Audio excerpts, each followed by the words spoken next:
Order à l'autre.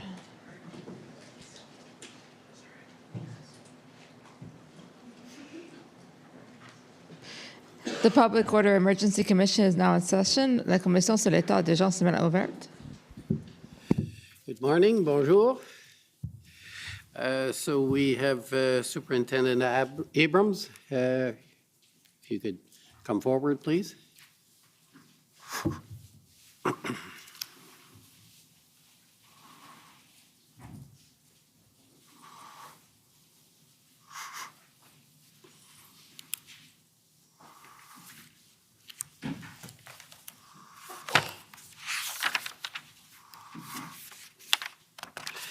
Okay, are you ready to proceed? Yes, Commissioner, thank you. Okay, so the first up, I believe, is the Ottawa Police Service.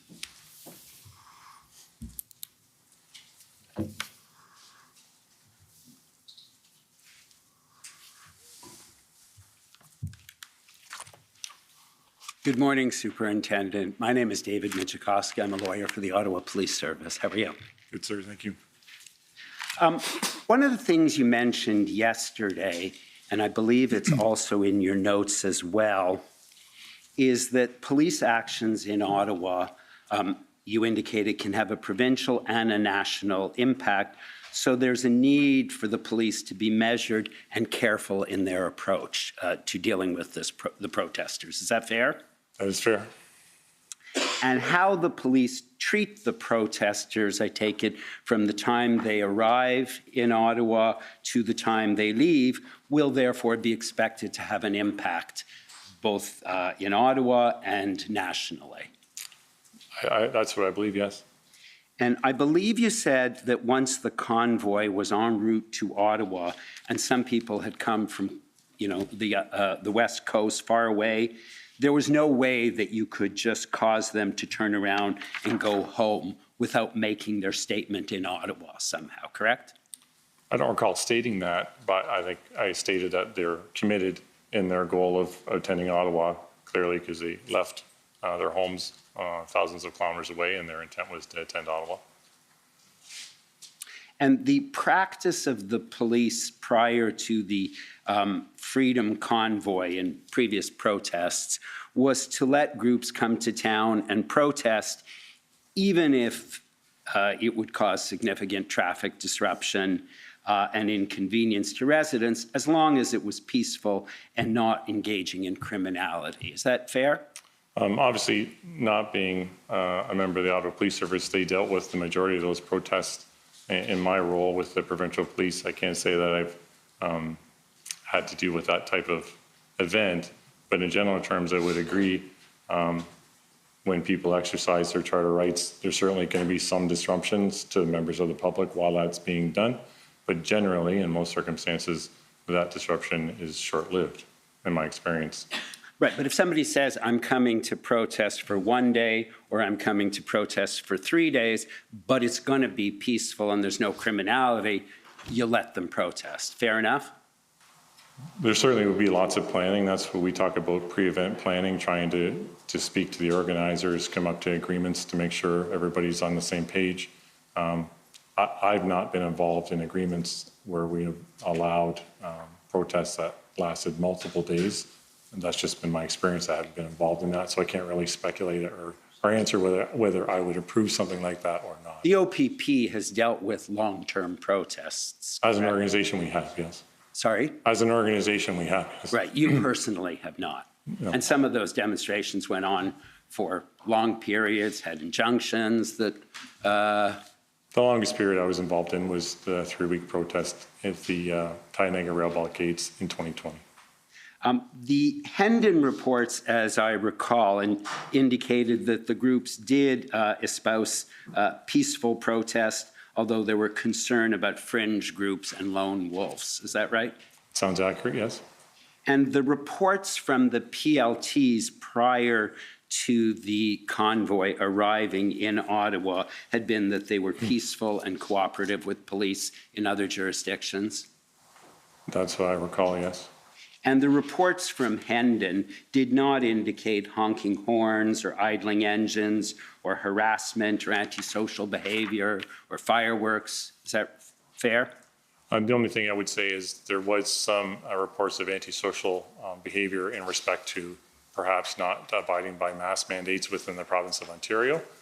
But outside of that, I would agree with your statement, yes. And blocking the access to the Wellington Street or to a large chunk or to chunks of downtown could have meant that the trucks would go elsewhere, you said, in the city. Yes. And that would mean, though, potentially that the footprint could be bigger and there could be more disruption in residential neighborhoods. Fair? Certainly, it's a large city, so wherever the trucks are going to park, there's going to be disruption wherever they tend to park, for sure. And because peaceful protest is lawful, and because of the need to take a measured approach, the OPP, as I understand it, is a huge proponent of the use of PLTs.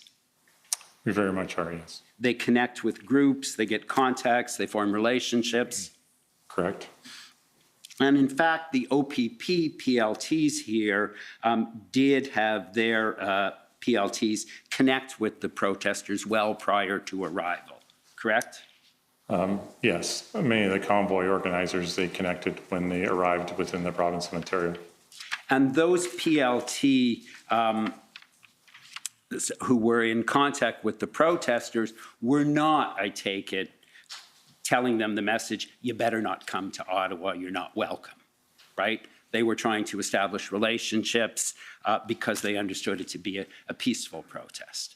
Correct. Many times our PLTs will message what you stated, but also message the importance of understanding the law. Sometimes they'll educate them on the law and make sure they understand, you know, when you attend, this is what the expectation is, this is what the laws will be in relation to your behavior. So many times PLT will be part of that messaging to make sure that all participants are aware of their responsibilities and expectations of their behaviors. And in fact, consistent with that role, the PLTs assisted the convoy in arriving safely in Ottawa. I would agree, just through conversation that allowed more structured movement of vehicles, which made things ultimately safer. I would agree with that. And I think you said you'd read the Hendon reports and you became involved, if I have that right, on January 24th as the OPP's strategic commander in charge of policing?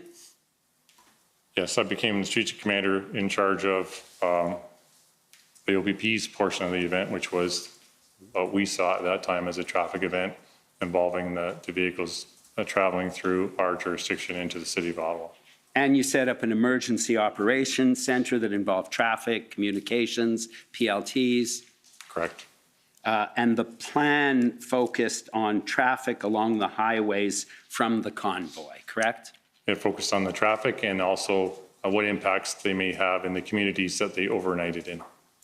And the 400 series of highways, I believe you said, the OPP has jurisdiction on? That's correct. And that is the 417, of course, leads directly into Ottawa downtown, correct? It's becomes the Queensway in Yes. Ottawa. And what you and your team did, as I understand it, was ensure that there was a safe flow of traffic and that they could arrive safely. And you and your team took steps to coordinate planning of that with the Ottawa Police. That's correct. And so you liaised with Deputy Chief Bell, Yes. and he was cooperative in your interactions with him? Very much so. We agreed that our traffic inspectors would connect with each other and they would do the bulk of the work to do the coordination. And so you had an inspector, I believe her name was Dawn Ferguson, and you had a staff sergeant, Lisa Nicholson, coordinate with the Ottawa Police. Correct. Lisa Nicholas was her last name, but they helped coordinate, yes. And Inspector Ferguson, we have a lot of Fergusons in this case, but Inspector Dawn Ferguson of the OPP was the officer assigned to be the representative of the OPP. And then I understand she worked with the OPS and others at the NCRCC, correct? That's correct. And she was there as of January 25th, so a few days before the protesters arrived. Sounds accurate. And Staff Sergeant Nicholson, did you say? Nicholas. I'm sorry, was placed at a separate OPS command center outside of, with the Ottawa Police. Is that correct? Yes, I believe Staff Sergeant Nicholas, she kind of moved between the two locations. There was kind of a traffic hub that had MTO cameras that Staff Sergeant Nicholas would work with our MTO partners and Ottawa Police partners at. And she would also make her way over to the NCRCC as well. So she kind of worked in both locations. And she assisted Inspector Ferguson. She did. Inspector Ferguson relied on some assistance from Staff Sergeant Nicholas, so she helped assist her in different ways. And the OPP worked with the OPS to control Highway 17 coming into Ottawa and make sure that you didn't have blockades on the highway. That's correct. And your team, along with the OPS team, wanted to make sure that trucks didn't just abandon their vehicles on the 417 on the Queensway in downtown Ottawa, but that they safely got off and were staged somewhere. Correct. And we wanted, obviously, when we talk about safety, it's not just safety of the convoy participants, it's safety of the motoring public who are using the highway. And we didn't close the highway, so the highway was open to normal traffic, so we had to make sure that we were ensuring the safety of the general motoring public as well. One of the things, and I can turn up the document if you need it, but I think you said this yesterday, was you talked about Chief Slowly on the weekend of the February 5th weekend, the 4th, 5th, wanting to, and again, I think the following weekend as well, wanting to shut down all the 417 off-ramps. Do you recall that? I do recall that. And Inspector Ferguson, as I understand, said in one of those emails, we'll do our best to help the convoys to the identified exits, but the OPP is not going to permanently close any 417 exits unless there's an immediate threat to public safety. And there wasn't, correct? Correct. And so the OPP did not exercise its power to close all the exits to downtown as a result. That's correct. And you instead controlled access so that they could come in safely. Correct. And just so we're clear, I apologize if I misunderstood your question. The permanent shutdown that Chief Slowly spoke about and us selectively picking off-ramps for the convoy to come in were on separate dates. Right. But you did make clear that, and I believe she says it in her email, we will not permanently close all the exits unless there's an immediate public safety risk. And there isn't. Correct. Certainly, we wanted to not disrupt the general motoring public as little as possible. That was the idea. So we would close ramps as needed, and then as soon as we could, we would reopen them so that the normal flow traffic, traffic could continue. Sure. And because if you close everything, it not only affects the convoy, but it affects everyone else. Sure all does. of the residents, trucks that have legitimate business downtown delivering goods and supplies, other motorists, residents who have a need to be in that downtown core, correct? I would agree, yes. And we saw one of the Hendon reports had pictures of some heavy equipment, an air compressor and an ATV. Yes. And you didn't receive any instructions, I take it, to stop those transports or to inspect them or to not let them into the city, did you? I never received instructions like that, no. And some of those, and there were only a couple of pieces of heavy equipment that we saw, correct? Correct. And some of those may well have come into the city on a 400 series highway. Correct. If we could please turn up OPP 0774, please.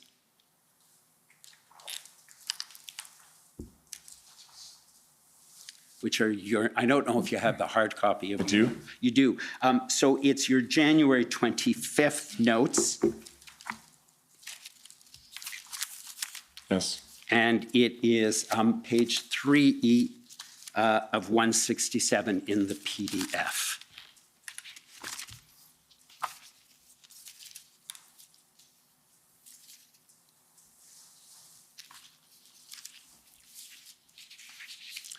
And so this is January 21st, and you'll, January 25th, I apologize. And you'll see at 8:30, you request someone with the Ministry of Transport of Ontario to see if they plan to use weigh scales for convoy trucks, correct? Correct. And the MTO has no plans to do so, correct? Correct.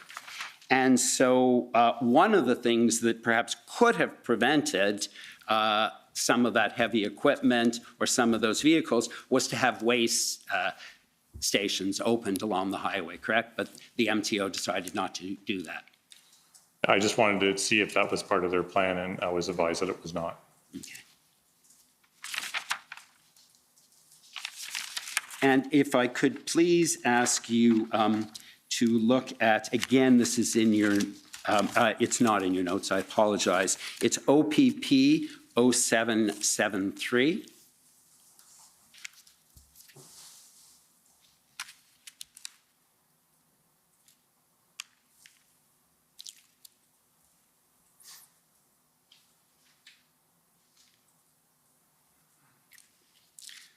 Thanks. That's, as you recall, is the will say statement that you prepared, I believe, in March of 2022. Correct. And so you prepared that at the time when the events were pretty clear in your mind. You had just finished dealing with the convoy, correct? Correct. And you'd read the Hendon reports back in January, correct? I did. And so if we could please look at page 2 of that of the PDF of that. And on the third bullet, you indicate it became clear on January 29th that many of the convoy participants had plans to stay for a long period of time. And the convoy had attracted thousands to the downtown port, correct? Yes. And then if we also look, if we could scroll down to the bottom of the page. Sorry, just go up a bit.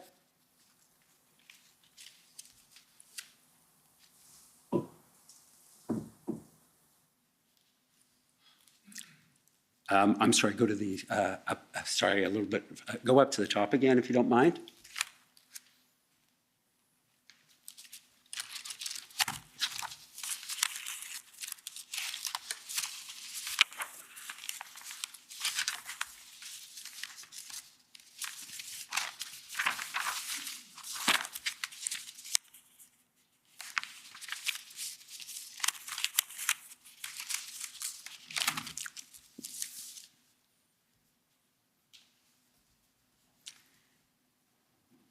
And sorry if you could go to the following page as well.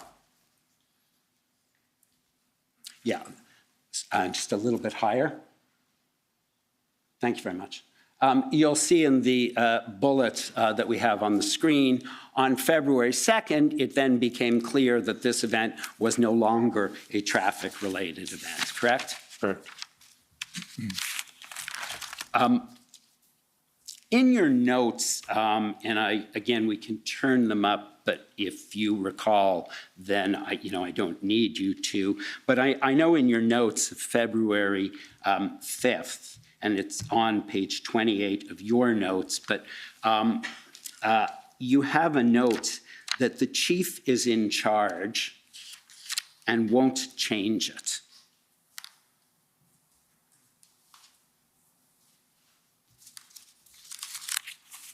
I'm sorry, you said page 28? I thought it was, I was trying to also give you your, but I'll.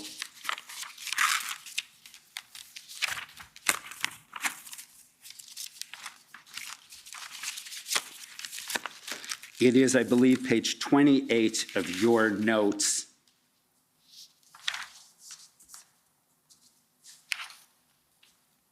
which is February 5th. And it is on page 28, which is the second page. Mhm. And do Yes, you see right. what I I'm see referring that. to? Yes. Yeah, can you just explain that? What did you mean the chief is in charge and won't change it? So if we go back, this is part of a teleconference I was involved in, where Inspector Jason Unan is kind of giving us an overview of an email that was sent by Chief Slowly, and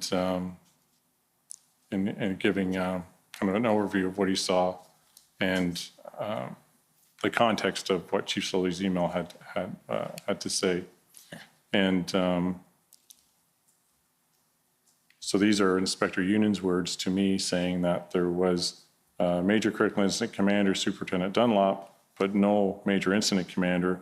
No one was in charge. The chief is in charge and will not change that, wants lockdown. So these are Inspector Union's words being relayed to me and me making notes. And so what he's saying is this is a problem that Chief Slowly is saying he has to be in charge of this. No one else is. Is that right?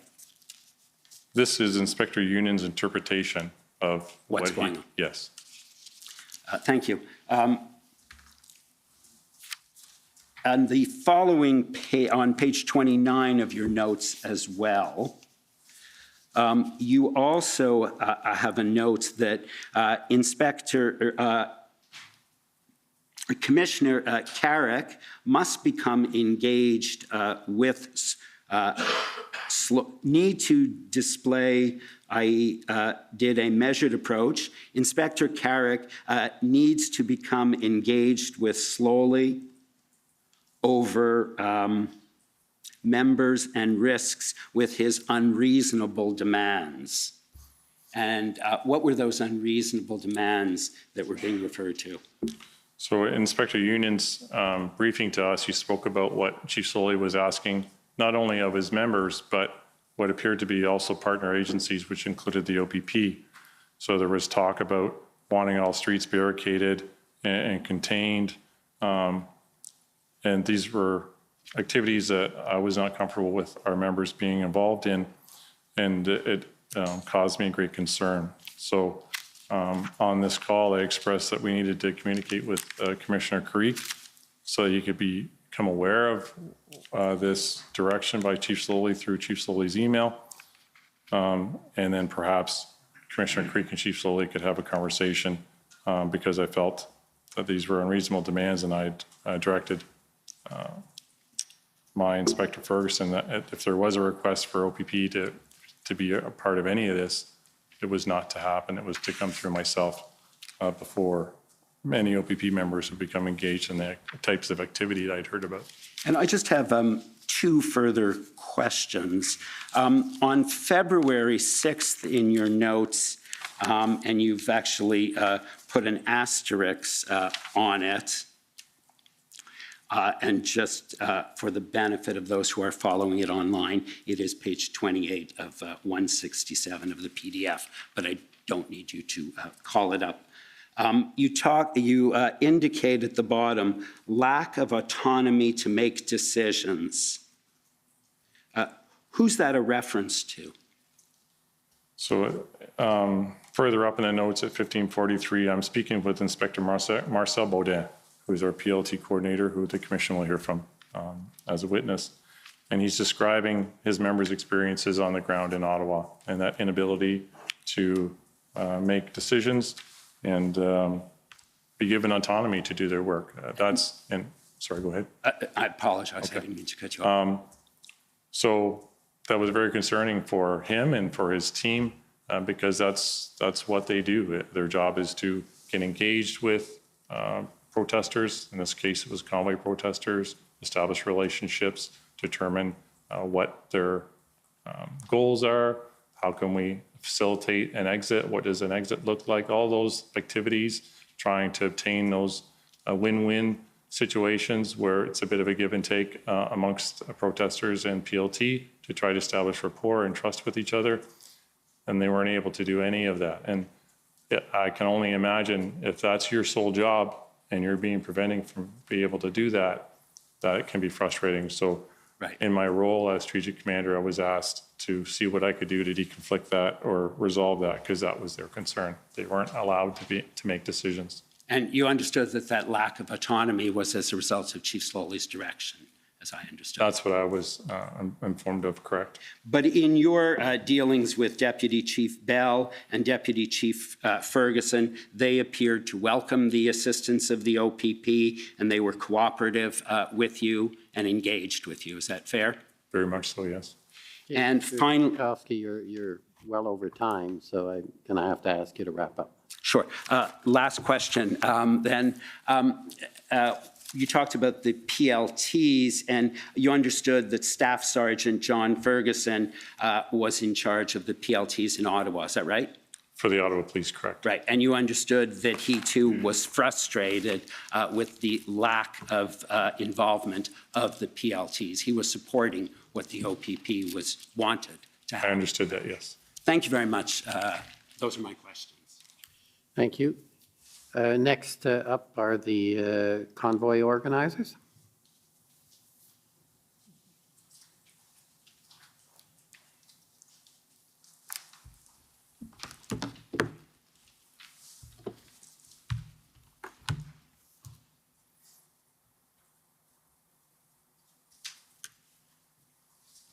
Good morning, Mr. Commissioner. Good morning, Superintendent Abrams, and good morning, my friends. My name is Bathsheba Vandenberg, and I am counsel representing Freedom Corp and protesters.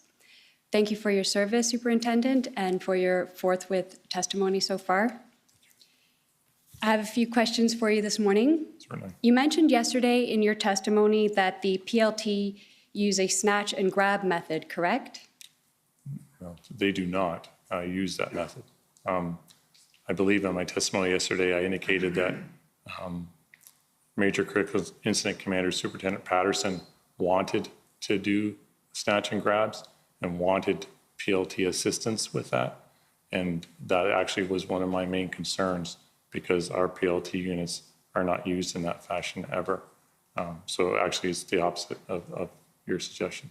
So you can confirm that the method of snatch and grab was not used between February 6th and 10th of 2022 rather? Oh, no, I can't confirm that. Those operations would have been done by Ottawa Police Service if they did them.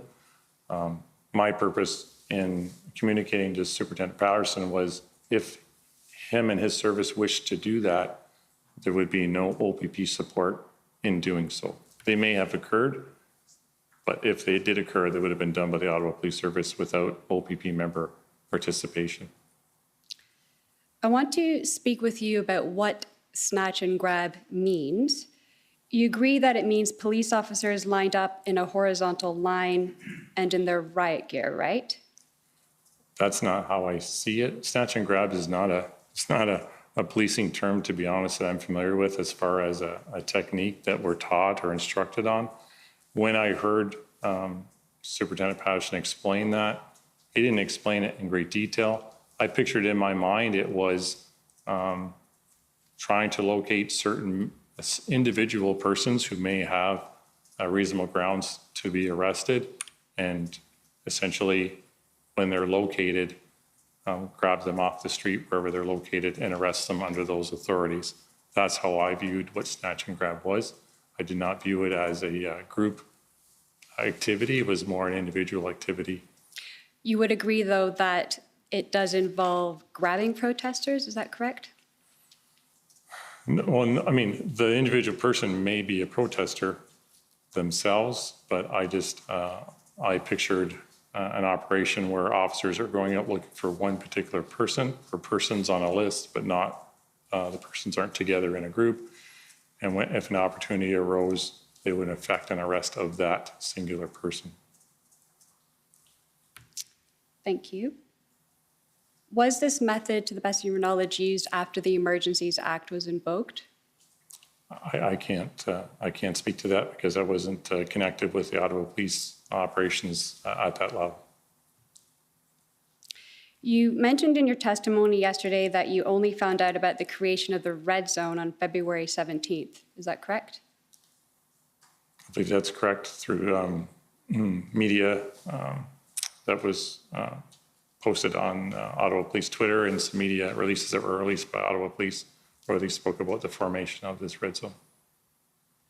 Is it true that you also found out on the same date of February 17th that there would be 900 officers reporting at 6 a.m. the following morning, Friday morning, February 18th, for deployment? So yeah, yes, but if I could expand on that answer a little bit to add some context to it. So the evening, the date was February 19th, you're indicating?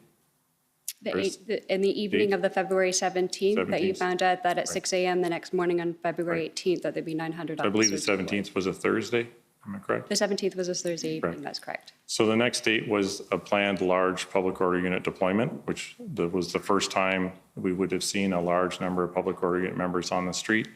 And my people's role, the people I was in control of, would be to be at traffic points to help contain and control any ground that public order units were able to clear.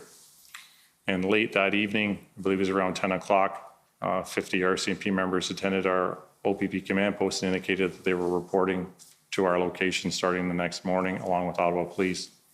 And that was concerning to me only because I was already deploying close to 500 to 600 of my own members. And if we added Ottawa Police and RCMP, that would be 900 members.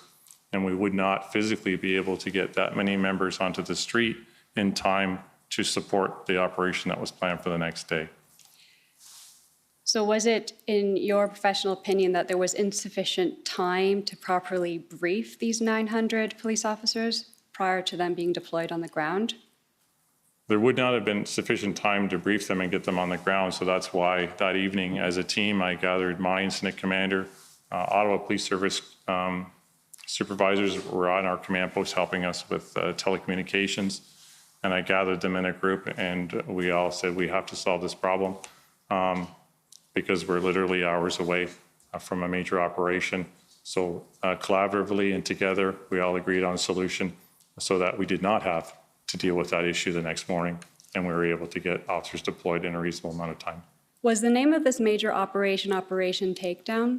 I was never aware of what the public order unit operation name was. I just knew that there was a public order operation happening the next morning, but I wasn't familiar with the name of it. As per the Ontario Police Services Act Regulations 926, all police officers, including public order unit members performing active duty, shall have an up-to-date use of force qualification within the last 12 months. Is that correct? I believe that applies to all serving police officers in the province of Ontario, so it would apply to public order unit members as well. Would you be able to confirm that all officers, including those 900, received those that had that qualification before they were deployed? I would not be able to confirm that because I don't have that information. And if I could qualify on my answer, there is a provision that allows the Solicitor General's office to provide an extension to that 12 months, whether it be due to an emergency. Best example I can give you in this case, when the public order process started, we had a large influx of OPP members come to the city of Ottawa. I had an additional almost over 400 officers come to the city. To be able to get that many members to the city, we had to do some logistical operations within our organization, and one of those was to cancel block training, which is annual training for our members on use of force and firearm requalification. So in doing so, some of those members may have gone outside the 12 months. We needed to seek approval to allow them to maybe be beyond the 12-month period. But that is allowed within the Police Service Act with proper authorities. Was your role after the Emergencies Act was invoked ER logistics and planning liaison? I'm sorry, after it was invoked, what was my role? Yeah, was it logistics and planning? No, my role was as the strategic commander. So I oversaw a team of officers that were led by an incident commander who their job was to organize the logistics of finding out where Ottawa Police needed us, because we were a support agency to the Ottawa Police. And then my incident commander and his team would provide Ottawa Police with the support that they needed with me, with frontline officers. The public order unit command and what they needed for public order unit was separate from myself, and I didn't have direction or control over our public unit Right. members. And you were reporting to Chief Superintendent Carson Pardy, is that correct? Yes, You considered him your commander? I did. Were you involved in the planning phase for the operation, the major operation? Only for, I believe I said yesterday, only for about 48 hours, just in the initial stages when the integrated planning team got started and we had our initial meetings on the 8th and the 9th. And that was the only time I had direct contact with the members of that planning team, and I reverted back to my role of managing our OPP members and our deployments in support of the Ottawa Police. With regards to the boots on the ground, were PLT supporting POUs? I was not aware of what PLT was doing. I know PLT eventually had a seat in the NCRCC with our critical incident commander. So there was always, I believe it was a PLT sergeant that sat beside our critical incident commander. But I'm not aware exactly of what they were doing in the field because that would not have been reported to me. And yesterday you mentioned that OPP and OPS PLTs had an integration problem and communications issues. Is that right? That's what was reported to me, correct? And also with the POUs? I can't say that I heard of lack of integration within our public order units. That wasn't reported to me. Do you agree with me that after the invocation of the Emergencies Act, that these integration problems and communications problems continued and did not improve?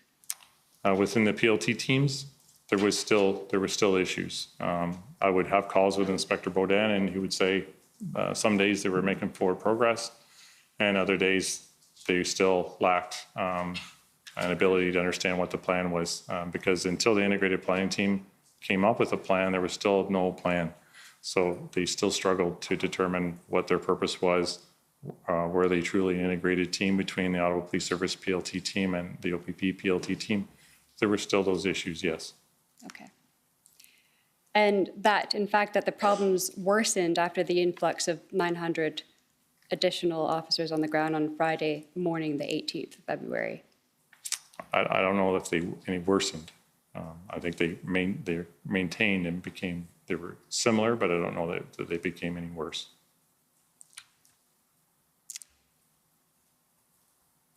Would you agree with me that due to the lack of integration and communication problems, that would lead to a problem ultimately in decision-making throughout the major operations? Certainly. The information that PLT is able to provide and tell us about conversations they're having with convoy organizers and exit plans, or what the intent of the organizers are, is very important in forming operational plans of how we're going to approach a protest. So being unable to get that information has an impact, yes, in a negative way. And when I mentioned major operation, I mean after the invocation of the Emergencies Act. So, yeah, though I consider it one giant operation, and the lack of communication had impacts all along, from invocation period prior to and during. If it didn't improve after the invocation of the Emergencies Act, would you agree that it got worse?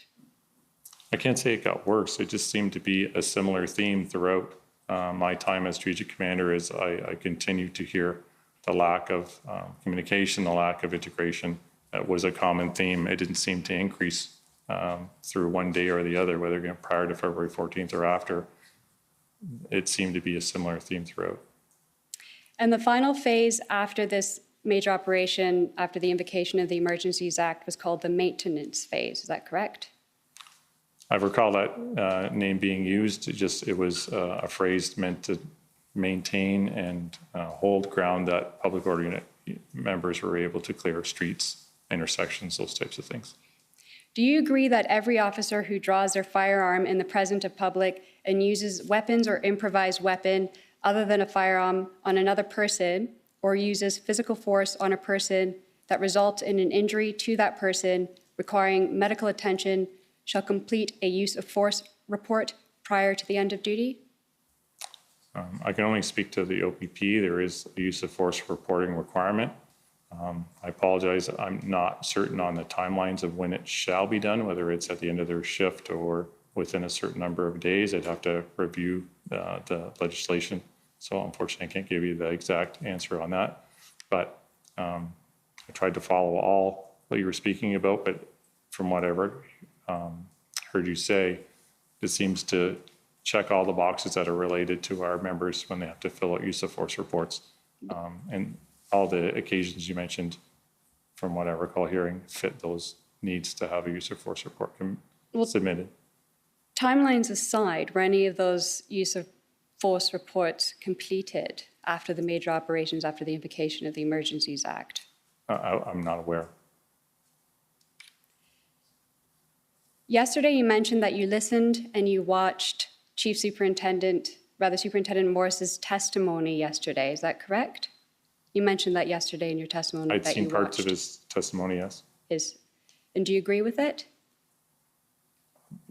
I don't disagree with many of the things that Superintendent Morris said. It was his testimony, and it was consistent with our organizational values and his provincial intelligence bureau mandates. Thank you. Those are all my questions, and thank you again for your service. Thank you. Thank you. Next, I'd call on the Government of Canada.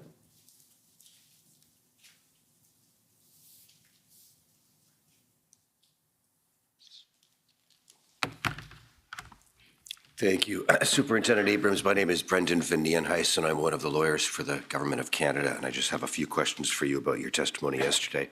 Morning. You described yesterday at some length a difference of view or approach between yourself or members of your team at the OPP and Chief Slowly and some of those working under him at the OPS about the importance in this scenario of PLT techniques, right? Correct. And in particular, you described or you relayed information upwards about a significant dispute that had arisen about the arrest of those who were removing gas cans from the Coventry Road encampment. Correct. Yeah. Those gas cans, which were in part there as a supply of fuel to vehicles in the red zone, were a serious concern as to safety, right? Certainly flammable products. Sure. And their use as a supply was also a concern about its supporting the continued entrenchment of the trucks in the downtown core, right? Sure. Sure. The OPP PLT and some of the OPS BLT members as well, I take it, were concerned that the trust that had been invested by them and by the protesters at that Coventry Road site had been disrupted or even destroyed by the arrests that were that occurred, right? That was their concern, yes. Yeah. And some of the PLT team members felt extremely demoralized and as though their work had been set back by days or even longer. Correct. Some days had already been invested, I take it, in building those relationships with the Coventry Road encampment participants. As I understand it, yes.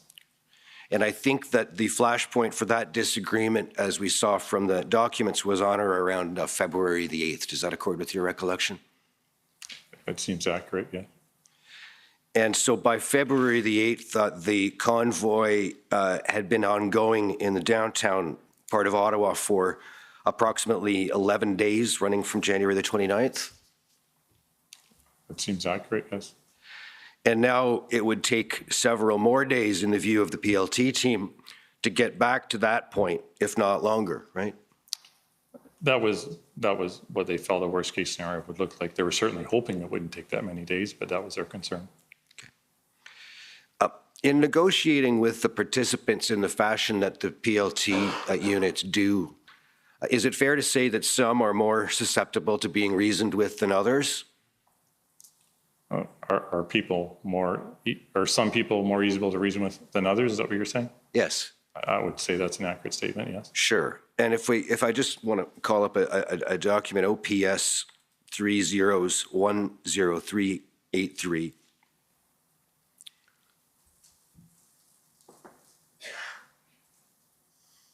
Just by way of example, Superintendent, this is a report from OPS, some PLT members describing, the name is redacted, but one of the organizers from the East Convoy to give a sense of what certain groups or factions are looking for. Do you see that? I do. And he's indicating that this individual wants a meeting with the Governor General and the Prime Minister and the Speaker of the Senate, right? That's how it appears. And that was not the sort of thing that would be readily within the control of a PLT unit, fair? Correct. Yes, that's fair. And so this would be an example of someone who's more difficult, at least by appearances at least, to come to a deal with, so to speak, to resolve situation peacefully. Is that fair? Yeah, certainly harder to resolve and would involve more time in trying to adjust their, try to measure their expectations, perhaps. Sure. And that informs the usefulness of a de-escalation or negotiation approach with a particular organizer or group of organizers, right? The reasonableness of their requirements in order to come into compliance with the law. Yeah, it certainly gives you a very quick understanding of, are we going to be able to have some type of back and forth reasoning, or whether we're just never going to be able to come to an agreement. Okay. Just returning to this Coventry Road site, which was the locus of this, contretemps dispute, whatever you want to call it. That site is approximately, I think, a little more than 4 kilometers away from Parliament Hill in the center of Wellington Street. Is that fair? That's fair. I'm not from the city of Ottawa, so I'll have to take your word for that, but it seems accurate. I'm going from Google Maps, so it's, but it's several kilometers away. Is that reasonable at least? Sure, sounds reasonable. Sure.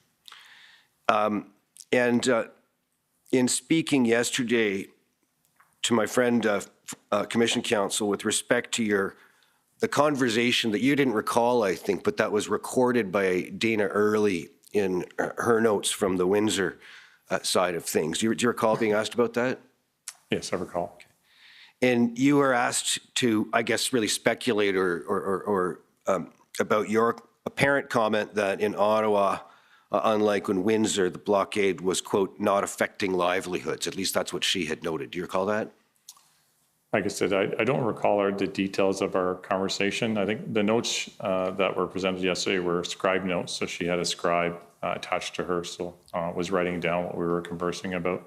I didn't have a scribe during this event, so I'm trying to use my independent recollection about the details of that conversation. Sure, So and I just want to be fair to you to make it clear what you can recall and what you can't, which is perfectly fair. Yep. But I just wanted to return to what you'd said as you speculated about it. You thought that you might have been speaking from your impression gathered driving around Ottawa outside of the downtown core in the Parliament precinct, that it was quite manageable to drive around town, right? Yes, I believe from my recollection, we were speaking about the Ambassador Bridge being blocked and how it was, if you're familiar with Windsor, it's a one-way into Windsor, and if it's blocked, it makes travel difficult within the whole city. And I recall having conversations just about the economic impacts of that international bridge blockade and those kinds of things. And then I recall relating back to her how the blockade here in Ottawa was affecting the city as a whole, not just the downtown core. Sure.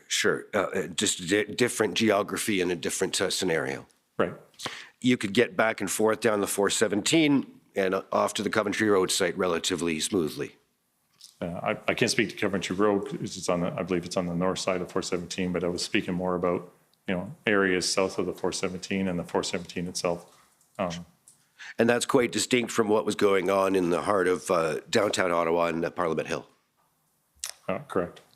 If I could just show you a photograph a moment, it's OTT, this was from Mr. Ayotte, some evidence, OTT 301005.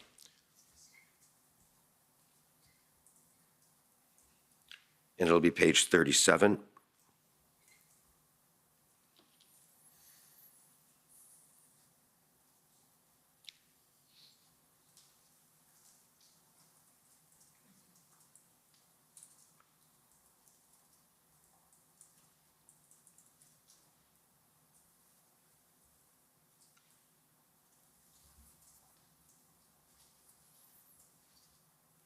Doesn't want to come up quickly. Well, do you recall at any point, if I can't get the photograph up, there being a large industrial crane on Wellington Street at certain points? I believe it's the one that had the large Canadian flag. It was extended with a flag on the end of it. Yes. I recall seeing visuals of that, yes. And that industrial crane, for example, presented a potential for serious danger to persons or property if it were to be misused, right? I would agree with that statement, yes. And there was also the presence, again, not on Coventry Road, but in the parliamentary precinct and on Wellington Street of an uncontrolled and unknown quantities of gas or diesel fuel there as well, right? Yeah, yes, there was fuel in that area. And just as in the Coventry Road area, those can explode and cause serious fires in that downtown sector of Ottawa as well, if they're to be set alight, right? Certainly. I want to come back now to the difference of view about PLTs. You told us yesterday that in fairness to Chief Slowly, in characterizing the difference of view, that he may have been taking quite a high-level perspective in his preference by February 8th to enforce through public order operations in preference to investing in the PLT engagements, right? That seemed to be the case, and yes. And you appreciate that if Chief Slowly's perspective may have been high level, that the perspective at the political level would probably have been at an even higher level. Is that fair? I can't speculate on the political context. Okay, is it fair to say that the differences of opinion and the disagreements or even arguments amongst the participants in the policing operations from OPP, OPS, and later the RCMP, that these were operational in nature? I would agree, yes, I would agree. And these kinds of operational disagreements are not typically brought to the awareness of the political level, fair? It's not, certainly not at my level. It would not be appropriate to directly engage the political level in operational questions like that. Is that fair? It would not be inappropriate? It would not be appropriate. Appropriate. At my level, it's not something I've ever been engaged with.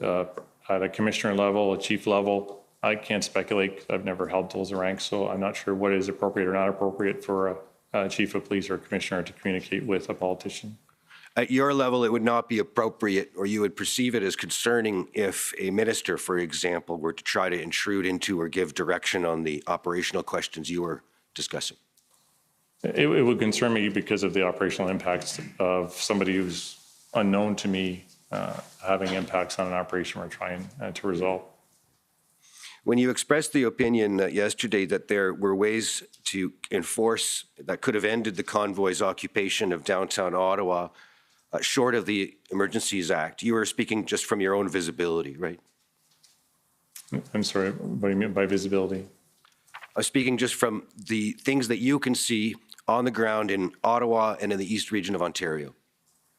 I apologize, I'll have to get you to repeat the question again now that I understand the context. Yes, when you expressed the view that there were ways to enforce and end the convoy occupation in downtown Ottawa short of the Emergencies Act, yes. You're speaking from what you can see on the ground in Ottawa and the East region of Ontario. Yes, and from past experience in resolving blockades and prior to the Emergency Act. You also acknowledged yesterday, and you'll agree with me, that this wasn't an isolated event and that an event occurring in Ottawa would have an immediate impact on what was going on in Coots and what was going on at the Ambassador Bridge. Fair? Yes, I agree. All those activities have linkages and have impacts to each other.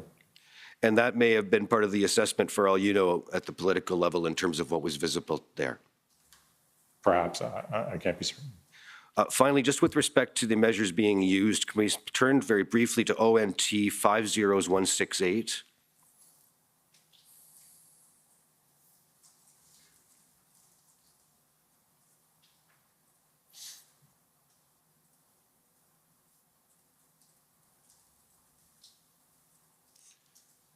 Do you see, this is a form letter from Commissioner Carrique to all identified towing companies. Do you see that? I do see it. And if you just scroll down the page, you'll see that this is indicates, sorry, maybe not that far down, just go back up. This provides the guidelines for the requirement of towing to be provided by towing companies under the emergency measures regulations, right? Okay, it seems to be that's the topic of the memo, yes. Okay. And that, you'll agree with me, was used by the OPP to require towing companies to supply services. It seems to be that I was not involved in that part of the operation, so. Okay, fair enough. If we could go to OPP 403660.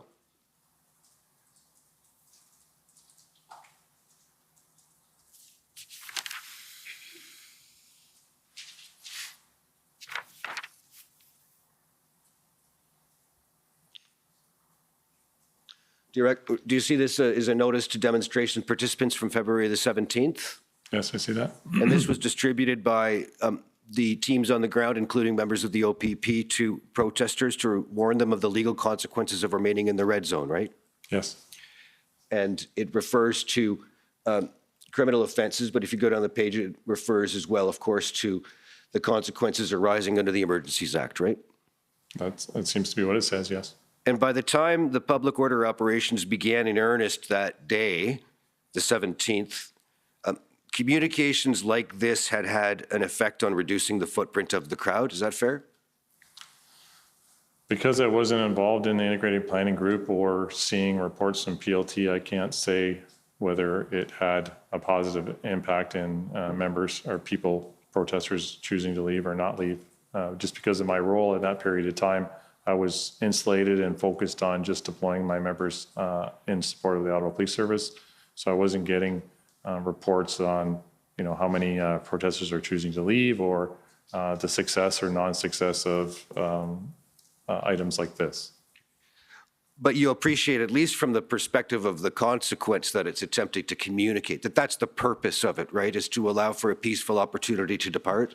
Yes, I mean, this is exactly kind of what I spoke about. This is one of those communication mediums that PLT uses to communicate with protesters so that they understand, because some may not understand that they're committing an offense, and this may be the consequences if you don't. Sometimes there's timelines put on them, sometimes there's not, but this is classic PLT communication process, yes. And in your experience, it's effective, right? In my experience, it has been very effective, and because it follows the measured approach, it follows the framework, it makes sure that anybody involved in the protest clearly understands jeopardy, understands police timelines in relation to what we plan to do. We're open, we're being honest, and so there's no misunderstanding or miscommunication about what may be occurring into the future. And this public order operation, so far as you're aware, was able to proceed in Ottawa without death or serious bodily injury to any of the participants? There was bodily injury to participants from I saw some people, excuse me, there was some injuries to people. I understand the SAU became engaged in some injuries, so there was injuries to participants I'm aware of, and that's just me seeing the media. Those weren't things that were reported to me through a chain of command or anything like that. Sure, but you're not aware of any death or serious bodily injuries? No, I'm not aware of any death. I have to say that I saw serious bodily injury because if you look at the definition and mandate of the Special Investigations Unit of Ontario, they only become involved when there's serious bodily injury. So because they were engaged in one incident, I'd have to say that serious bodily injury within that definition occurred in that situation. All right. The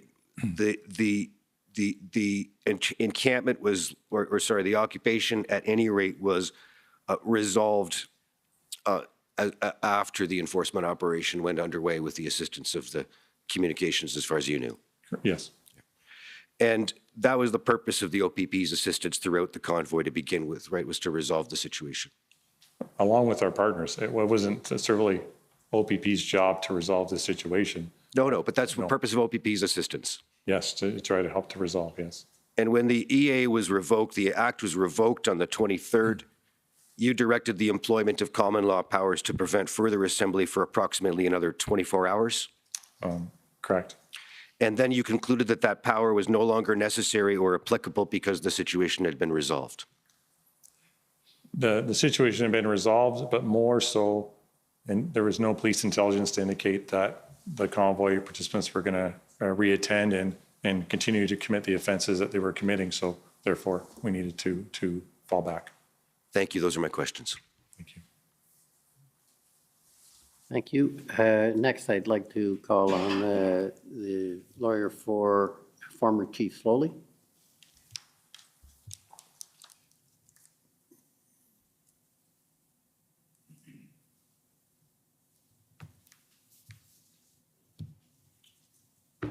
I'm Tom Curry. Commissioner, just before I begin, I believe I think not, many of my friends, some of my friends have gone a little bit over. I would be grateful if I could have a bit of an indulgence. If I need to use some of the time that I have been allocated for the witness this afternoon, I will cash that time in.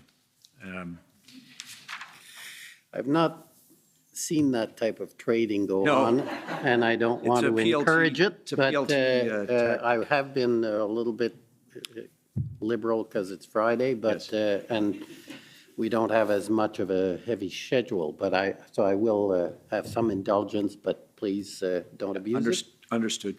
Thank you. Superintendent, you first got engaged in this, you've told us, when you received an email assigning you to this event on the 24th of January, yeah? Yes, sir. 3 days out from the first convoy truck rolling into the city?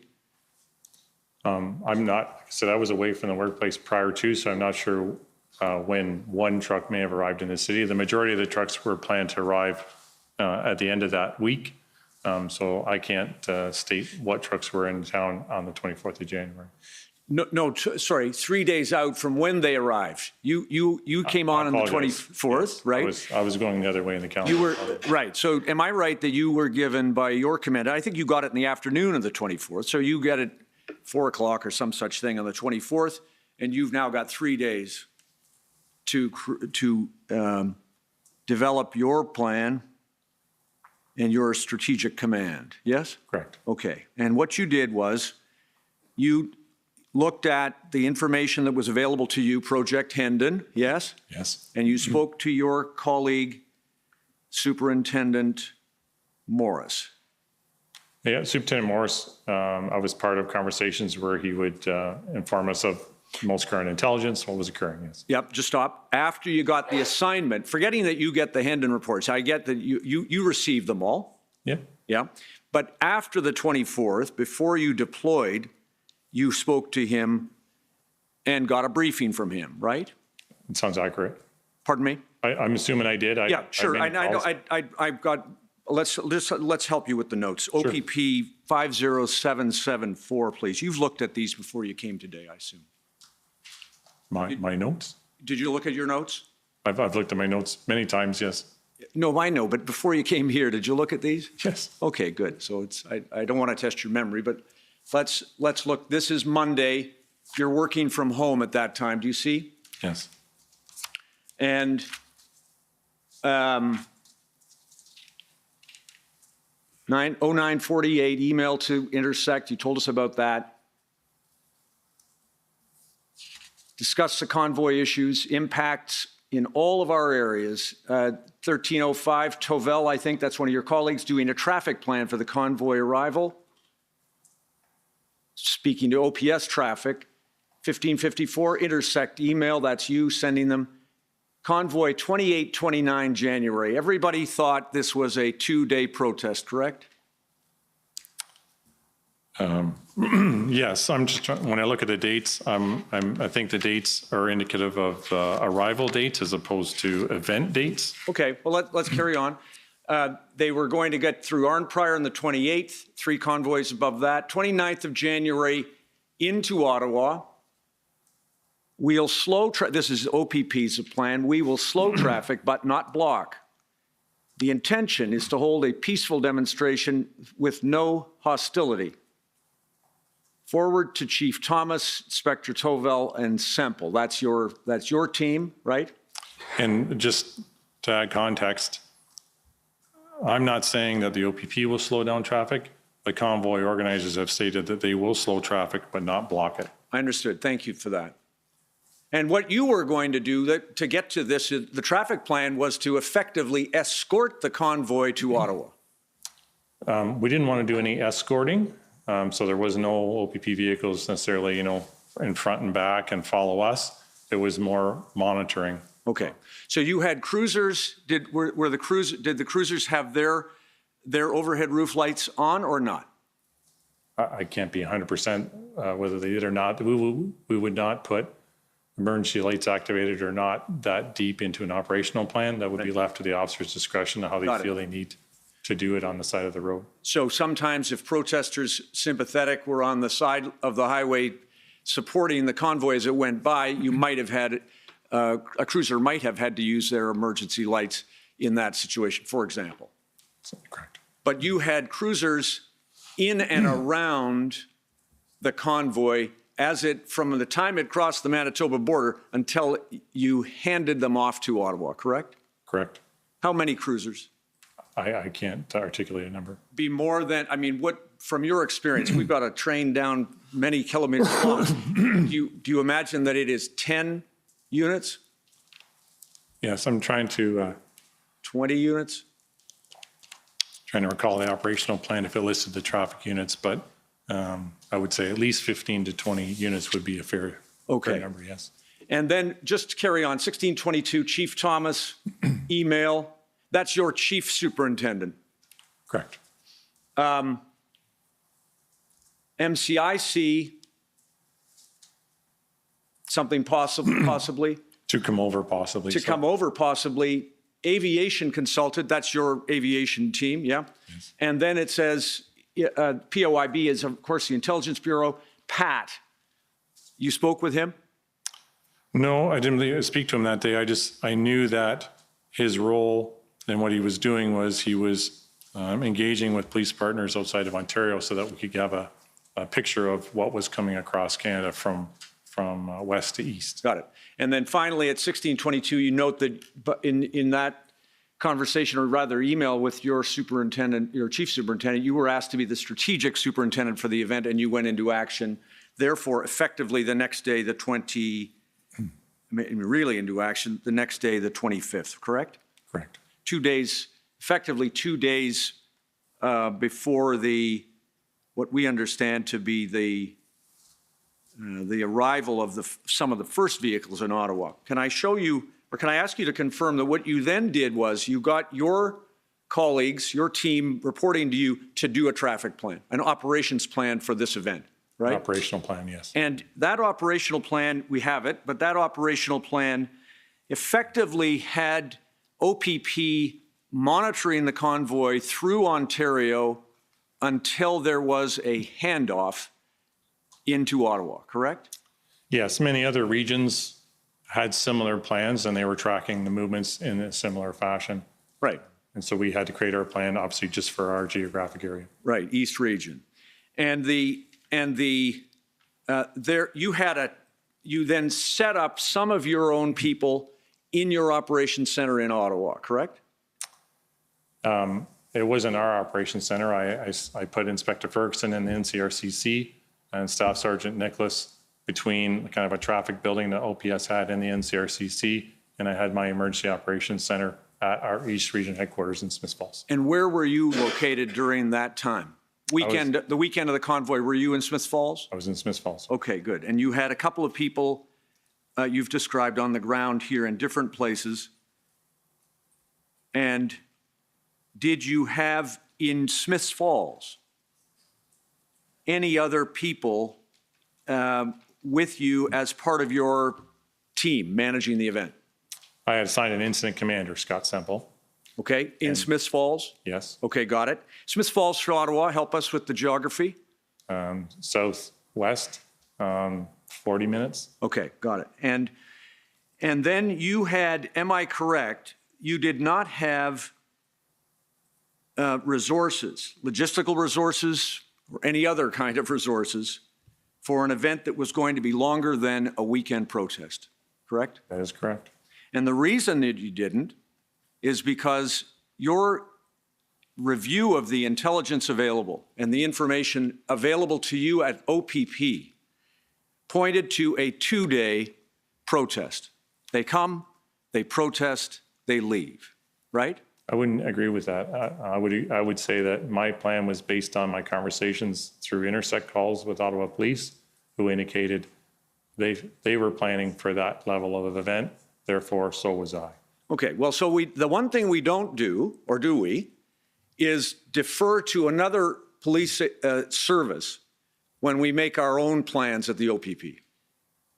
No, That's certainly. an input, but you did not, you're not telling the commissioner that you didn't plan for an extended, protracted 3-week event in Ottawa because the Ottawa Police Service didn't, correct? Well, certainly not, because Okay. as we saw and as I explained in my evidence before, is we expected a traffic event that was going to end downtown in the city of Ottawa. So we did not plan based on intelligence, based on Hendon, based on any other information source that we expected vehicles or protesters to clog up provincial highways, which we were responsible for, or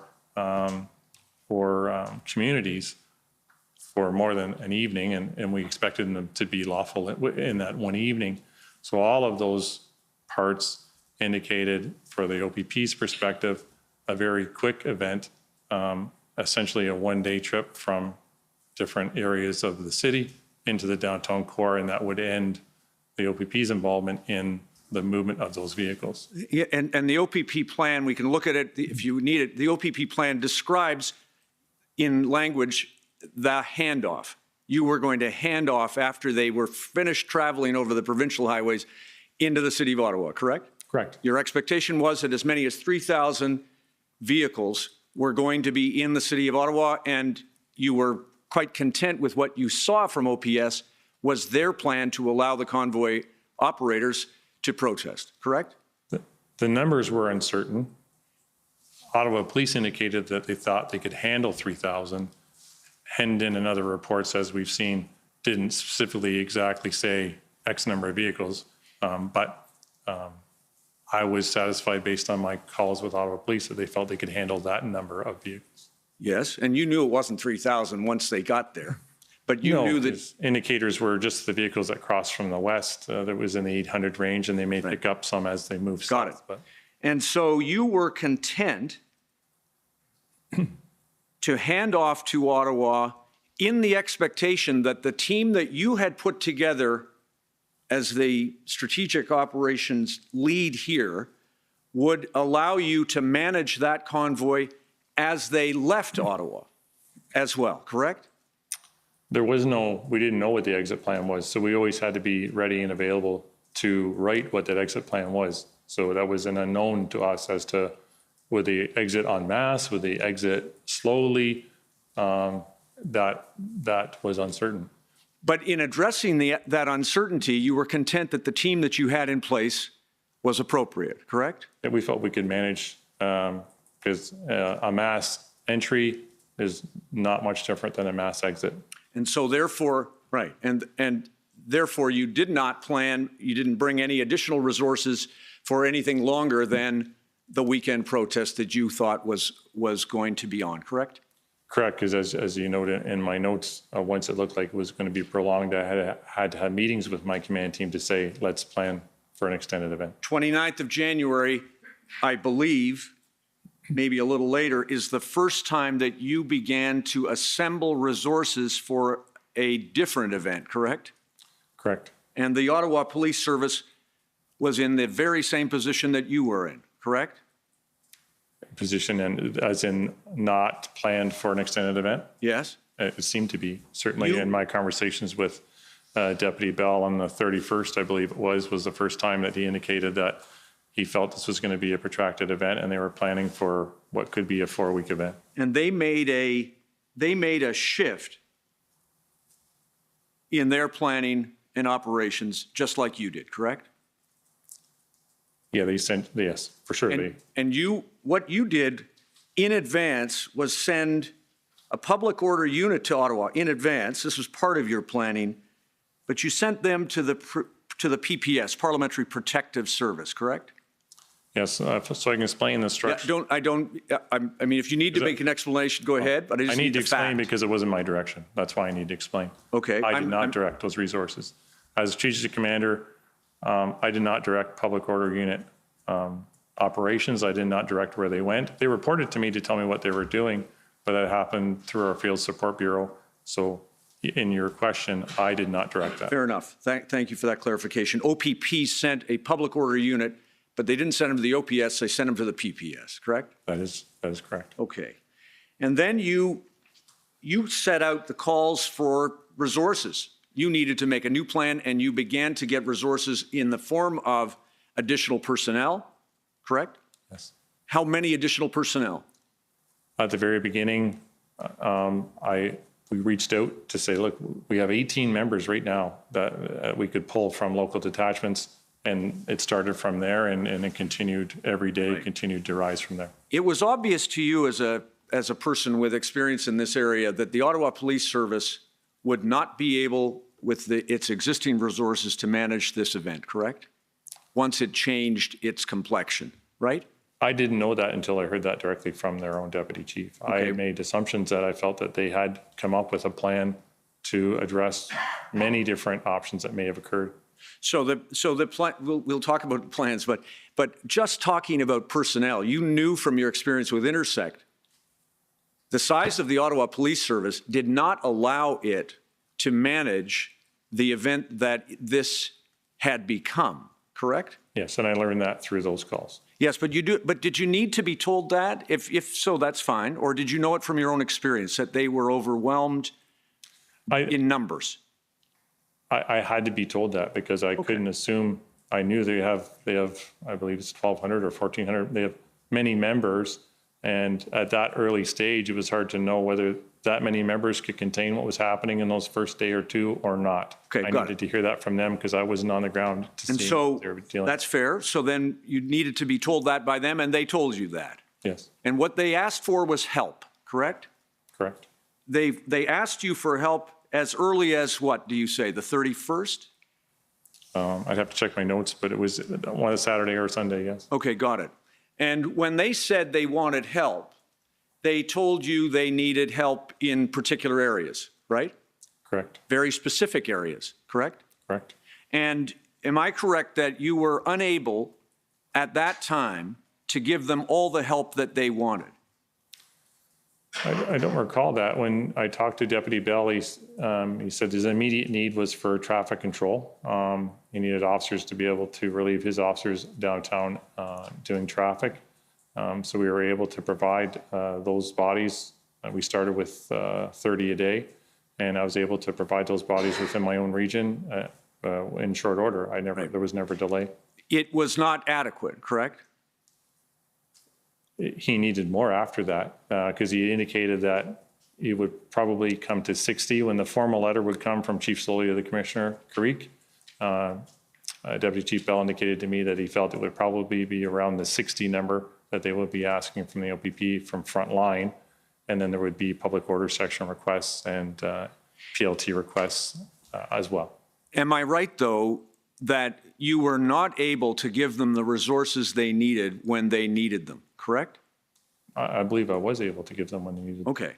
So what did you do to get resources? Were you confined to moving resources within the East region, or did you put in a call to your superiors or the other parts of your command to get additional resources? Question. In the early days, I was able to contain it within my own region. I believe on my other evidence I described, we have a regional deployment plan for emergencies such as this. We know how many officers are at each of our 16 detachments. We know who's working each day.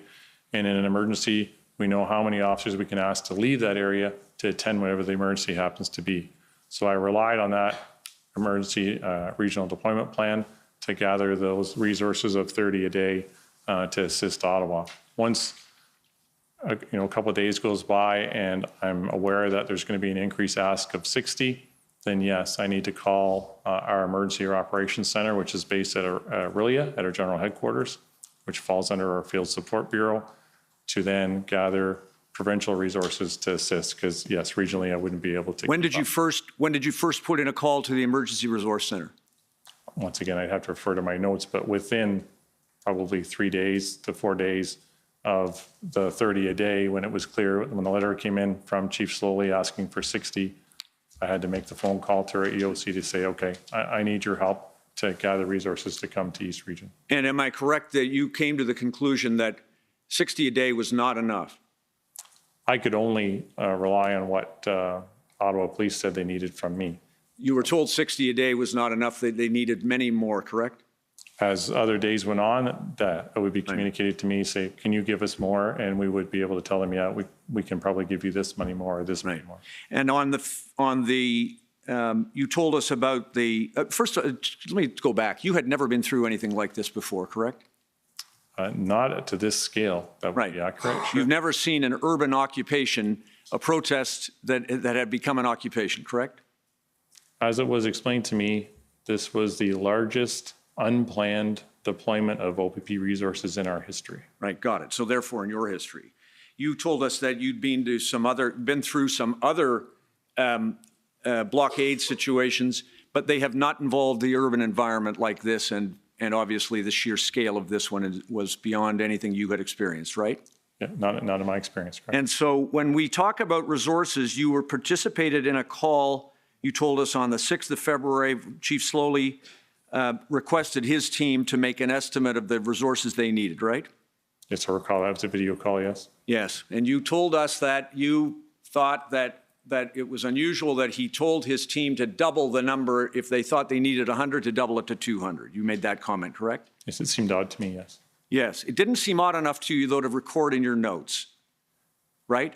And I address this in my will state is because in the meeting, they were discussing Ottawa police business. I didn't feel it was appropriate for me to make notes on Ottawa police operations, so I purposely did not make. You made a lot of notes, Superintendent, about Ottawa police. You've made notes about rumors and innuendo and what people told you some other guy said, all kinds of times, haven't you? I have. In that situation, I purposely chose not to take notes because it seemed inappropriate for me because they were talking about internal Ottawa police operation matters that I didn't. My purpose to be on the call was to talk about PLT. Okay. So you didn't, so can I put it this way? That whatever Chief Slowly said that you didn't record in your notes, you didn't think it was important enough to imagine that the number that they came back with, 1,800, when they came back 24 hours later with a number, that there was some lack of validity or integrity to that number. Did you? I questioned where the number could have come from in that short period of time. You didn't, yeah. And did you tell Chief Slowly or anyone that you weren't going to take action in respect of their request for resources because you had heard him make a comment to his team that you didn't record in your notes, but that you were going to use to deny them resources that they wanted? I never communicated with Chief Slowly on that, and I never would deny resources. I communicated that to my command, as we spoke about in my testimony to the commissioner, to say this is what I'd heard while you're trying to address operational requests from the Ottawa Police Service. I thought it was important for him and the deputy commissioner to know that this statement was made that day. So what did you think that was going to do, Superintendent? Did you think that was going to get them the help they needed? Or did you think that was going to cause people to believe that there was no actual number that they needed that had any validity? What did you think you were doing with that? What I was doing was protecting the members of the OPP. What were you? You could let him finish. I'm sorry. Go ahead, Superintendent. How were you protecting the members of the OPP? Because of a large request like that, it was important for me to communicate to my senior command that A, perhaps they're not truly needed based on what I heard, and B, since we have no operational plan yet, to send that number of officers into a situation with no real plan on what to do with them was a concern. So that's why I felt it was important to communicate to my command about that. Do you agree with me that it had the effect of causing your people and everybody else to think that what Chief Slowly was asking for to help the citizens of this city and to help the government of Canada and to help his own police service, did you think you were helping him or them? I think it was helping everybody have the proper knowledge before they made decisions to deploy resources. Sure. And so, of course, we now know, don't we, that the 1,800 estimate that his team put together was exactly right. Maybe it was a little under, actually. You know that, don't you? Yes, we've heard those numbers here. Yeah. So it wasn't a rabbit pulled from a hat. And it wasn't a bunch of numbers that were just randomly doubled, was it? It seemed to me as a number pulled from a hat in that short period of time. Do you accept now that it wasn't a number pulled from a hat, that his team worked very hard to actually get the number that they needed? Do you accept that now? No, Because there was no plan. Okay. So I And can't that's, of accept that. course, what you Wait, passed if on. you could- Again, you I'm sorry. interrupt them. Please, let them finish. Thank you, I know Commissioner. you're over your time and I'm being generous. Thank you. So important to be fair to the witness. Of course. Superintendent, go ahead. From my experience, as we've talked about, we build a plan first and then we add numbers to it after. The fact that the numbers fit the integrated planning team's plan, I don't know that that connects to the work that his team did within those 24 hours. Did you look at it? The integrated plan? No. Did you look at the numbers that were on the table that his team put together? On February 9th, when I attended the meeting downtown with the integrated planning team, that's the first time I was presented with the 3-page document that showed the numbers that they were requesting. So before you even looked at it, you made the statement that it was an overestimate and that it was not a valid number? You didn't even look at it? I never indicated in any of my communications that I felt it was an overestimate. I just wanted our senior command to know that when the Ottawa police were trying to determine how many people they needed, this was the direction that their chief gave them. That's all. I did not opine on whether I felt it was adequate or inadequate. I never said You that. cast doubt on it, didn't you? I only said that there was suspicious that how they could come up with a number like that, and certainly the suggestion that that number would be doubled. Fine. And then you passed that on to the minister. You passed on an incorrect number to the minister, didn't you? I did not do that, no. The minister, the Solicitor General. The Did you see deployment- the minister's statement? We're talking about two separate events here, sir. Okay, let's move to the second one then, if you want to think it's a second event. Did you pass on the number to the minister? Please, to ask questions, don't turn things around, please. Be fair to this witness. So the video call, when I met with Chief Soley and he talked about having his team go away, that date was February. You have to help me, Counselor, on the date that video call happened. You just mentioned the date. Do you recall the date? So I had moved on to the statement that the minister made. Okay, so irregardless of I'm the happy date. to go back if you want. So February 2nd, I received an email requesting, we have in the OPP a representative within the government buildings in Toronto, and they're a liaison between government and the OPP. And I received an email from that unit saying that Solicitor General wanted a number of OPP members who have been in Ottawa since the beginning of the event. So I asked my team to create a chart which indicated the numbers from the beginning of the event until the 2nd of February. And I described what that chart looked like yesterday. It included numbers of logistical people, EOC numbers, frontline members, public order unit members. And I emailed that to my chief superintendent. And since we're a paramilitary organization, you follow the chain of command. And then I assume from that point on, those numbers that I obtained were moved up to higher levels. And the minister, on that basis, issued a statement to the public and in the House, in the legislature, correct? I became aware of that later. I wasn't aware of Yes. it at the time. And it was erroneous. I can't say that. Well, there weren't 1,500 OPP officers here, were there? In a day, Chief Soley, in his concerns to me that when we had our meeting, was he felt that that media release indicated there was 1,500 OPP officers in his streets, in his town that day. Yes. And that impacted, now know this, it impacted what the RCMP considered the Ottawa Police Service needed. It impacted the way the public in Ottawa thought that the OPS was handling the matter. It impacted the council and all of the other things, didn't it? As I stated to Chief Soley, I presented the daily numbers with a roll-up of the total numbers. How those numbers were used or controlled after that was beyond my control. Yes. And what steps did you take to tell the Solicitor General that the information upon which she was relying had been misunderstood, misinterpreted? Any steps? It was not within my purview to reach out to the Solicitor General. Did you tell your commanding officer I did not. that had happened? No, I did not. That thank meeting you. was the first time. Two quick things. The bridge. Have you seen Chief Slowly's news conference of February the 4th that you told the commission about yesterday? I only saw the live portion when I was sitting in the command post, and I saw him and Deputy Bell doing the news conference. So you're relying on your memory from February 4th? Yes, I recall hearing that and then reacting immediately because I Yeah. connected with the deputy immediately. Well, I don't have the time to play it for you, but he never said that he was going to close bridges. What he said in his news conference was that consideration was being given to that and that bridges or access would be closed if needed or as needed. Didn't say he was closing bridges, did he? That's what I heard, and so that would naturally precipitate a call to confirm what I heard. Maybe I misheard. That's why I needed to reach out to Deputy Bell to say, did I hear this correctly? And I you need were- to understand. I'm sorry to interrupt you.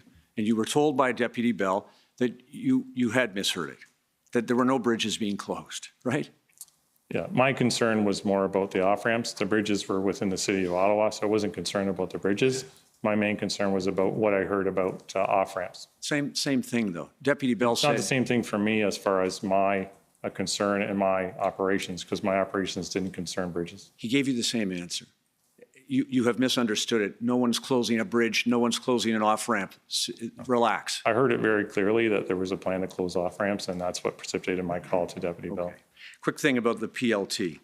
This PLT team, unfortunately, never had any success in negotiating the departure of convoy participants or protesters, correct?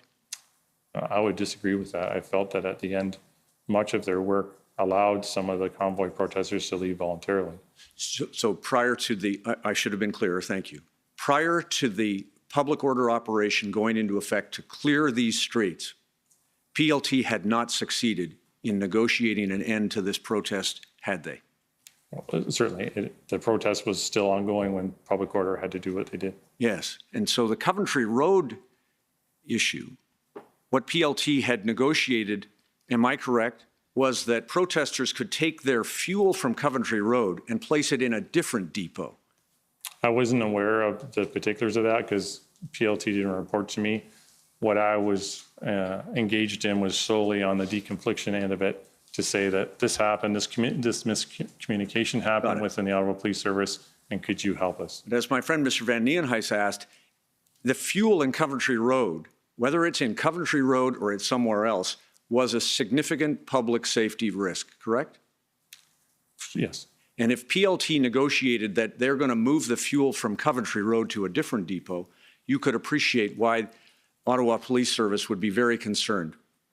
Correct? I can't speak to what the idea was or what the plan was because Got it. So you would not, you're not telling the commissioner that you're second guessing the operational decision to seize fuel if that was a public safety risk, correct? Correct, because our teams were intended to integrate and they didn't report to me. Thank you. And then Windsor. The information that was available to OPP was not sufficient to allow it to avoid the blockade at Windsor. I was not involved in any of the Windsor. I would not have any information on Windsor or our plans in Windsor. And resources have to be allocated among the OPP detachments across the province so that when we saw the note from your colleague in Windsor about whether Windsor was a priority over Ottawa, that's a decision that has to be made at the level of the OPP resource allocation, correct? Right. In a province the size of Ontario, there's various priorities that have to be decided on how we staff them. And as to the Emergencies Act, the OPP PLT notes to protesters included and relied upon terms under the Emergencies Act, right? I believe that's what we saw, yes. Understood. Thank you, Commissioner. Okay, thank you. Next, I'd like to call on the City of Ottawa.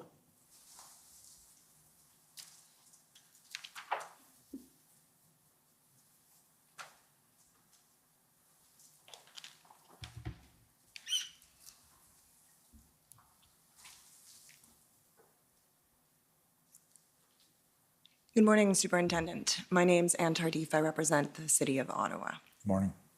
So I'd like to take you first to your notes. I know you have them in front of you, and I'll give you the date, but I'm going to give the number so that everyone else can follow along. Certainly. It's OPP 50774. And I'm going to go to the date at February 3rd, Superintendent. Yes. And it's page 19 of that document, Madam Clerk. You see the date there at the top of the page? Yes, 3rd of February. Yes. correct? And I'd like to go to the before last entry on that page, Madam Clerk, so just scrolling down a little bit. Perfect. So do you see the entry there, Superintendent? I think it's 1752. It could be 1952. I'm not sure the time matters, but do you see that entry? I do. Okay, and it says Superintendent Kanellakos, FSB, and that note. And it's actually the last sentence, I suppose it is, of that entry that I want to draw your attention to. It says, no real plan for them and no meaningful dialogue with truckers occurring. So first, is this something that you're reporting to Superintendent Kanellakos, or is he reporting it to you? And I'll correct you quickly. My grade 4 teacher would still not be happy with me. My penmanship is not the best. It says no real plan forthcoming. Forthcoming. Okay, it's the second part that I want to talk about, the no meaningful dialogue with truckers occurring. Do you see that? Yes, that's coming from Superintendent Kanellakos. Okay. And this is with respect to the Ottawa situation? Correct. So by February 3rd, we don't have any meaningful dialogue with truckers occurring. And you described the events of February 6th yesterday and again this morning, correct? Yes. PLT went into Coventry to negotiate the removal of gasoline. Yes. That's right. And Superintendent Patterson used the opportunity to seize the fuel and charge some of the protesters. Is that correct?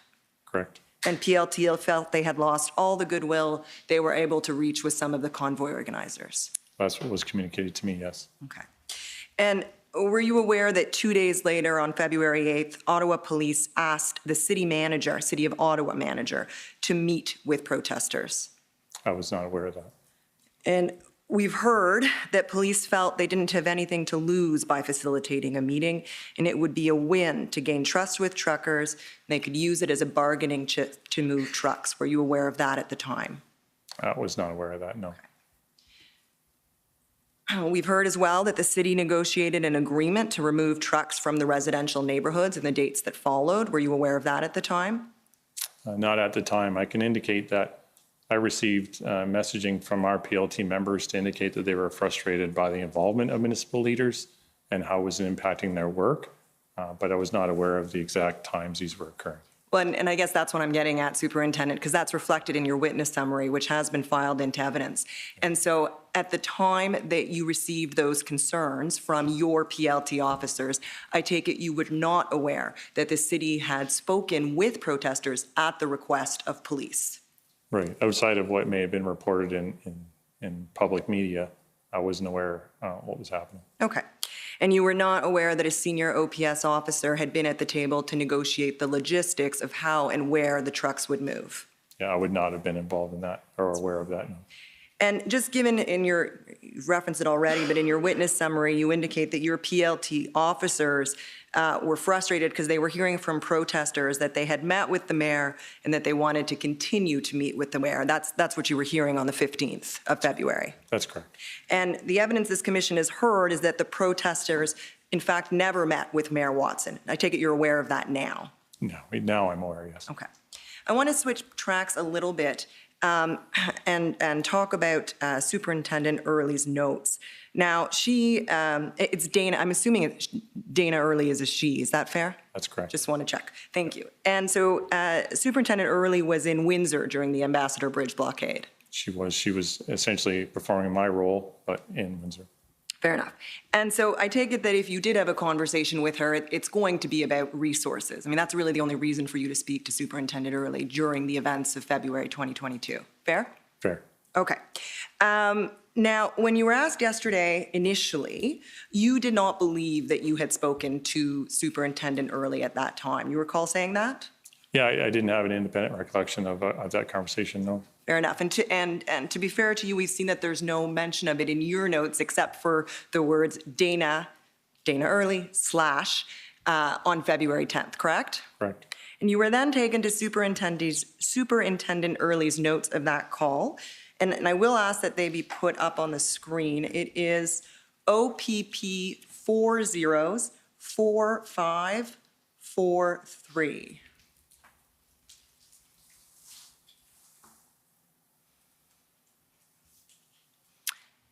Thank you, Madam Clerk. And can we go to page 15? Okay. So this, just to be fair to the witness, oh, actually, the date's on it, perfect. Do you see at the top there, 10th of February, 2022? Can you see that, Superintendent? I do, yeah. Okay, so just before we get into this, you described at some length in your testimony a meeting that occurred with the planning team and with the leadership of OPS at OPS headquarters on Elgin Street, and I believe that was on February 9th. Is that correct? That's correct. Okay. 12:10, I believe. Pardon me? I believe it started at 12:10. Okay, we've got the same meeting in mind. So that's the day before February 10th, obviously. Okay. Correct. So you explained during that meeting, I'm not going to take you back through all of it. You've explained it in some detail. It's in your witness summary, which has now been filed. But at some point, as I understand it, Superintendent Phil Liu of the RCMP tells then Chief Slowly to pump the brakes on the enforcement plan. Is that fair? It's fair. And he says that he thinks he can get 400 POU officers to Ottawa in a week's time. And sorry, incorrect. I believe it was Staff Sergeant or Sergeant Darwin Tetro who's saying that, Pardon me. not Phil Liu. The statement is what you, as you claim, but I believe it was made by Darwin Tetro, not Phil Liu. And is Staff Tartan Tetro also with the RCMP? He is, and Okay. he has a public order component in his work. Perfect. So we've got an RCMP officer advising that they think they can get 400 POU officers in Ottawa in about a week's time, right? That's correct, yeah. So if we're at February 9th, that means they think they can get their 400 POU officers in Ottawa on or about February 16th. Fair? That's fair. Okay. And I think we've heard at length that a number greater than that was actually needed in order to bring the convoy to an end, right? Oh, certainly, and I Yeah. believe Staff Sergeant Tetro believed that as well. He just indicated, let's start there, and then we'll work with our public order partners across the country to try to gather more. Fair enough. So the 400 was a start. Yes. Now, if we can scroll down here till 10:21, that's the first indication of the call. Do you see that call? I can't tell if that's to or from. It looks like from, not much turns on it. Craig Abrams, to confirm resources, and that's consistent with what you've told us. Any call with Superintendent Early really would have been to focus on resources, right? Yes. And then Ottawa has been sending resource sheets. Is that sheets? Sheets, yes. To EOC. That's the Emergency Operations Center of the OPP. Based in Aurelia. We Based use in that Aurelia. term a lot. So every region has an emergency operations center. So in this case, she's talking about Aurelia because we were both using Aurelia to help facilitate logistics to obtain resources for both our operations. That's right. So you've gotten exactly where I wanted to get at. This is the same place that you both are writing to get resources, right? Correct. Okay. And then 10:23, and actually before I get here, I think I heard you say that you believe that Superintendent Early had a scribe. Is that right? Yes, I thought, I would assume she did, but, Okay. And so you believe that these are notes taken by her scribe? and that I have no confirmation of that. Okay. Assuming it was, but I could be mistaken. Okay. That's fine. So at 10:23, advised Abrams, Windsor is priority according to deputy. Do you see that? I do. And the next line refers to a gentleman named Harkins. Is that Harkins, pardon me? Is that Deputy Commissioner Harkins? Yes. And he's in charge of the Field Services Bureau, do I have that right? She's the deputy in charge of field operations for the Field Operations, okay. And so as I'm reading this, the Deputy Harkins advised that Windsor is priority. Is that the way to read this? That's what That's what that says. And Harkins, Deputy Harkins told me, being Superintendent Early, to go through the EOC, and you advised that that's what was happening at that time, right? Yes. So you're both going through the same Emergency Operations Center to request resources for your operations. Correct. We'll have much better idea of numbers this afternoon after meeting with POU commanders. And then at 10:26, I'm just jumping over the 10:24, you can see it there as Superintendent. Abrams will call EOC to confirm staffing process. You are priority, we will take leftovers. Do you accept that you made that statement, Superintendent Abrams? Either that or something to that effect? No, I don't recall making that statement.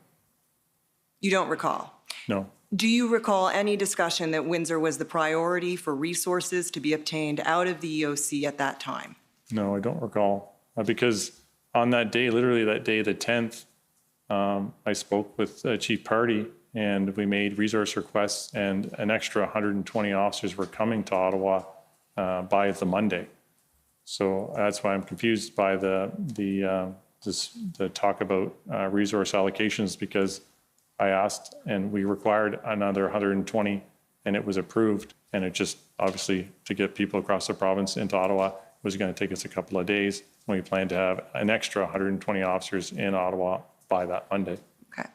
And at 10:26, again, I guess the second 10:26, Abrams advised Winder will need to tell you what you need. So we've got three statements between 10:21 and 10:26 suggesting that you were made advised here that Windsor was the priority, but you deny that.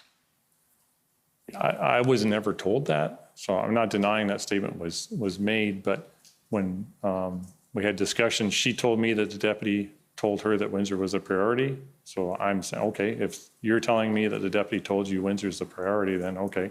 But that information, from what I'm seeing, is the Deputy Harkins, I'm assuming, was telling her. I didn't tell her that. So we may just be lost in language and semantics. When I said you were never told, I was meaning to say by Superintendent Early. Do you accept that you were told by Superintendent Early, that her understanding was that Windsor was the priority? I'm not asking you what you were told by Deputy Harkins. Right, I accept based on the notes. I don't have an independent reaction of her. That's fine, but you accept it based on the notes. Thank you. If we could keep strolling down.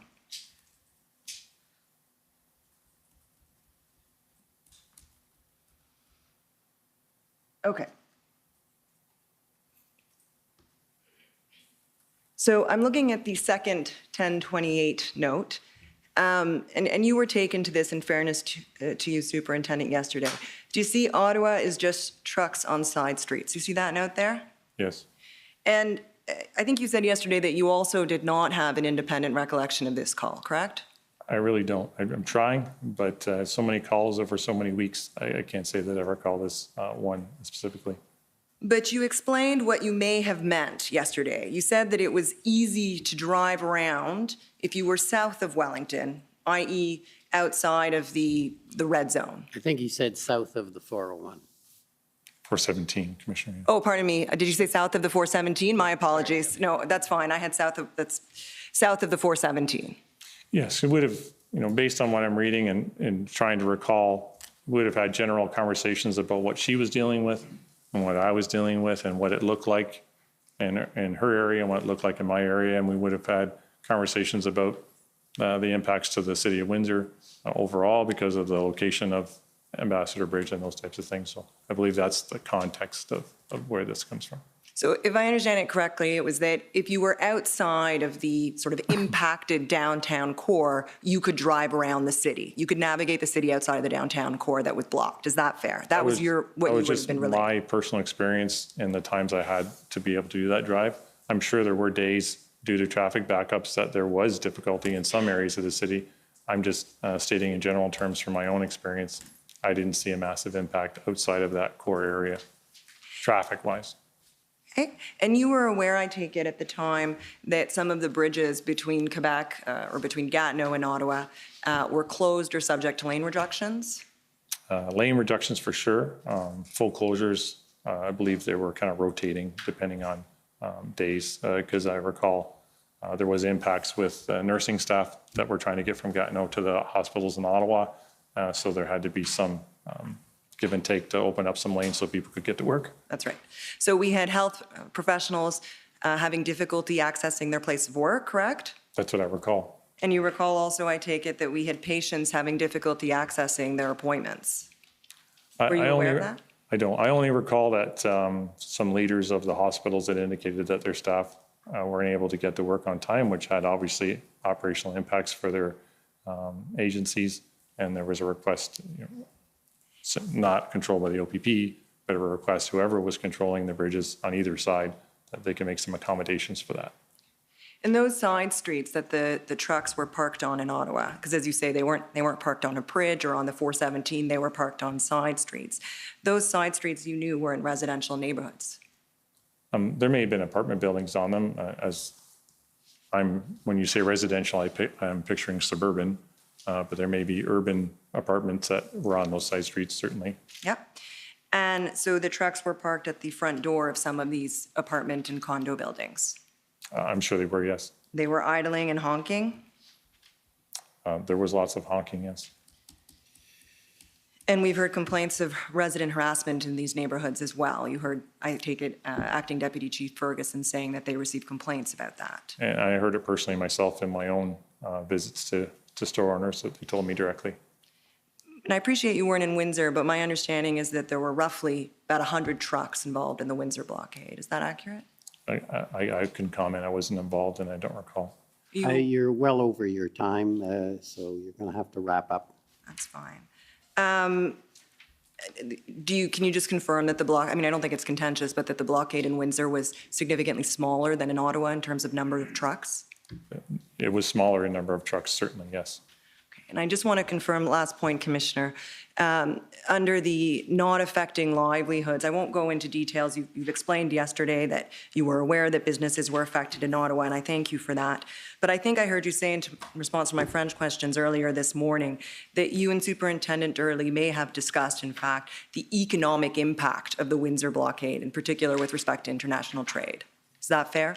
I think we talked about what her blockade was doing in relation to mine, similar to, relating to my experiences to the rail blockades in Kanellakos and the economic impacts rail blockade has. It was very similar in circumstance. More significant than in Ottawa? Economically. Yeah. Thank you very much, Superintendent. Thank you, Commissioner, for your indulgence. Okay, next is the Ottawa Coalition.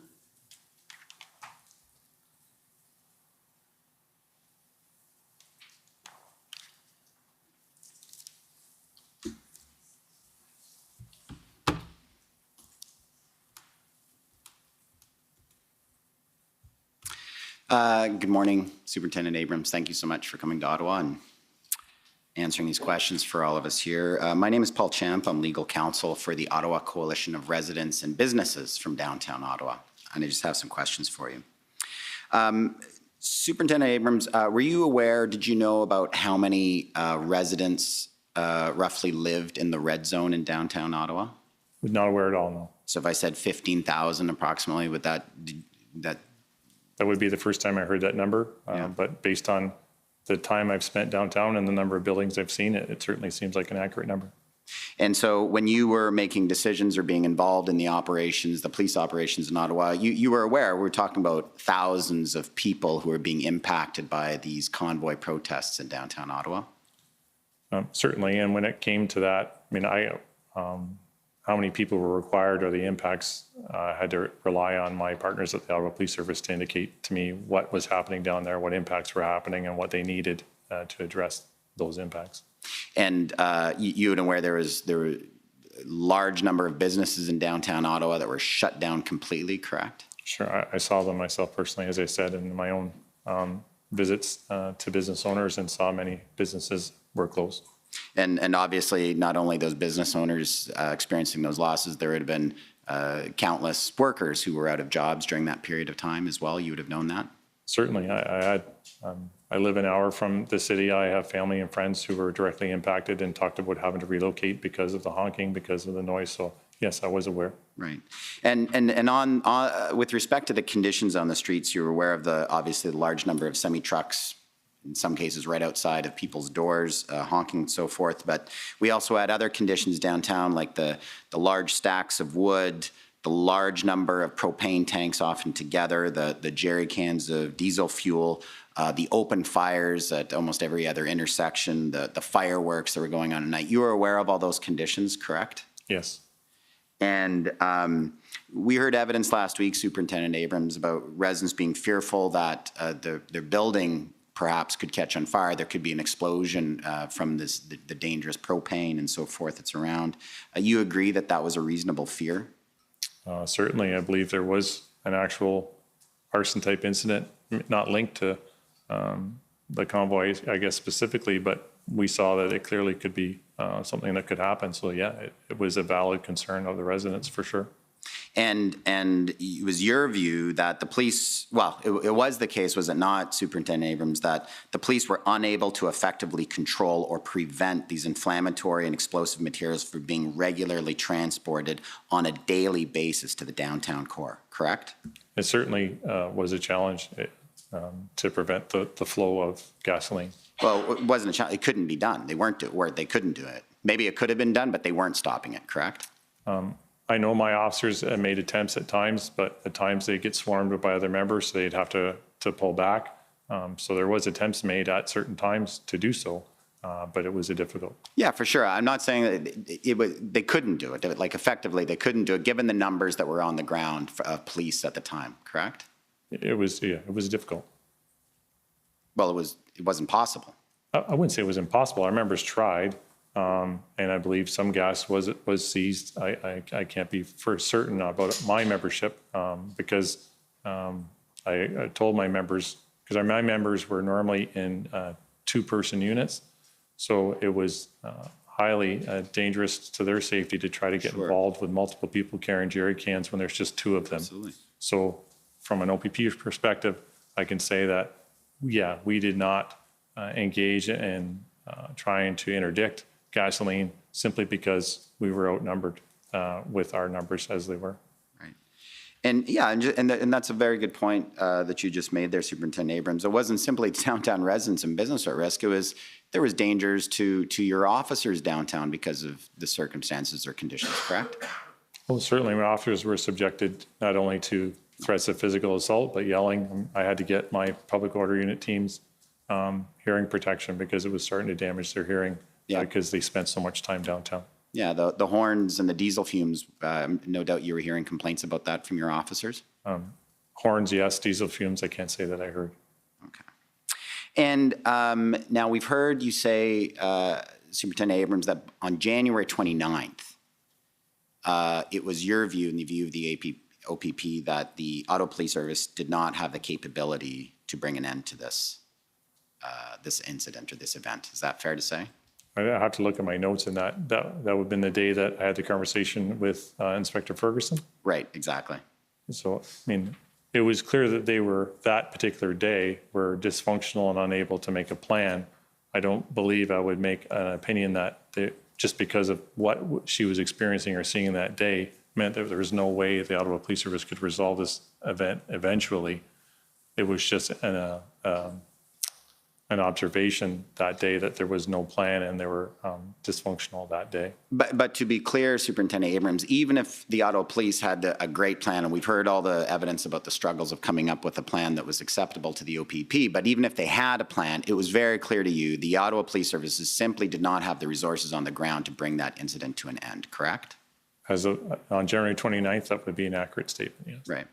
And that remained your view throughout, and in fact was the reality. It wasn't until significant numbers came that they were able to bring it to an end, correct? Yes. And it's my understanding, Superintendent Abrams, that you had a conversation on January 31st with Deputy Chief Bell, where he indicated to you the Ottawa Police Service at that time was looking at a 4-week sustainability plan. Do you recall that? I do recall that. And you were quite surprised, is my understanding about that? I was. You were concerned the Ottawa Police were looking at already that this could be a prolonged event and they were just going to try to manage it for 4 weeks? That was your understanding at the time? Correct, because I just, from my experience, we normally plan kind of in 24-hour cycles, 48-hour cycles. To hear that there was a plan that didn't look like it would have a resolution until at least 4 weeks was surprising to me, yes, to hear that length of time that they were planning. And I believe that was the conversation where he basically stated, we don't know how to resolve this. And I presume, Superintendent, that it was a concern to you because you could observe yourself about the significant impact on the residents in downtown Ottawa. Is that fair? Yes, and I believe in my other evidence, I said, in my experience, as more time goes by in these events, it only adds more participants, which makes the job of policing more difficult. Right. As each day and week passes, it makes the job even more difficult. So, excuse me, that's why there's a desire to try to end this type of event as soon as you can. For sure. And that leads to another point, Superintendent Abrams, is that we've heard a lot of your testimony about closing the off-ramps to the 417, and the OPP did not prefer that option, correct? You were content with the trucks to continue to come downtown Ottawa in the weekends that followed, correct? No, we were happy in the weeks that followed after the main arrival. We were happy to work with our partners, and most of it was our own partners, within the province of Ontario saying there's X number of trucks coming to Ottawa, we were happy to try to work out and communicate with them first, hopefully, to say, look, there's no more room downtown. You can't try to get downtown, go to Castleman or go to these other areas. We would try to do those communications with those operators first. Through the PLTs. Yes. Yeah. If we weren't successful, yes, Ottawa Police would say, OPP, can you close this ramp or this ramp, because there's just no capability to accept those vehicles. It's going to cause traffic chaos.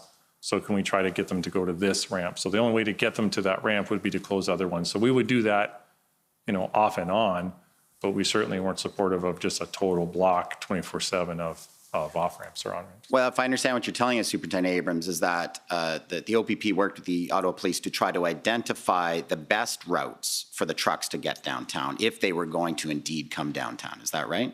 That would minimize the traffic impacts on the rest of the city. Certainly, once the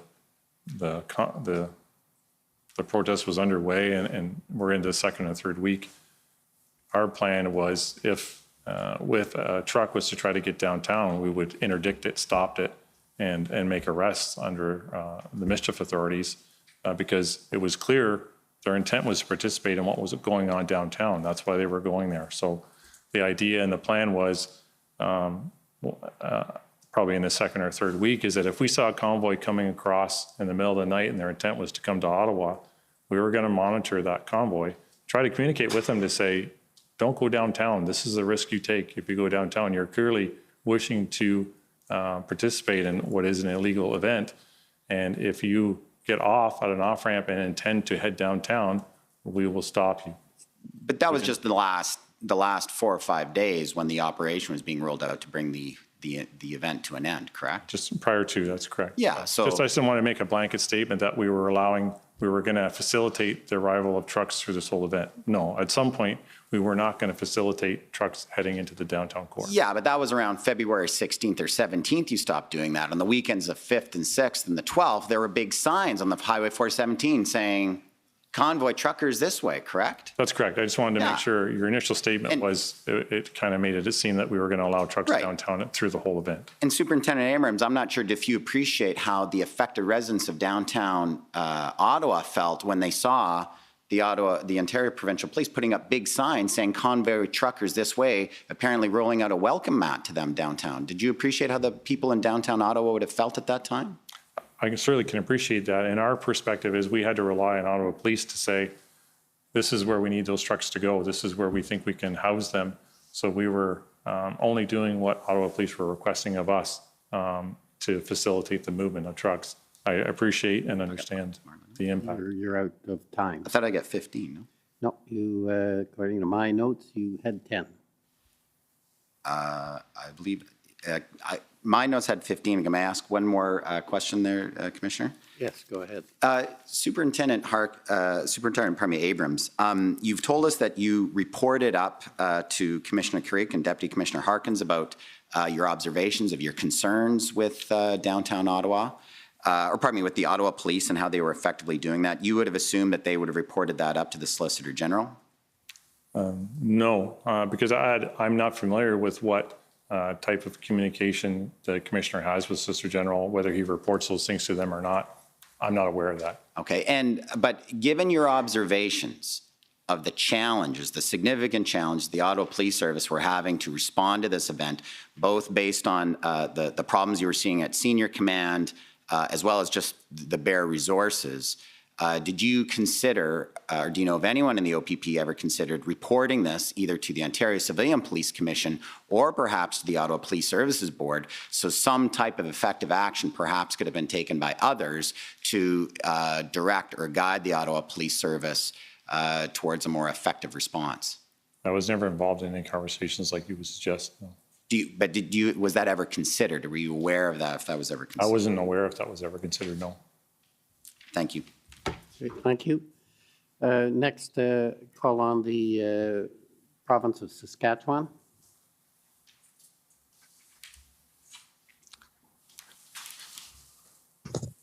Good morning. Can I be heard in Ottawa? Yes.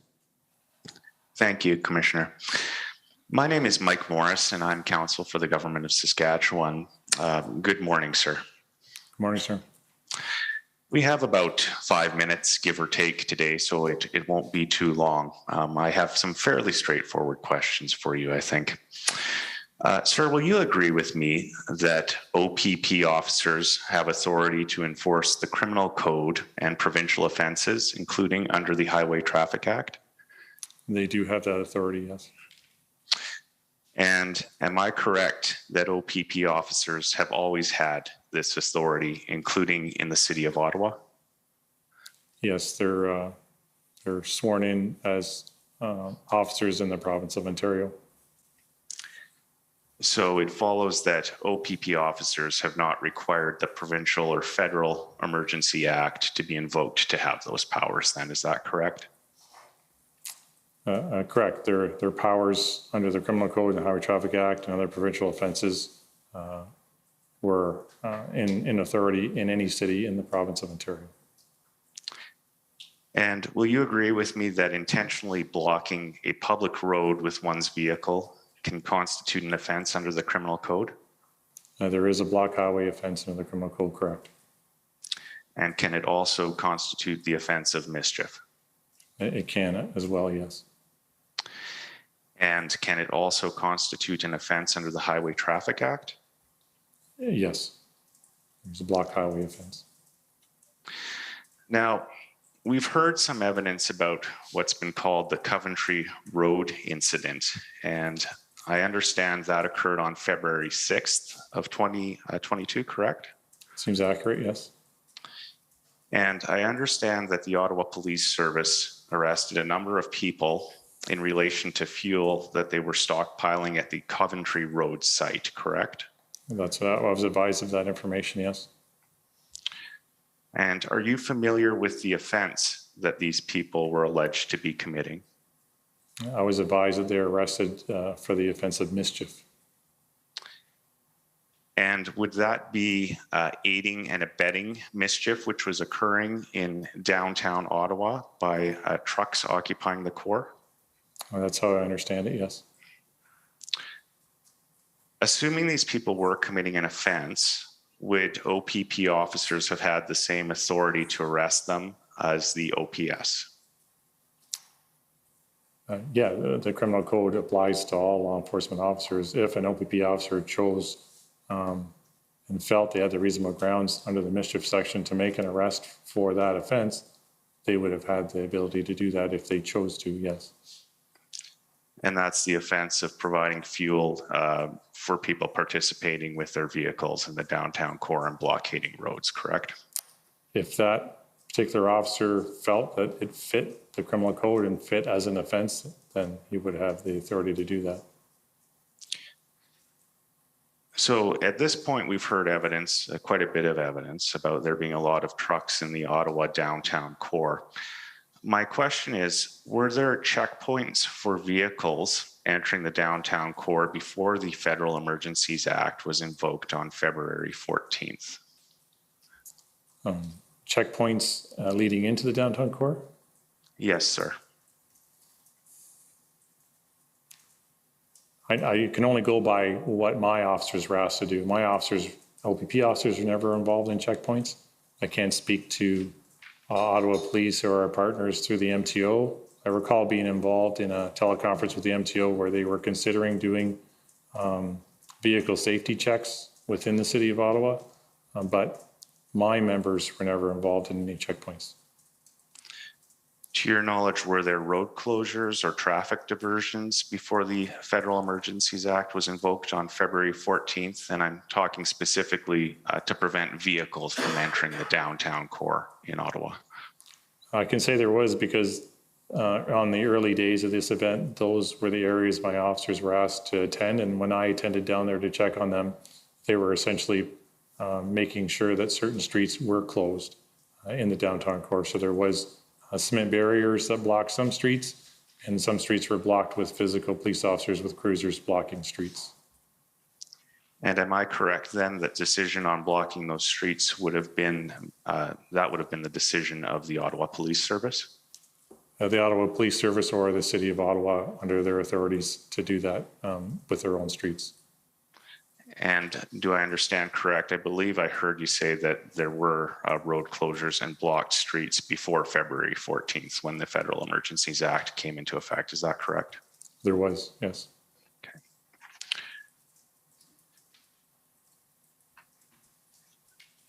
If I can, I'd like to talk to you a little bit about a demonstration that occurred in Ottawa in April, known as the Rolling Thunder demonstration. Are you familiar with that one? You're going to have to do it very quickly. You're already over your time. Okay, I will be quick, Commissioner. Thank you. I am aware of it, and I was assigned as the strategic commander for that event as well. And I understand there was no emergency legislation in place when Rolling Thunder occurred in April, correct? Correct. And checkpoints or I guess roadblocks or controlled access was used for Rolling Thunder. Is that correct? Correct. My members were used in the same kind of context to do traffic points and to restrict flow of vehicles on certain streets, yes. And Rolling Thunder was successfully managed and resolved, correct? I would call it a successful event, yes. Thank you, sir. Those are my questions. Okay, thank you. And now if I could call on JCCF Democracy Fund. I believe they're attending. Good morning, Superintendent. I am Alan Honor. I'm a lawyer for the Democracy Fund. Morning, sir. Earlier today, Counsel for Canada asked you about towing guidelines from the OPP Commissioner, and you couldn't comment on those. If you can't comment on this question, it's fine. But are you aware that on February 13th, 2022, before the declaration of the public order emergency, the OPP had confirmed that 7 towing companies were willing to provide services, and a total of 34 heavy-duty trucks were available to the OPP in connection with this protest in Ottawa? I would not have been aware of that because that was not part of my under my command or part of my mandate. Thank you. We'll ask that question to another witness later on.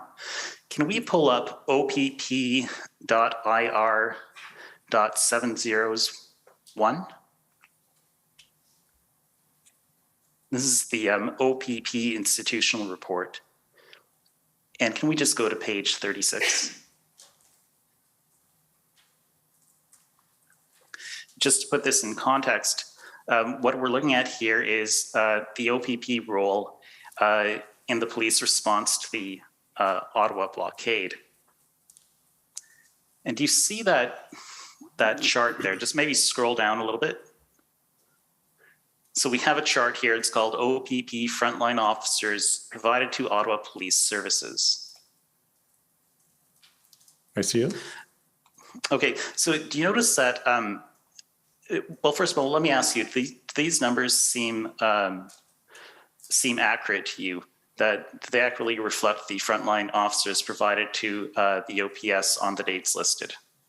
It does, and I think it's important to clarify when they speak about frontline officers, it is strictly just those officers. These numbers don't include public order unit officers. They don't include intelligence officers. They don't include aviation services. There's many other OPP resources that were used in Ottawa that aren't captured in these numbers, just for clarity. Yeah, understood. And thank you for clarifying that. What I noticed when I look at this chart is that the frontline officers increased significantly on February the 16th and then again on February the 18th. And obviously you would agree with that. It's in the chart. Yep. And now if we could go back just to page 35, and you know, perhaps, Superintendent, I don't need to go back to page 35. Would you agree with me that one of the reasons these officers were able to be deployed to Ottawa at that time was because resources were freed up from Windsor? I suppose there were more resources from Windsor, but the reason for the increase in the numbers would have been to bolster increased traffic points that needed to be bolstered in that period of time in order to support the public order unit plans. So I can't say that the increase that you see on the chart is directly connected to the successful conclusion of Windsor. It was more related to operational issues and plans here in Ottawa. Okay, can we just scroll down to where it says February 15th?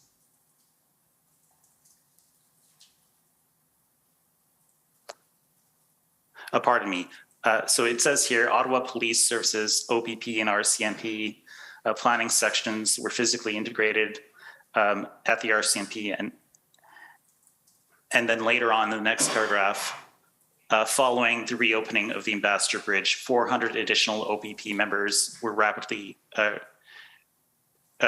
deployed from across the province. So some of those went to Ottawa and some went elsewhere, I suppose. Yeah, that's correct. And it was in this period of time when we talk about most of those 400 additional officers were frontline officers. And within the OPP, the frontline officer component in Windsor was not as strong. We had a larger public order unit component in Windsor. So the 400 additional OPP members, those were frontline members that came from around the province, and that's why we had to defer block training and cancel discretionary leave to be able to get that number of officers to Ottawa. And I'm almost out of time here, but would you agree with me that the reason for the redeployment of these frontline officers to Windsor was not related to the Emergencies Act, and that it would have happened anyway? I'm sorry, I have to repeat your question again. Yes, absolutely. Would you agree with me that the deployment of these frontline officers to Ottawa the increase in numbers on the 16th and on the 18th was not directly related to the invocation of the Emergencies Act? It is something that would have happened in any event. I would agree with that. It was directly related to what we knew now was an operational plan with public order that needed extra support. And that was the operational plan of February 13th, 2022, correct? I never saw the plan, so I'm not certain of what the date was, but it was the plan that the integrated planning team came up with. Was it called the Integrated Mobilization Operational Plan? I can't be certain of the title of it. I'm sorry. Okay, but in any event, that plan was in place prior to the invocation of the Emergencies Act. I know it was being worked on because the integrated planning team came February 9th. They started their work on the 10th and the 11th. The act was in the effect on the 14th. Because I wasn't on that side and I wasn't part of that team, I can't tell you for sure exactly what day that plan was finalized. That's fine. I suspect we'll hear that from Chief Superintendent Pardy today. Thank you very much, sir. Those are my questions. Thank you. Okay. Any examination by the OPP next? Commissioner, the OPP has no questions. Thank you. Okay. Any re-examination? Just one series of questions very briefly. Superintendent Abrams, you gave evidence about that the February 9th meeting, and you were asked in cross-examination about Darwin Tetro and the commitment sought for 400 RCMP officers. You recall that? I recall, yes. Can you tell us, was there a similar commitment sought or offered on behalf of the OPP at that meeting? I don't recall us speaking about public order unit commitments. We already had a large amount of public order sections in the city already. I think it was more, the discussion was more about how we could get extra. Certainly OPP could provide a couple more sections, but in that meeting in Ottawa Police Headquarters, I don't recall us talking about the OPP POU component that may be able to assist. Chief Pardy may have talked about that, but I don't recall that. Okay, thank you. Okay, so that completes your examination and cross-examination. Thank you very much for appearing and for your evidence.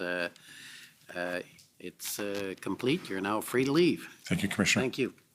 Okay, so we're I think at the time where everybody's entitled to a break. So we will take a break until 5 after 12, and then we'll come back and we'll go with our next witness, who I understand is Chief Superintendent Pardy. The commission is in recess for 15 minutes. La commission levée pour 15 minutes.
Order à l'ordre.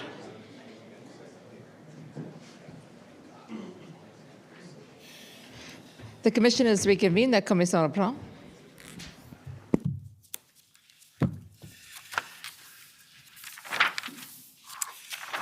Hey, good afternoon.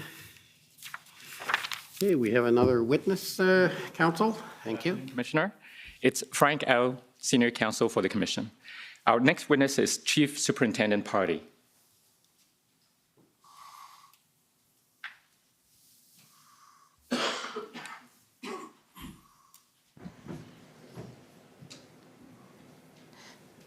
Superintendent, will you swear on a religious document or do you wish to affirm? I'll swear. For the record, please state your full name and spell it out. Carson Pardy, surname Pardy, P-A-R-D-Y. Do you solemnly affirm that the evidence to be... I think he said he'd swear. Yes. Oh, apologies. You'd like to swear on a religious document? Sorry? Would you like to swear on a religious document or affirm? I'll swear. Okay. On a religious document? Sure. The Bible? Bible's good. Okay.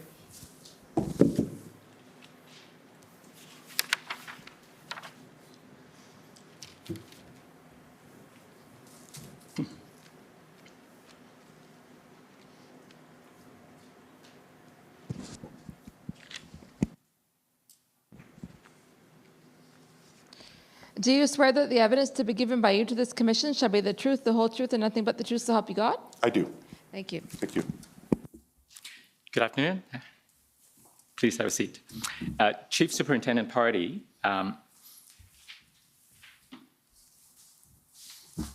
you remember attending an interview, well, actually 2 interviews with me and my commission colleagues in the summer? I do, sir.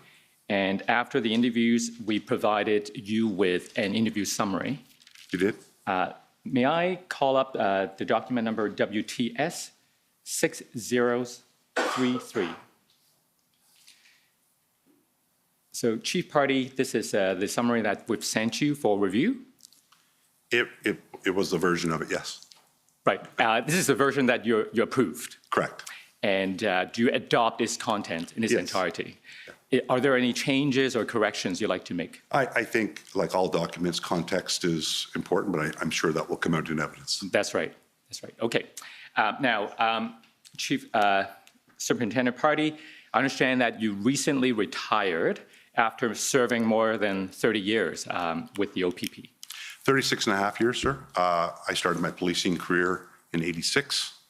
I left active duty in July 15th, but I'm officially retired now for 3 weeks. Only 3 weeks? Only 3 weeks. Congratulations. Now, you were a former critical incident commander. Yes, sir. And you have, throughout your career, worked for many years in the National Capital Region on major events. Well, I spent 28 years of my OPP career.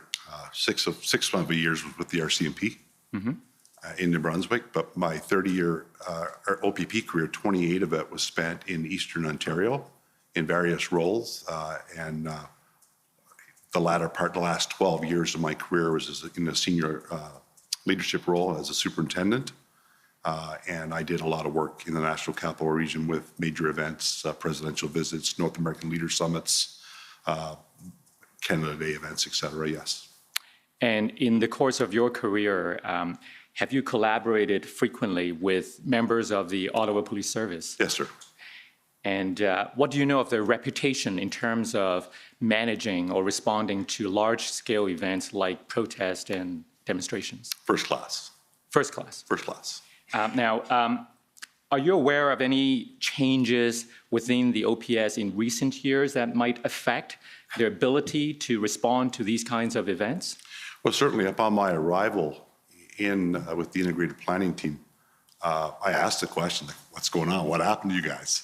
And certainly the pandemic has had an impact, retirements, people moved on, lack of major events to keeping those skills honed when people move on. Emergency readiness, emergency preparedness is much like crime prevention. Nobody wants to pay for it when nothing's happened. And that's across all sectors. But certainly, there's been a lull, perhaps since about 2016, with the massive large-scale events that they've had in Ottawa. So it's just been a considerable passage of time that there hasn't been anything major. But yet Ottawa is renowned for almost daily protests of some sort. Mm-hmm. So I'm going to take you back now to the events back in January, February. I understand that in January of this year, you were the commander of the OPP Northeast region, right? That's correct, sir. And then in early February, you were asked to lead the integrated planning group to assist the Ottawa Police Service. That's correct. So let's talk about the specific assignment, your lead role with the planning group, the integrated planning group. When were you asked to take that on? It was the evening of February 7th. I received a telephone call from my supervisor, who is Deputy Commissioner Chris Harkins, advising that they were putting together a team to go to Ottawa to assist Ottawa, and asked if I would be interested in leading that team. He felt that I was a good fit for it with my background. And he gave me 10 seconds to say I didn't want to do it. I accepted the assignment, and that very night packed a bag and headed to Aurelia for a briefing the following morning. Mm-hmm. And the following morning, what time was the briefing? I believe it was about 9 a.m. In the commissioner's office. Who attended? Commissioner Creek was there, Deputy Commissioner Harkins, Superintendent Mike McDonnell was present. Superintendent Craig Abrams was on video link. I believe perhaps the commissioner's executive officer may have been present as well, but I don't particularly recall. Right, and we've just this morning heard from Superintendent Abrams.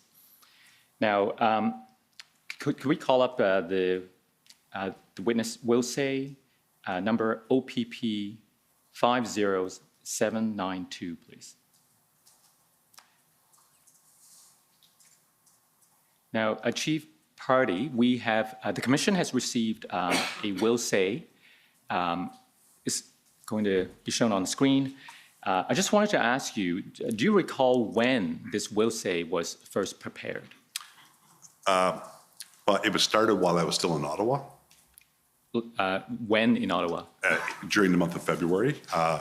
My supervisor, Deputy Commissioner Harkins, had suggested that, start putting my mind to developing or preparing a will state for the events leading up to and to the conclusion in Ottawa.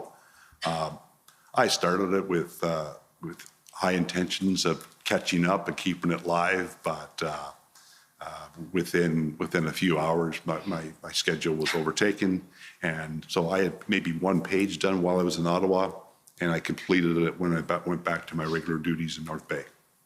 And when did you complete it? First week of March. Okay. Now, tell us about the nature of your assignment. What was the mandate? Well, the mandate was to provide Ottawa Police support. I was given a broad range to ask for anything I needed. I received from start of the deployment to the conclusion of deployment that type of support from not just my organization, because I was an OPP officer, but leading a team, an integrated team from multiple organizations. So it wasn't just OPP. It wasn't about the OPP.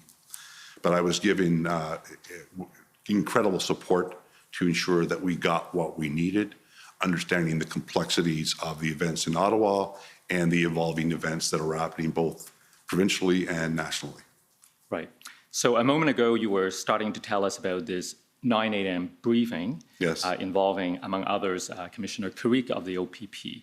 Tell us about that briefing. What was discussed? Well, I got an overview from Superintendent Abrams as to the state of the union in Ottawa, that the concern was there wasn't a plan. They were asking for a lot of resources, but there was no concrete plan in terms of how those resources were going to be utilized. There was dysfunction. There was a loss of confidence and faith being displayed by the public. The narrative in the media was certainly slanted. There was no, in terms of the protest and by the protesters, Generally, it was a crisis in Ottawa. Now, you mentioned earlier that the purpose was to support. One of my most common phrases that I uttered throughout my time is in Ottawa with their senior executive, their officers, is we're here to help. And what kind of help? Whatever they need. But we were there to help build and complement any plans and direction that they had. There was never an intent, and this was explicit in my assignment. We were not going to Ottawa to take over command and control of the event. We were going there to support them. Certainly there was a goal to integrate or unify commands. This is an event that was clearly now beyond the capability of one single organization just by its size and the need for resources. It stretched well beyond what Ottawa Police themselves could provide, which in my world, that's generally the kickoff for developing like a unified or an integrated command with others. That was the focus, to get there to have a team of dedicated people, of which I only knew one of the people that were assigned to me. I was going to be meeting these people that evening when I arrived. I was given a contact with the Ottawa Police, and later that morning I got in my vehicle and I started making my way and spent the next 4 hours on the phone. Right, so you were in Orillia at 9 a.m. and by 5:35 that afternoon you were in a meeting with the members of the OPS, right? That's correct. Who did you meet with at that 5:35 p.m. meeting? Well, I know I had someone taking minutes for that meeting. I know Deputy Chief Trish Ferguson, who I'd known previously, was at the meeting. Superintendent Patterson. There was a number of other folks with them, both on conference and video link. I know that initially, even in my own minutes, it reflected that Chief Slowly was present at the meeting because that was on the invite, but he did not make that meeting due to emergency family. It was delayed, right? I don't recall him joining. The minutes don't reflect any comments or whatsoever from the chief. My recollection is he did not join the meeting at all. All right. Now, we heard from Deputy Chief Ferguson from the OPS yesterday. I believe she said that the former chief was delayed, but he did join by teleconference or some other means of remote communication. And that is very possible. As I said, I reviewed the minutes from the meeting.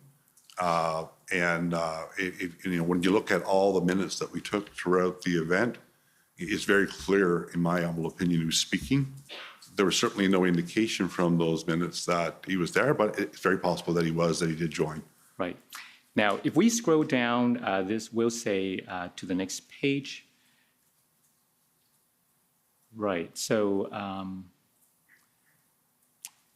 the first dark bullet, planning team held its first meeting at 17:35 hours from RCMP headquarters with the OPS.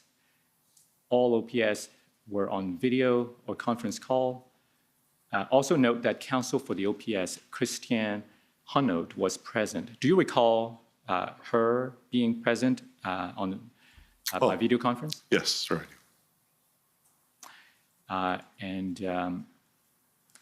Okay. Now, let's talk about what was discussed at that meeting. Tell us what happened. We started the meeting by just doing introductions of those that were available from my team. My team are still not all in Ottawa. They were still arriving. But we did have Inspector Tim Skinner from the York Region Police. One of my planners from our emergency unit in Orillia, Brad Taylor, was present. Superintendent Phil Liu from the RCMP, and Sergeant, now Staff Sergeant Darwin Tetral from the RCMP as well was present. We stated our objective. We're there to help. What do you need? We need a plan. Let's start building on. We're there to building on your objectives are. And they proceeded to give us a broad overview of their concept of operations for the occupation. And it was just that. It was a concept of operations. We had lots of questions. We received an update from Superintendent Patterson, and he was the event commander at that time, about things that were on the horizon with some potential arrests and some strategic take-backs, if you will, in the downtown core. We're listening intently just to find out. Our goal, start to finish in the meeting, is to learn as much as we possibly could. You can only help when you have a true understanding for what the needs are, and to understand those needs. And we left that meeting with a commitment from Ottawa Police that they would provide the plans to us. We asked for e-versions. Whatever version they could get to us would be very helpful, so that we could see what they have on paper in terms of their plan, and then what we would reasonably need to do to complement that plan. Also, it was critical for us to have access to them, the Ottawa Police.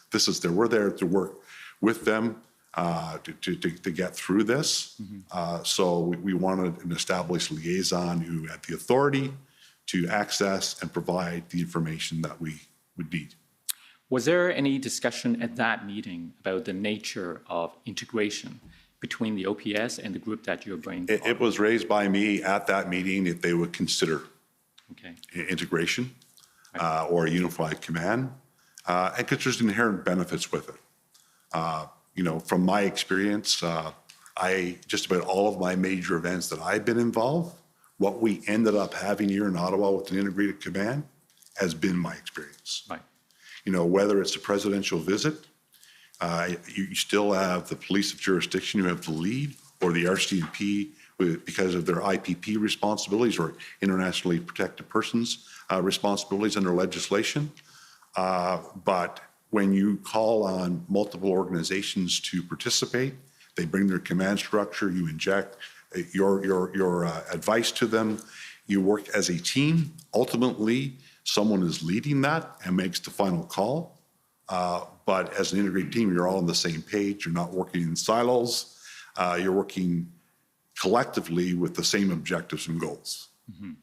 Let's talk about the members of this team that you were assembling and bringing to Ottawa. It's called Integrated Planning Cell or Integrated Planning Group.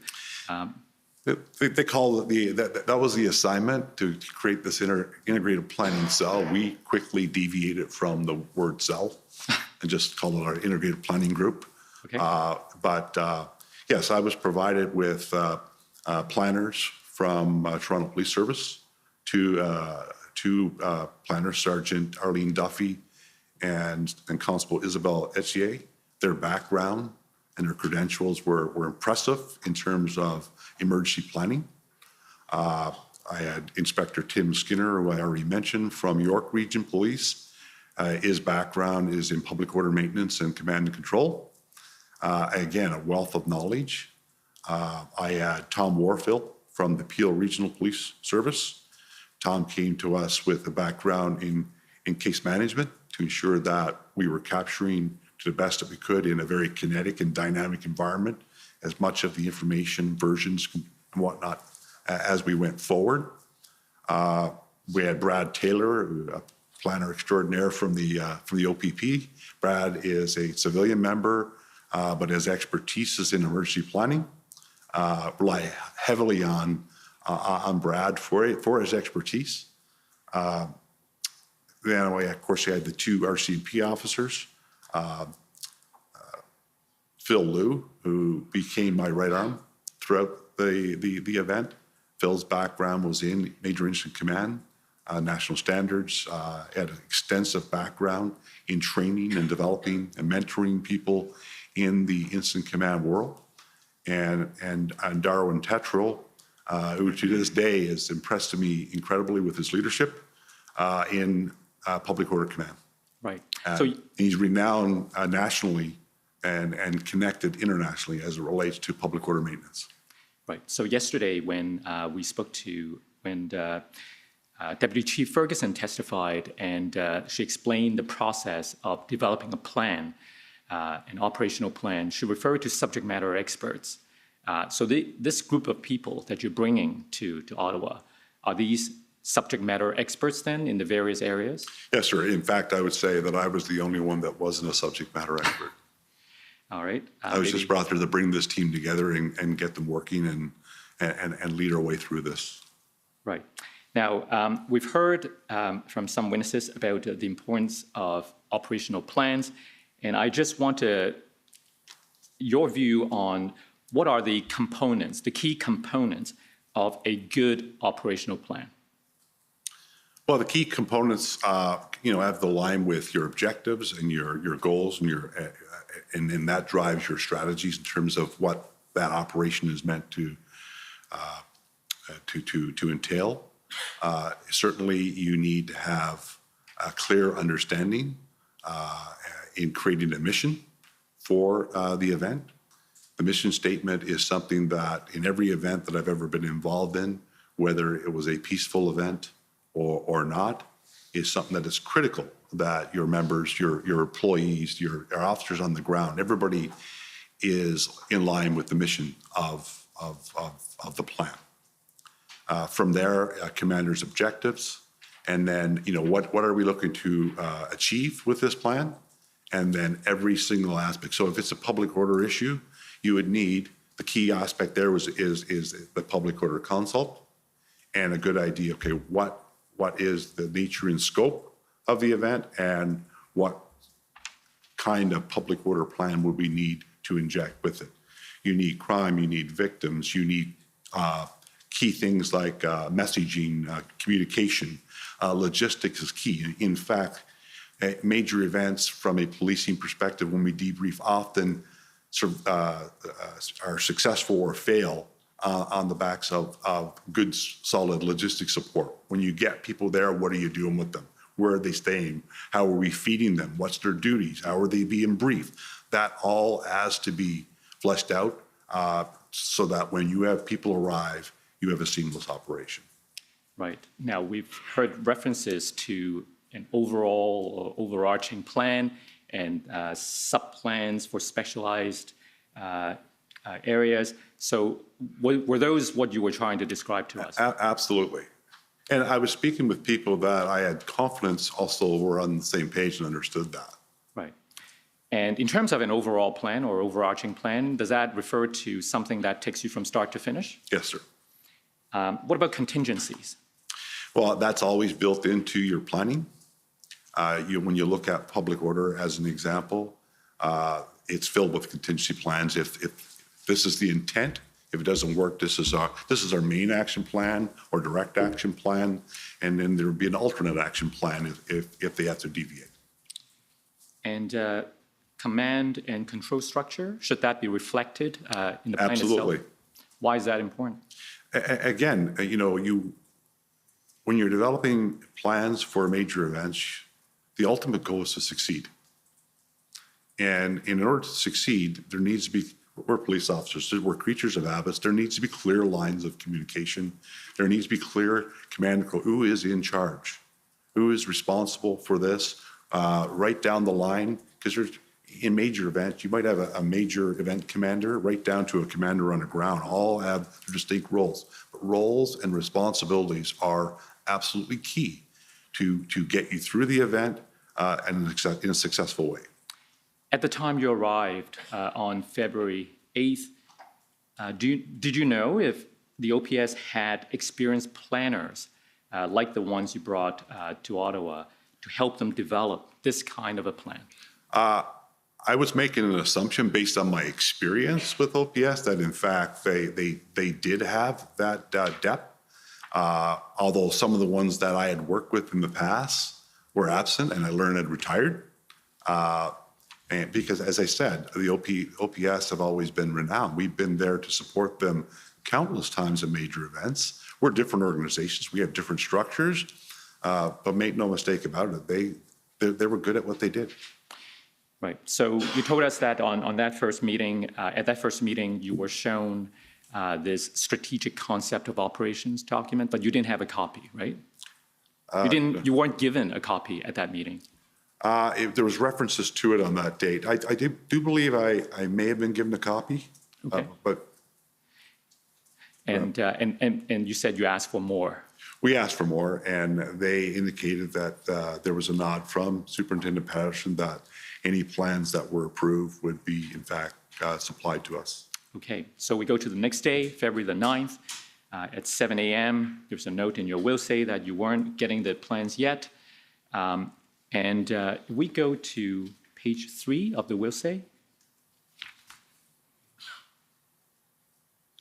The second bullet, oops.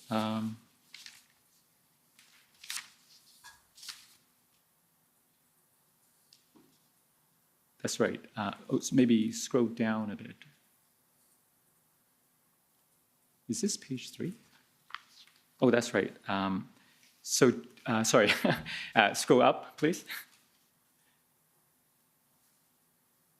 Okay, the second bullet, discussion after the discussion around injunctions, and then stressed we needed to develop a plan. Oh, I'm sorry, I think I'm looking at the wrong page. Okay, I found it now. So go down again, I apologize. After February, the heading February the 9th, do you see the second bullet? Yes. And the last two sentences, learn that everything had to go to the chief before it could be actioned or released to our team. Now, I just wanted to ask you about that. What did you mean by this? Well, we learned very, very early in our time in Ottawa that the chief was very much engaged, and that ultimately everything that they intended to do had to be approved by him. Who told you this? I heard it from just about every OPS employee that I dealt with there in some way, shape, or form. Okay. But it was very clear to me in my dealings with their senior officers, Chris Riem, whose name is there, Rob Drummond, who was at times working with us in different aspects, Trish Ferguson.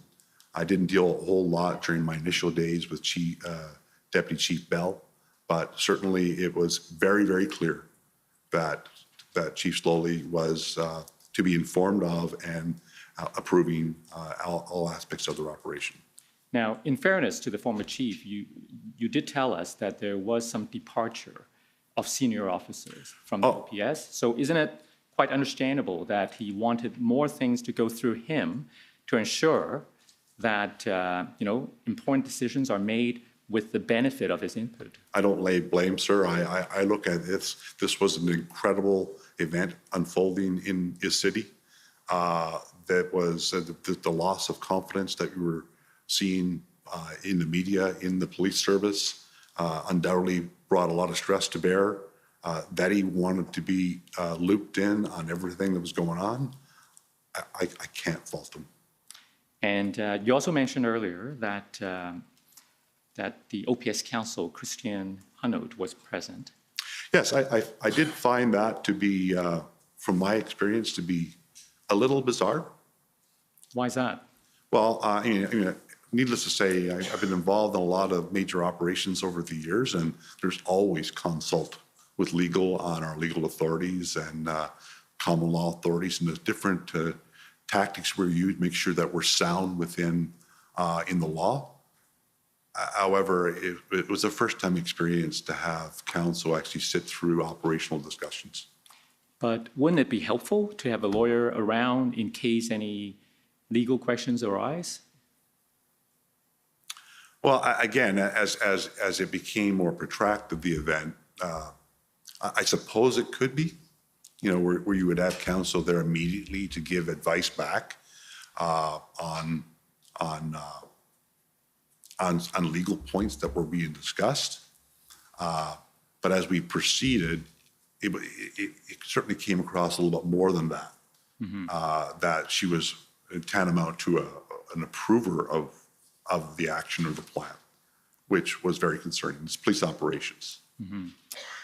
Okay, so that that was your, that's the morning of the 9th when you were still looking for a plane and not getting it yet. Yes. And then around noon that day, you got to meet with the OPS team again, right? Yes.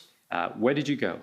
Well, we had called for a meeting to discuss things more broadly. And it was downtown Ottawa at the Ottawa Police Station, 474 Elgin Street. It was in an upstairs boardroom. We couldn't bring all of our team. I would have liked to, but we were going to be somewhat restricted, and we were still in the pandemic, so we were mindful of all these things still going on. So we brought a smaller part of the team, including Craig Abrams, who also joined our team initially, along with Mike Francis, 2 OPP officers who had been in Ottawa working already, assisting Ottawa, one from a POU perspective, one more from a strategic command perspective. Myself, Tetral, Skinner, and Phil Liu, and there was another RCMP officer, I believe his name was Charles Mason, was present with us at that meeting, along with the OPS command team and their counsel. Okay, well, tell us what happened at that meeting. Well, again, we discussed 2 different documents that they provided us, their strategic concept of operations. That was the same one that you saw yesterday? Yeah, it's very similar, and yes, I believe it was the same. They're a broader, overarching kind of concept of operations for the truck demonstration. And we had discussions about that. We were asking for numbers. There was a sergeant or staff sergeant LeBlanc from the Ottawa Police Service who provided us the breakdown of numbers, what they needed to sustain operations. And the number, if I'm not mistaken, was 516 FTEs or police officers to sustain operations at all the checkpoints that they needed. We had a lot of debate about that. Ultimately, there's some math issues that we came to terms with. But again, our goal is there to completely understand. We didn't just go in blank and say, what do you need? Here you go. So we had discussions about that, and then we had discussions about, an overview provided to us by Superintendent Patterson of an operation at Rideau and Sussex that they were contemplating. My notes reflect that it was scheduled for 4 with a possibility of being moved up to 11 p.m.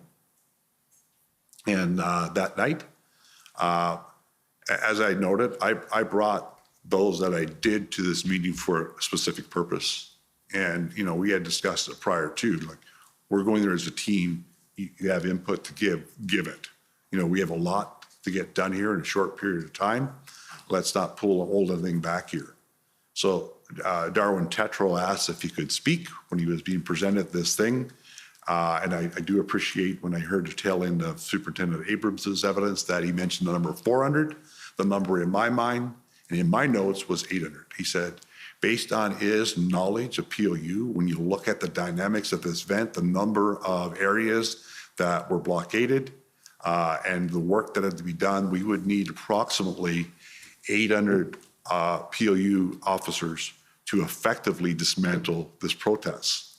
But furthermore, and the key thing for me, hearing from a subject matter expert with his level of experience, is that once you start this operation, you should not stop. And their intention, as it was presented to us, was to kind of do it to use the words that were used, chunk by chunk. And there was recognition that it would be very resource intensive, a significant demand on resources to do it that way. But we didn't have significant number of resources.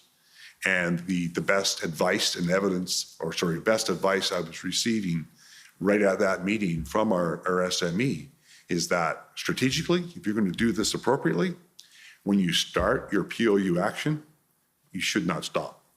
You need to start moving systematically through all the points to shut it down. And he suggested that we pump the brakes. Let's stop this. Let's not proceed with this operation. And ultimately, that is what happened. Although I did have conversations with the incident commander who was assigned to the operation just by happenstance. Was that Burnett? Paul Burnett, yes. And ultimately, that operation did not happen. But that was back to the meeting. That is inject into it. There was a lot of discussion about resources because when he raised that number, and again, the number sticks out to me because it ultimately was the number of POU approximately that we needed to successfully dismantle. So Darwin Tetro is from the National Capital Region. He lives in this area. He runs these programs nationally for public order maintenance. He is a public order person himself. And he had given a lot of thought to understanding the zones, which had been presented to the day before in terms of the checkpoints and the key areas of concern in the red zone. So, I thought, very clearly he's already put some significant insight in terms of what needs to be done to successfully shut this down. So Chief Slowly, very passionately and very concerned about the reliability of getting resources. He was very concerned that we would come through. He wanted guarantees with no caveats that if you're going to say you're going to give us X, you're going to give us X, period. No questions asked. We just stressed that we're building a plan. We have the support of our organizations to get it what is needed to develop a plan to successfully shut this down. All right, so you've covered a lot of grounds there. Let's try to unpack that a little bit. First, with respect to the numbers as it relates to the Rideau Sussex operation, I just want to be clear because we heard some evidence about doubling the number, but here it's quite the opposite, isn't it? Like they were preparing for an action, planning for using 400, and you were telling us that according to the subject matter experts in your group, you're going to need 800. No, they didn't suggest a 400. I think that was Craig Abrams' evidence that he thought that Tetro suggested you would need 400 to do it. Oh. In my view, and my notes reflect that Tetro said you need 800 to effectively, because when you start this POU action, when you start kinetic action in this way, you can't stop. All right. Which means when you look at the number of areas that needed to be, the control need to be taken back, that was his immediate assessment, and that proved to be very accurate as our planning assumption of that day, and as we then engaged all the SMEs to develop that plan, it was exactly what was needed. Does that go back to something we talked about earlier, planning from beginning to end and anticipate the different... It absolutely does.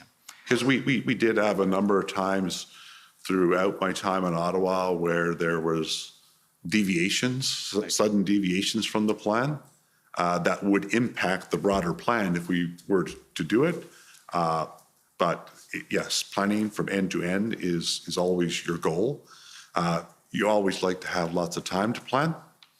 We were planning in crisis mode and doing it as quickly as possible and trying to consider everything that needed to be considered, from the residents to victims to the cold weather, the conditions in the city of Ottawa. Everything needed to be factored into the plan. Right. Now, you also said something about the former chief being very passionate. Now, I want to take you to your will say at page 3.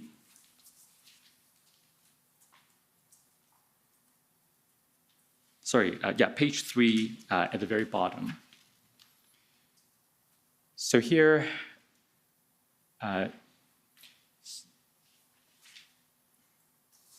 Chief Slowly was very passionate about the impact the demonstration was having on the city, and he was looking to break the occupations, however they had limited ability to affect this due to baseline levels of staffing. I offered that we were there to ensure that he had what was needed to sustain operations, but needed a plan. He advised they were working on last-minute plans. Does that reflect what happened at that meeting? It does, sir. So let me ask you this. As I understand it, then, you were offering to help, and then you said you needed a plan. But putting this in context, because this happened on February the 9th, right? So we're already more than a week into the protest, and the commission has heard evidence how that has caused significant social impact on the residents and so on. And if the suggestion is that you need a plan before we can send resources. Isn't that problematic? Because they may not at that stage have even the resources to do the planning. So how do they get more resources? Well, that's a very loaded question. Essentially, you need a plan to be able to communicate with police leaders. When you're asking for resources from around the province, and in this case, around the country, you need to be able to articulate what that need is and why that need exists. And in doing that, it's always about, what's my officers going to be doing when they get there? What are the logistics? What are the plan, the briefings? Everything is something that you always provide. We're in a state right now that, I learned really quickly that staffing was an issue for OPS. Staffing is an issue with just about every policing organization out there for a myriad of reasons. So as a regional commander coming into this from another region where you're going to be called upon to provide resources to supplement an operational plan, you're pulling from resources that you have available to police your communities. And oftentimes in a lot of my detachments, we're already at our base level. So when you're still, because of a crisis there, you're going to pull them only when they're needed, not sit around waiting to know what they're going to do when they get there. Plan is absolutely critical. And it can be a concept, because we developed the concept of operations within 48 hours of being in Ottawa, a concept of operations that we ultimately use throughout the event. Mm-hmm. So you can have that and know that you're building this, and this, and we're going to need to staff those up. So let's start preparing that. But it can't just be, I need this number. You need to know what these people are going to be doing when they get there, right down to where are they staying and who's feeding them. We're human beings. You need those basics in place. None of that was in place. Right. So let's take a look at this plan that they did show you on the 9th at this meeting. Could we call up, please, OPP 50774?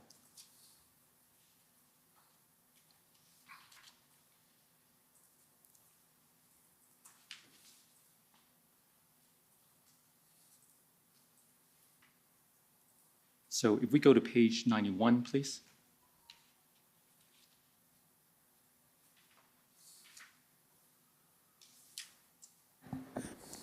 Sorry, Councillor, can you repeat the page? Page 91, please. 91, thank Yes. you. So looking at the cover, does this resemble the document that you saw at that meeting on February the 9th? Yes, sir, it does. And if we go to the mission statement at page 96, so the mission statement simply reads, to end the unlawful elements of the Ottawa truck demonstration and restore safe and open neighborhoods and businesses. What do you think of this mission statement? Well, it's a mission statement. It wasn't broad enough for my liking. It was just really focused and not encompassing the broader event. Okay. My experience with mission statements, safety needs to be factored in. Your officers need to know, because every officer needs to know. It's drilled into them. Every briefing, the mission for the operation is drilled into them. So safety for the residents, safety for officers, safety for the protesters, charter rights often are embedded, so you have all those considerations in a more broader mission statement. Right. Now, we heard from Deputy Ferguson yesterday that by February the 13th, your group has collaborated with Superintendent Bernier of the OPS to come up with another plan. So can we call up that other plan? And the number is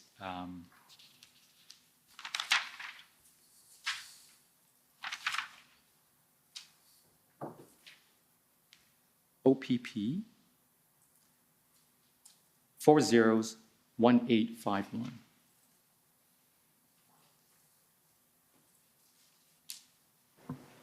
Sorry, can you repeat that? OPP 401851.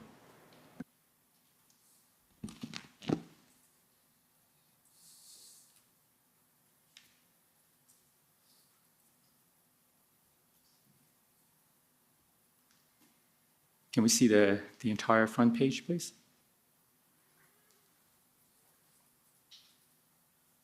Or maybe the next page has the date. There we have it. Do you recall this as being the plan that was developed by the 13th? Yes, sir. And that is my signature on it. Okay. Can we go to the mission statement at page 8, please?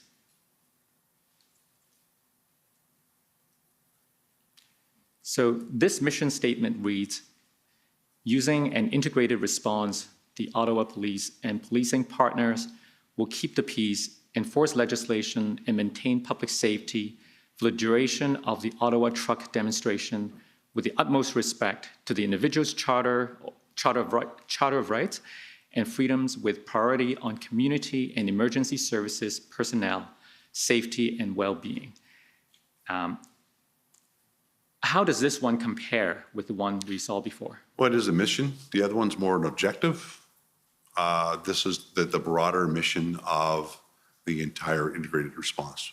When it's all done, we'll have accomplished this to ensure safety for all, involve, maintain public safety for the duration, et cetera. So the mission is your very high level, your strategic direction you want to go in.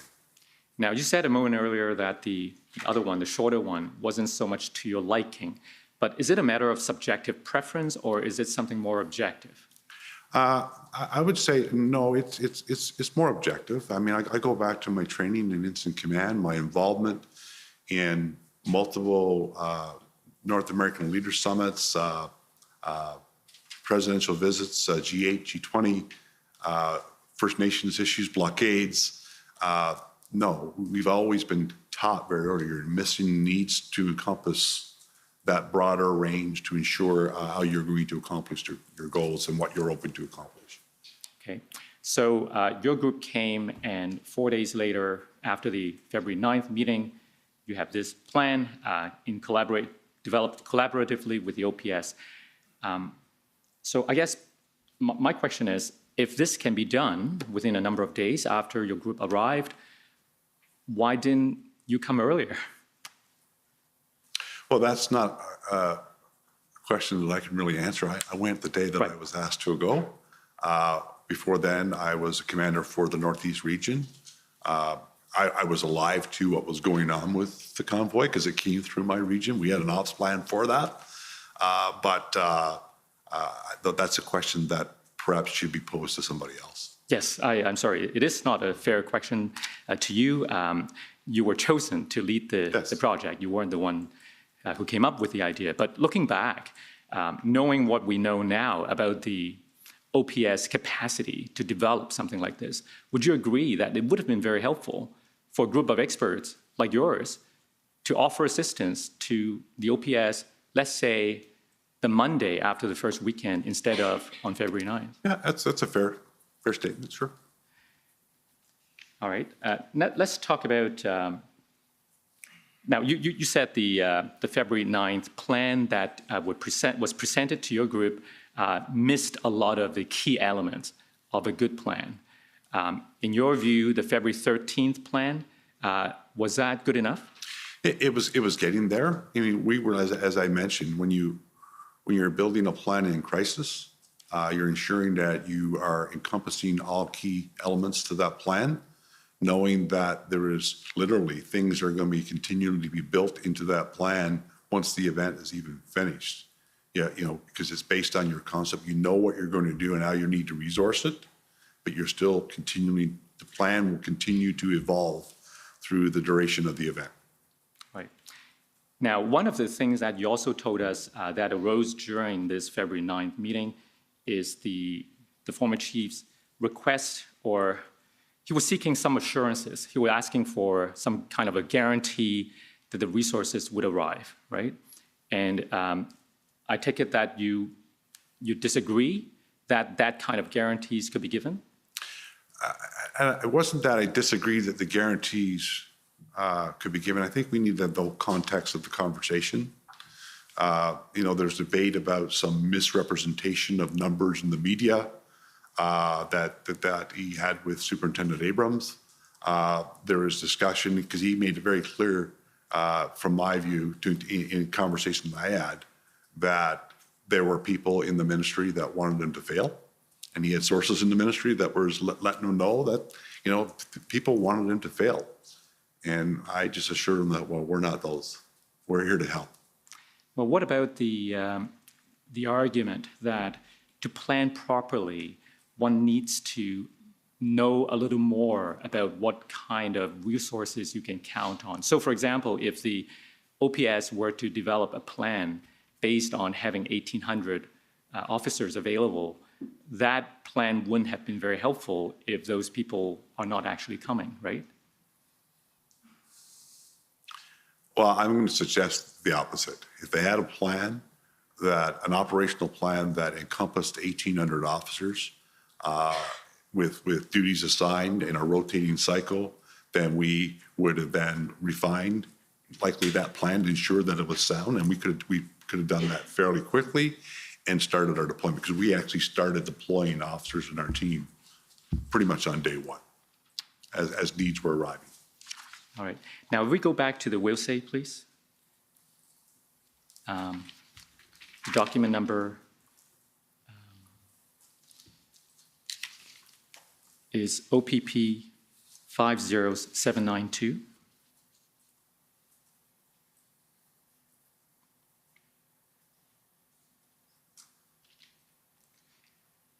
Page 4.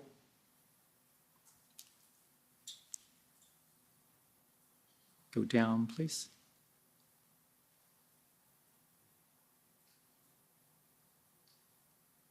I'm looking for the sentence. Okay, yeah. Do you see the sentence, the overall tone? Yes.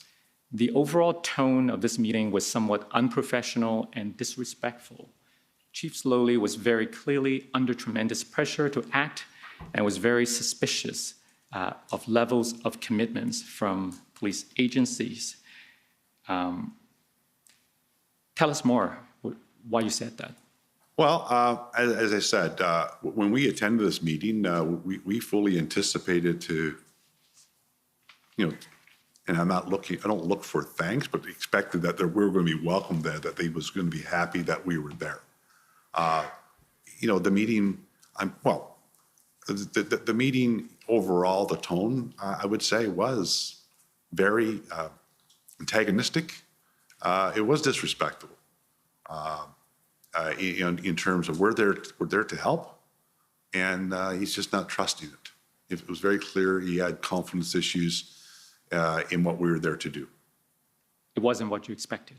Certainly not what we expected. I think just about everyone on my team at some point in time within the minutes of leaving the meeting received apologies from other members of his command for his behavior. Right. Now, if we scroll down on the same page a little further, we may go into the next page then. I'm looking for the sentence that starts with after the chief and his team left. Right, thank you.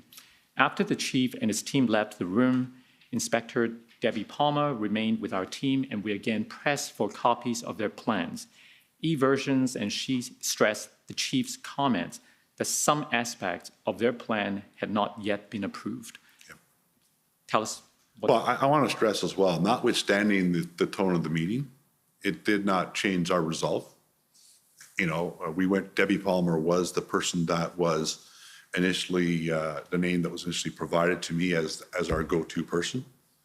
She was replaced the following morning by Chris Rielm. But that's what the chief had meant. There still was some last-minute planning going on. And she said she would do her best to get it for us. In the end, we really never did receive a plan from the OPS. Right. So at the end of this meeting on February 9th, was there any agreement between the OPS and the Integrated Planning Group on any operational plans going forward?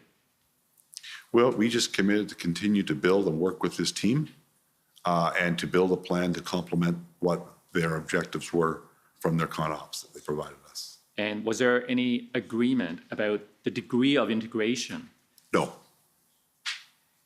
Now, we expect that we may hear evidence from Mr. Slowly that to the extent his approval is required, he gave all the approval necessary on February 9th. What would you say to that? I obviously wasn't there because I received no such information of approvals.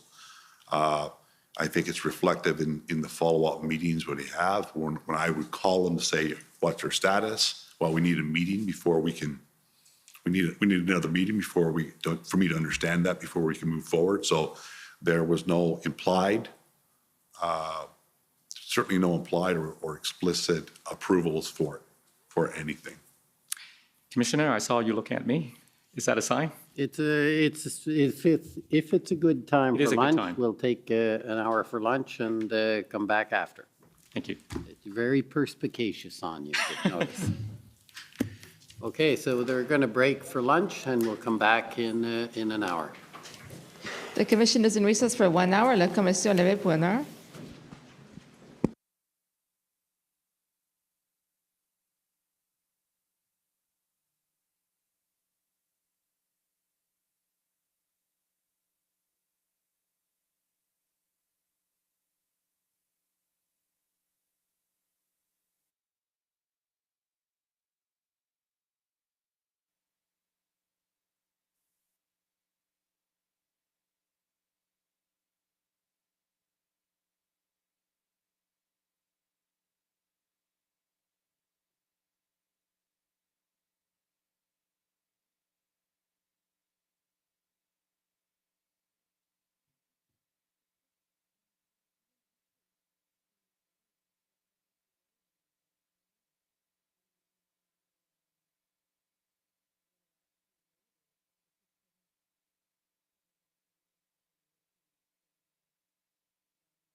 Order à l'ordre.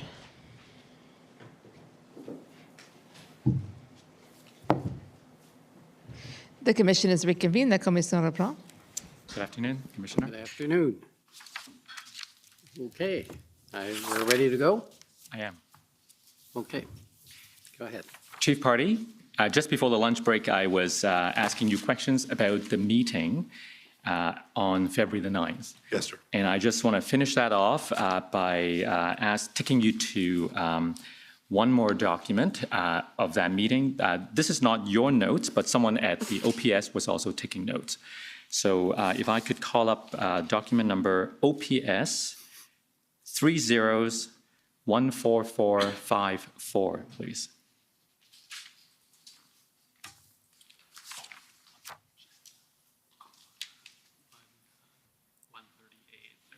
Page 138, please.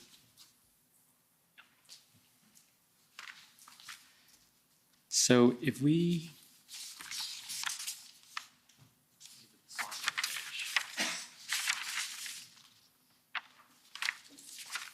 right.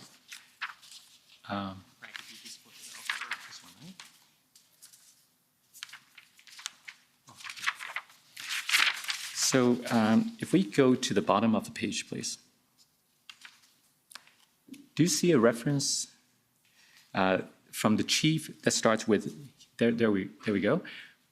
So the chief, the former chief of the OPS, Mr. Slowly, apparently asked the question, we can add the info that was provided by the RCMP, but we haven't agreed not to proceed with our plan for tonight. And then he asked, are we still separate entities, or are you folding into our incident command system? There's a notation that the OPP said, yes, we should, I think it's probably, yes, we should probably fold into the OPS command structure. Sure. Do you recall having that kind of exchange? I do recall an exchange about working under their command. Yes. In an integrated command structure. That's kind of how it does work. But there were some clear differences of opinion, I think, in terms of what integration would look like, which I'm sure we'll get to as we go through. But I had no issues. We had some very loose talk around where we would work. The location that we were situated at had significant capacity to expand. And that also became a contentious issue because it took some time to even get us to work in the same area, which proved to add layers of difficulty to it. Eventually, it did happen, and it became quite seamless. Right. And this is also consistent with what you've been telling us all along, that you were there to offer help, but not to take over. We were explicitly, I was directed from my commissioner that we are not going to Ottawa to take over. The chief and the police jurisdiction still have primacy over this event. We're there to assist them, hopefully in an integrated and unified fashion. And this may be a question that's unrelated to the February 9th meeting, but since we've heard so much about the Hendon reports, I'm just curious, were you one of the recipients of the Hendon report at around January, February of this year? As a regional commander, I was receiving the Hendon reports. Were you reading them? Reading them, and just oftentimes there was aspects that were just going through the changes and the change, because I knew it was internally produced by the OPP Intelligence Bureau, and attended briefings as required on significant changes that would occur. Okay. So with that, if I could now take you to the event in the subsequent days following the February 9th meeting.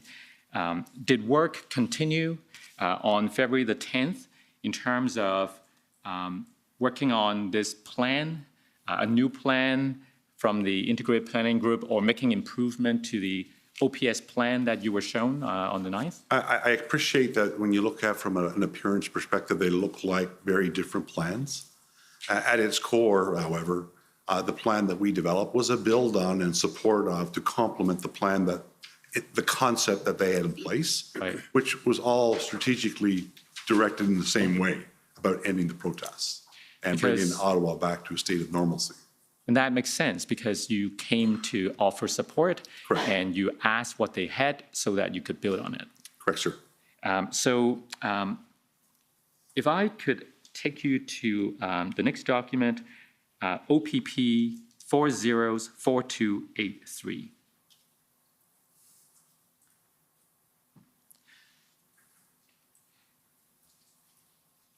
So if we could shrink the page so we can see the entire page, please. So this is a document that we received from the OPP. It looks like a draft document of some sort. At the bottom, it says it's prepared by the Integrated Planning Cell, RCMP, OPP, you know, those police services that you talked about earlier.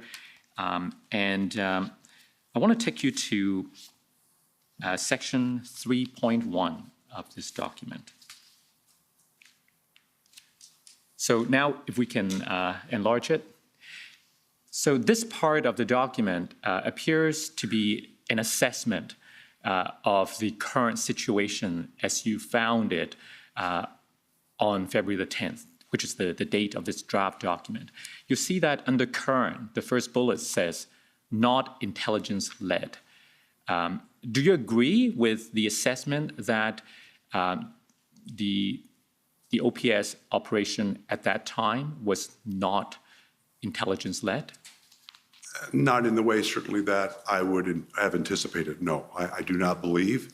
You know, when you look at intelligence-led policing, you're looking at your threat assessments, your risk assessments, and how you can affect some positive change using that intelligence. They were in crisis mode. And in crisis mode, I did not feel that they were using the intelligence to look at the broader event, to see about how they could dismantle this event peacefully. And when your group was trying to build on whatever plan that you saw on the 9th, what was your objective, like in terms of incorporating any available intelligence that was available to the group?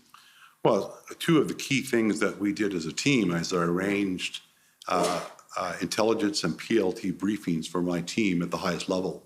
So Superintendent Morris and his entire team joined us.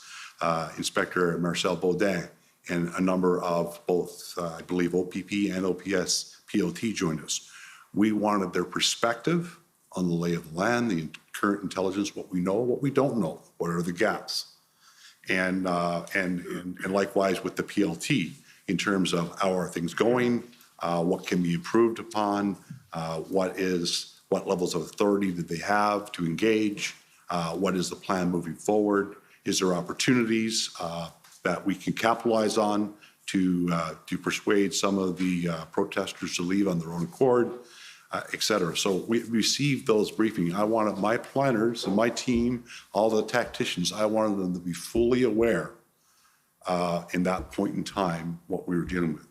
We did have subsequent and additional briefings throughout from those entities just to make sure that if there's any change that we might need to pivot to adjust to those changes. Right, and I think I saw some references in your notes that on the 10th, you got some input from Marcel Baudin. Was he the person from the OPP in charge of the PLT group? Marcel, he's got a background, he's an inspector with our Indigenous Policing Bureau, and he has a background, yes, in provincial liaison. Right, so on the same document that's on the screen, if we go down further, we see a section with the PLT. So there we go. And Chief Pardy, you see there's not complete, I assume, because it's a draft document, but there's some information incorporated under this section. And if we scroll down slowly so that the witness can have a quick look.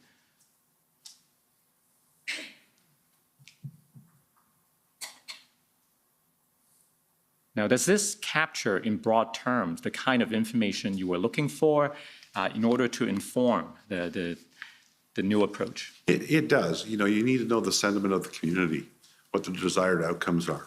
PLT do amazing work at ensuring that they understand all sides And that's what good negotiators do, and they are just that. They are negotiators.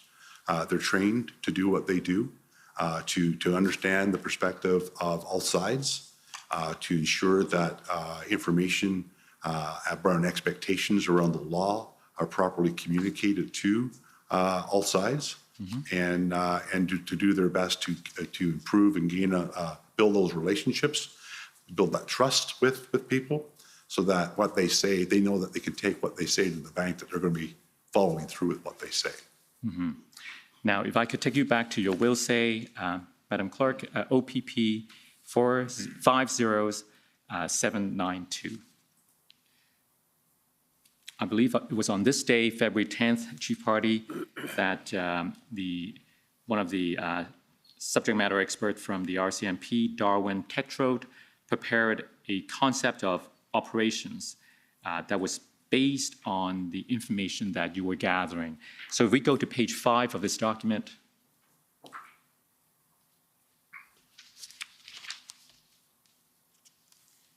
I want to go down to the bullet that starts with on the 10th of February. There we go.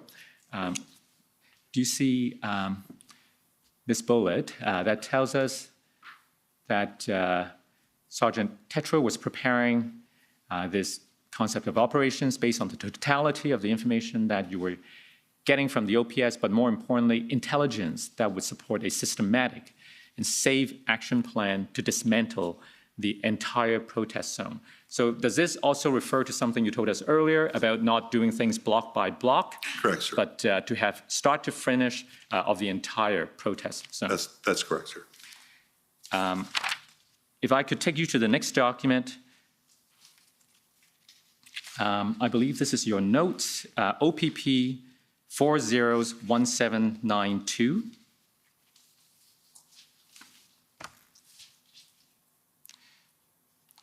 So this is still February the 10th. And if we go to page 28, the time I'm looking for is 1925. There we go. You have a telephone call with, looks like Deputy Harkins. And there's a reference. Can we make the look at more of the page? Oh, there we go. I think go down a little bit, please. Obstacles with OPS still. Can you read this? These are your notes, right? Obstacles with OPS still exist at the chief level. However, we're working effectively with his rank and file. So first of all, why are you saying that there are still obstacles at the chief level? Well, we're at this point, we still don't have their plan. It was a frequent made request to get what they had, to get access to their people, and the replies were all, we're waiting for the chief. And the second part where it says we're working effectively with the rank and file? Yes. Who are these rank and file? Everyone from their command team, their strategic command, Deputy Ferguson, Chris Rayome, those that were sent to our unit to assist with the planning. We didn't have their planners embedded with us until some days later, but we were back and forth with them as well. Mm-hmm. If we go to the next day now, so on same, these are your notes, but we go to page 32, please. And the time I'm looking for is 12:30. So there are 2 points being made here. Perhaps you can read those better. Yeah, so the first point says we don't know what resources are deployed here before and beyond any request that we have made. We have been coordinating, and this was that bullet is in essence in reference to silos. Others are doing something. We all need to be out of those silos. If we're asking for something, you're asking for something, are we asking for the same thing? We need to break those down. Mm-hmm. It was a constant pressure. We were asking for a lot of resources here. Mm-hmm. So we needed to ensure that we were effective in our requests. Right. The second bullet says, anything sent to the OPPOC from the Chief's Executive Office, can we get that, please? And those were some requests that the chief had made. So can we just please get access to what requests have been made, what replies have been received? He just said he too was very frustrated. I asked if the chief's executive officer was looking after resources. He advised that he was working on getting that information for me. Okay. Now, on that day, February the 11th, you also attended a meeting with the group, the integrated planning group. That might have happened actually earlier that day. And I want to take you to the document, the minutes of that meeting.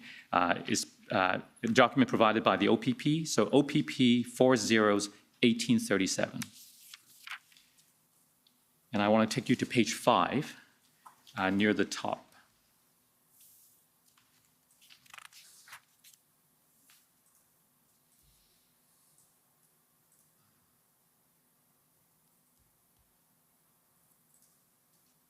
Oh no, it says not enough memory.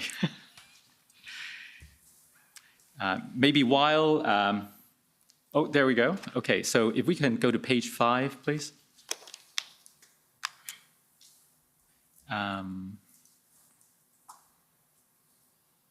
Right, so there's a reference to something you said at that meeting.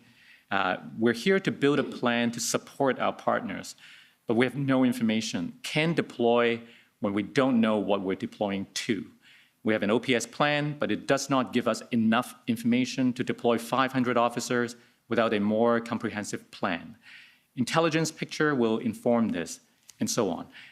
There's a reference to 500 officers. Tell us more about that. Back on our February 9th meeting, I think it was Sergeant or Staff Sergeant LeBlanc from the OPS did provide us a bit of a breakdown in terms of their plan and intersections, what the numbers they needed. And that number was 516, if I'm not mistaken, from the February 9th meeting. We were trying to understand that. We later learned that it was based on a 3-shift rotation.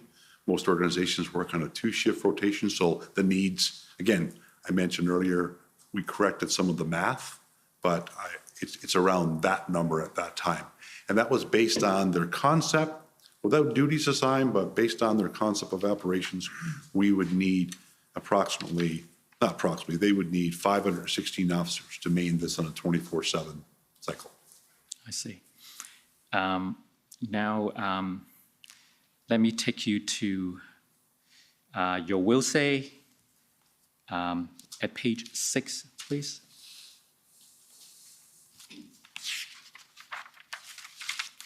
You notice that I'm taking you to lots of documents.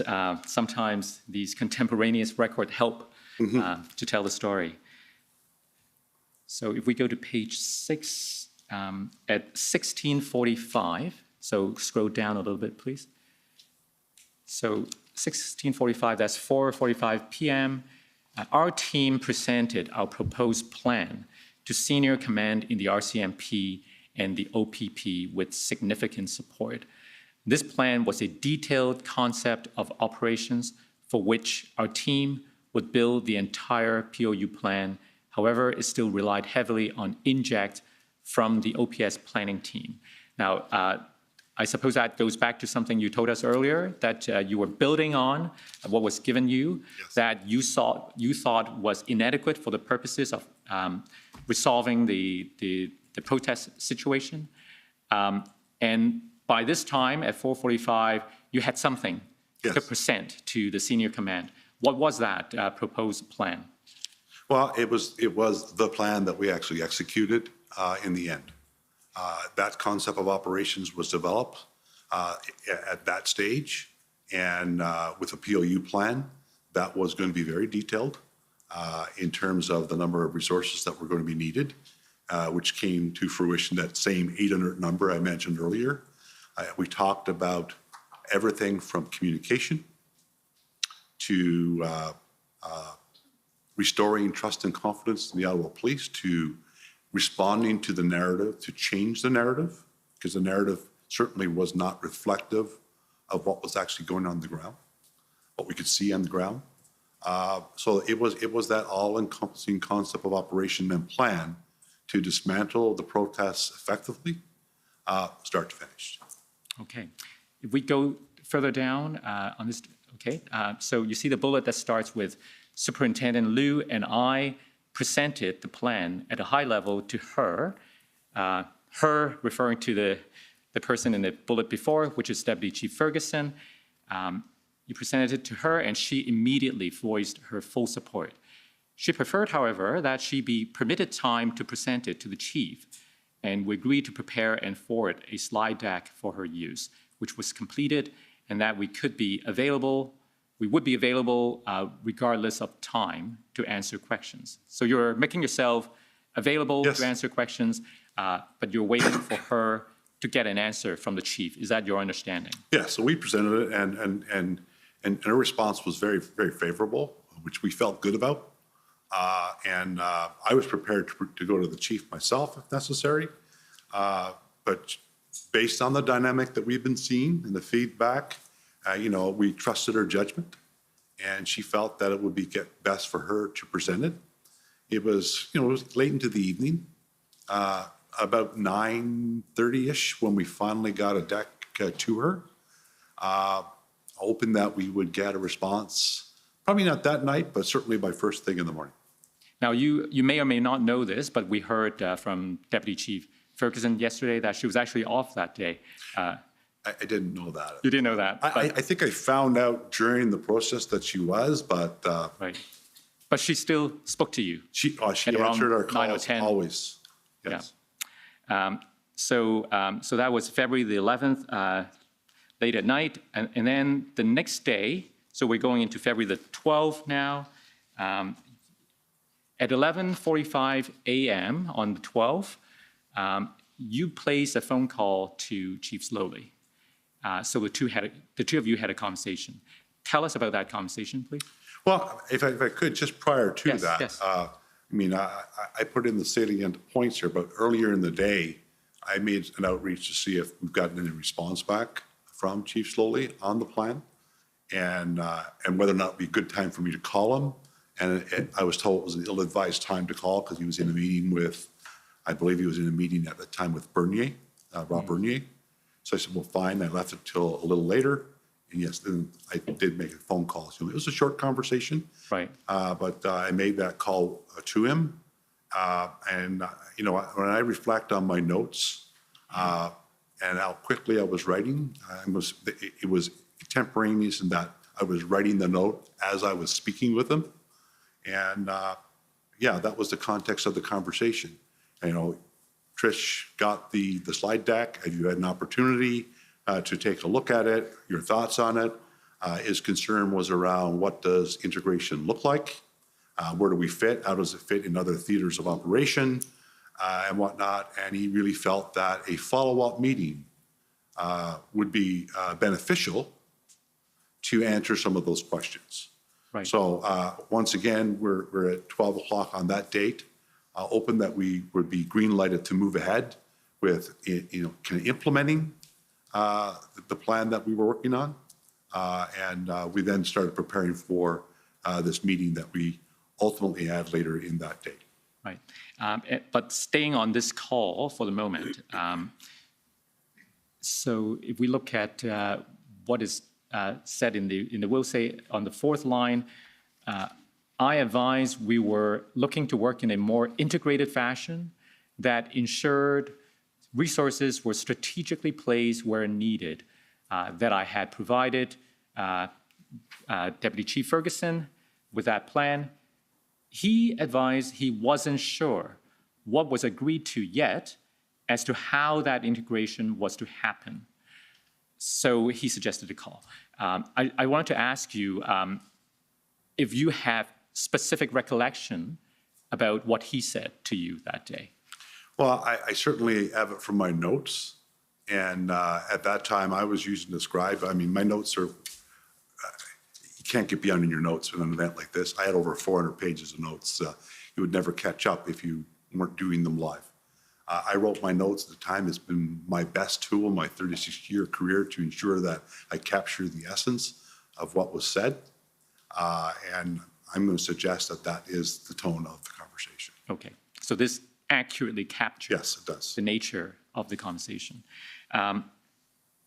If we go further down, by the way, so at around the time that you were having this conversation with the former chief, I suppose your other members of your team were having a conversation with Superintendent Bernier. Yes.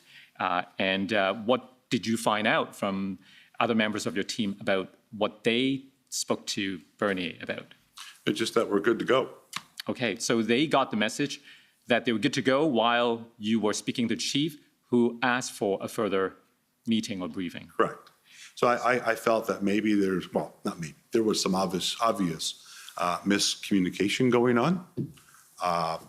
That we did actually require that meeting with the chief. I'm going to lean to the response that I got directly from Chief Slowey that a follow-up meeting was required. And that follow-up meeting did occur with a detailed overview of the plan.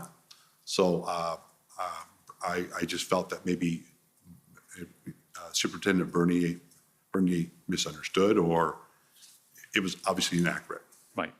So if we go further down, that meeting that finally happened took place in the afternoon. So first of all, at 1400, so 2 p.m., you placed a call to Deputy Chief Bell upon learning that the former chief would like a briefing on the plan. Yes. And so you suggested, at Chief Pardy, you suggested at 3:30, right? Yes.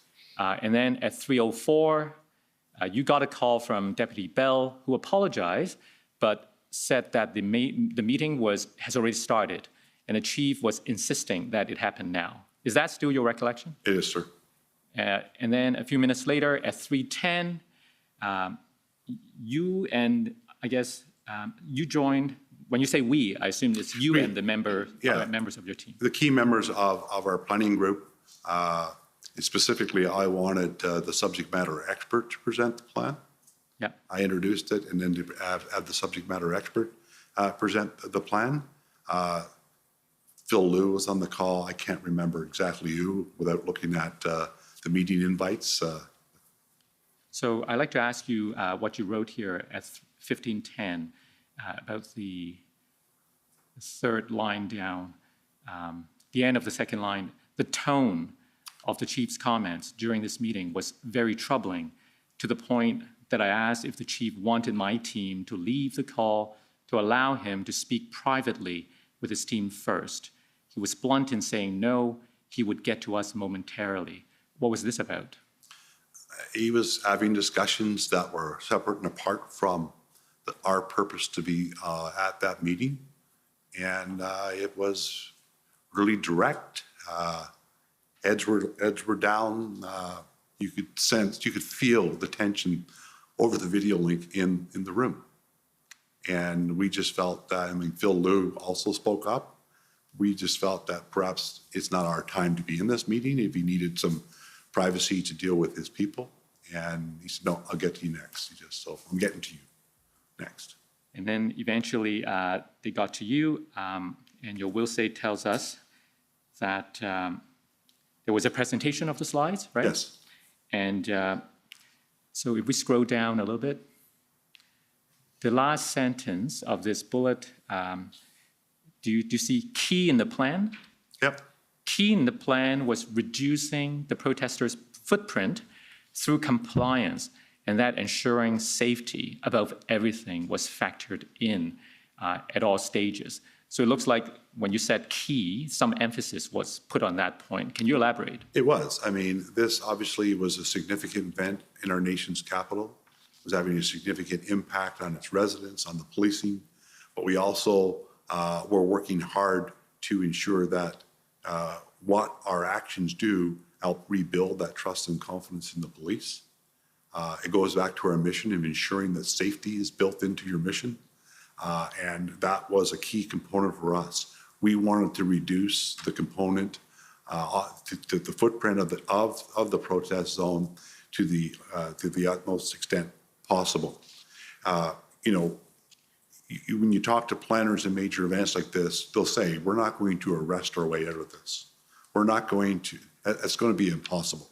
So you have to look to compliance and appeal to the better senses of people that are involved to get them to want to voluntarily exit the zone. And that was a key component of our plan, because we knew that from a capacity perspective, if we had to start putting bracelets on everybody there, we'd need 10,000 officers to do that.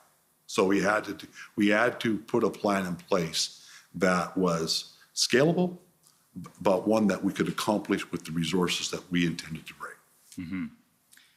Now, so this is a meeting between your team and the OPS command team. Chief Slowly was obviously there. Who else do you remember was present from the OPS side?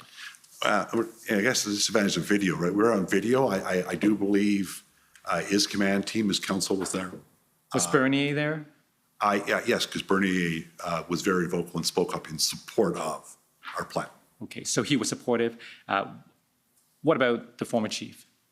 Oh, he was there. He was. No, but sorry. In terms of how receptive everyone was. Well, a few things happened during the presentation, and it speaks to what I think integration or unified command brings to the table about taking this off the shoulders of one individual and spreading it around and bringing the collective expertise to bear on the problem.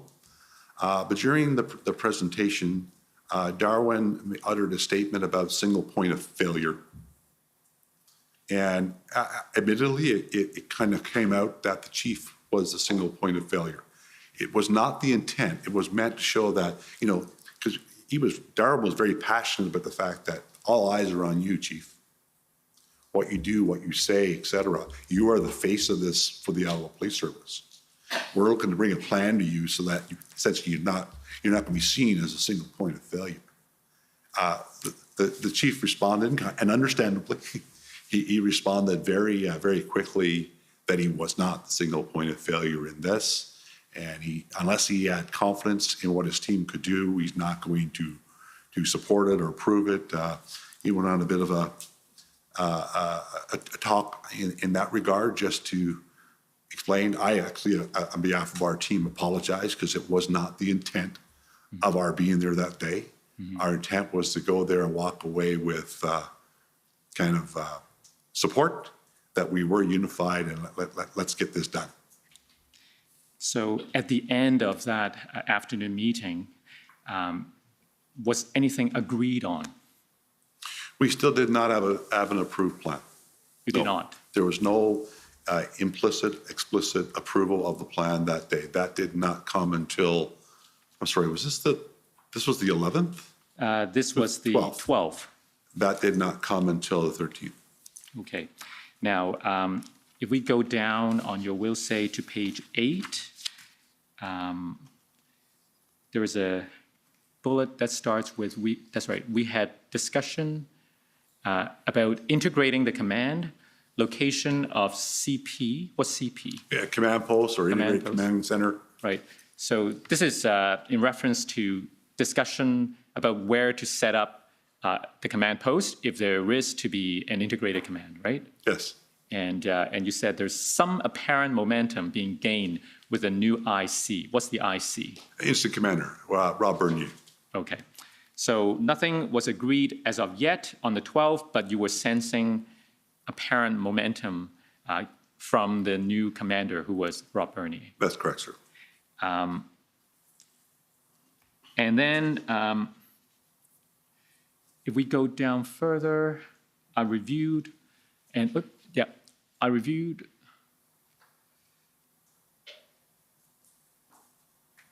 signed off of our detailed ops plan by the end of this date and did the RCMP. All that was required was approval by OPS. What do you mean by that? Well, we had given them the plan and we had hoped that they would approve it. Again, as supporters of the OPS, we weren't in a position to start actioning the plan without their approval. Okay. So let's go to the 13th.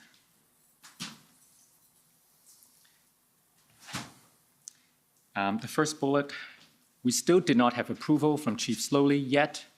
In consult with OPP Senior Command, forge ahead with developing roles of Senior and Strategic Command and the absolute importance of these roles in support of the incident commanders.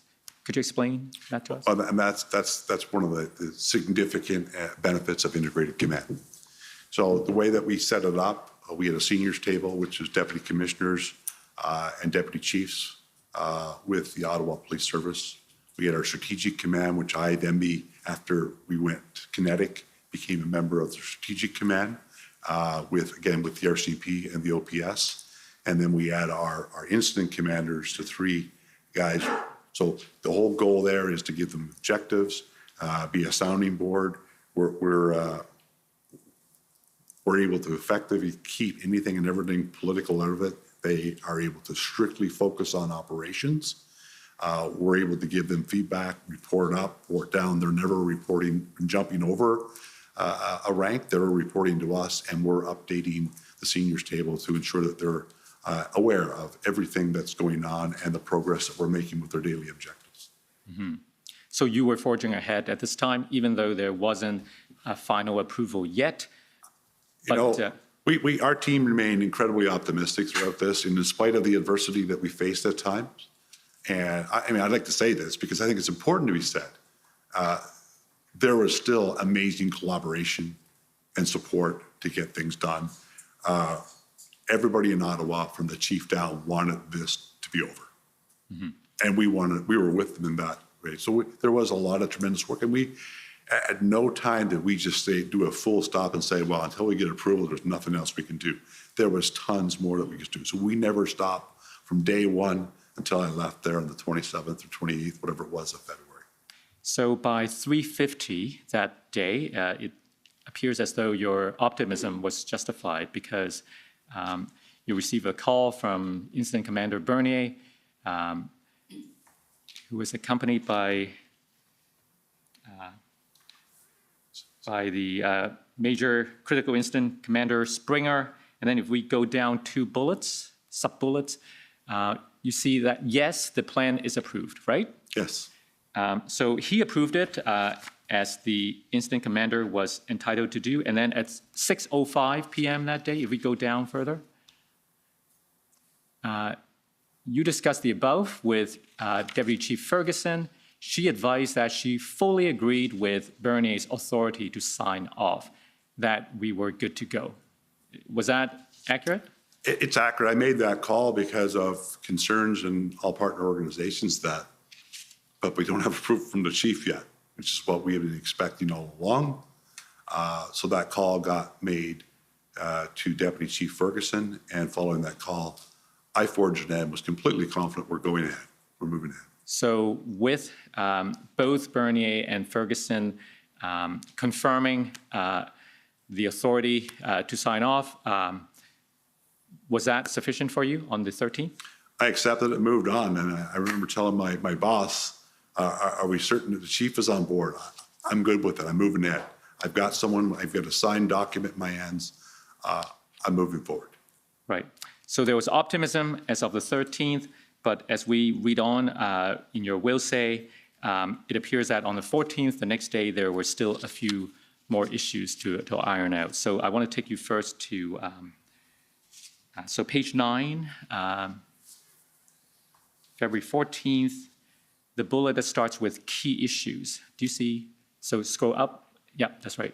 Key issues dealt with through the day related to OPS need to have their lawyer approve the plan, which was understood based on everything they had been going through, however, was unusual in the context of a lawyer approving an operational plan. Now, we spoke about this a little bit, and during our interview, you clarify that perhaps approval was not the best term, and you said maybe review was a better word. Could you explain that, please? Well, I challenged this a couple of times with some other people. Can you help me out here? Can you intervene? Can you give me some better context? And I know that Chris Rayom made a call to the lawyer, and that's what came back. Well, no, I'm not approving the plan. I've been asked to review it before it's actioned. Mm-hmm. In my view, however, as much as approval may not be the right word to use, if a plan cannot be actioned before it's reviewed, then it's not approved. Okay, so that's the first issue on the 14th. Yes. Another issue that you spoke about if we go down the page, please, the bullet that starts with furthermore, it was determined throughout this date that Incident Commander Bernier was being pulled away continuously to brief his chief, and this was creating frustration within our planning group, especially as it related to the POU component. I tactfully addressed this concern with the OPS. How did you tactfully address it? I just told him we need it. He is critical, absolutely critical to this operation. He is the key decision maker, a key incident commander, and he needs, his input is absolutely unequivocally required, especially as we were looking at the POU plan, which was the crux of our plan to dismantle the protests. He was absolutely vital to his success and needed. So obviously, I was the person that often went to OPS to have discussions, but throughout my time there, I would get the feedback from the different planning components that we need access to this, we need access to this, can we make this happen? So I was the guy trying to work our way around any barriers that we were facing. And I know that the lead planners, who had tremendous trust and confidence in, just said, we need him. And he's being pulled away again. We need him back here, ASAP. If we're gonna put this together, his input is critical. We can't spend hours and hours developing a tactical solution that the incident commander can't support. Mm-hmm. So those are the first two issues. There was a third issue. If we go up the page, I want to take you to the bullet that starts with while it was established. There we have it. While it was established that all key commanders would be kept in the loop, it was learned that the mayor of Ottawa had engaged with the protesters and negotiated them to all move to Wellington Street, and that OPS made some decision on action.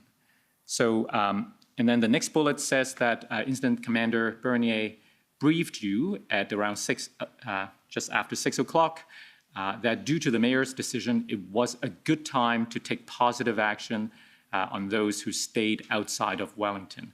Now, in your interview with us, you describe this action plan as uncharacteristic of Bernier. Why did you say that?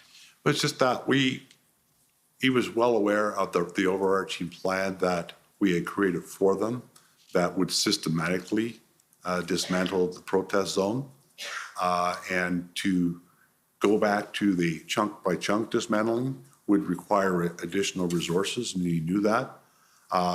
We challenged Bernier on the plan, but we brought the key members of the team into it, PLT, Intel, POU. They actually supported it. So it wasn't like, we don't want to do this. Okay, now we have a plan and we're going to pivot, so we need to adjust. So are we all on the same page as to where we're going? And ultimately, it did not happen. What did not happen? The action. The action.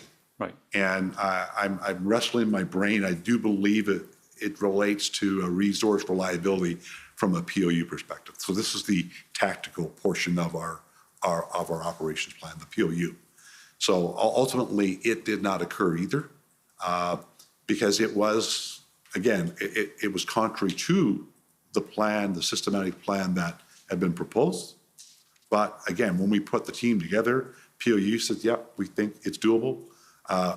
If it can resource, PLT felt that they had exhausted all that they could do with this particular group.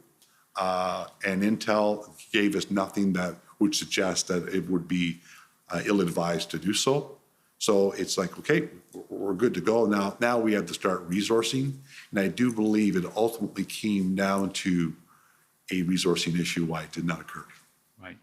So it would appear that all of these issues on the 14th, the first day of the supposed integration, caused you sufficient concern that the next morning, you spoke to the OPP Commissioner Carrick. Am I right?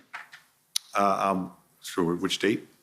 Sorry? The next date, you said? The next day, yeah, February the 15th. 15th. Let me show you a document that may help refresh your memory. OPP 401785 at page 28, please.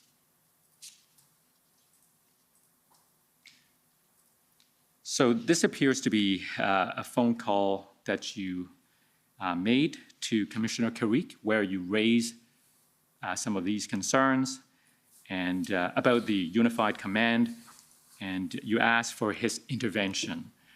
So if we go down the page,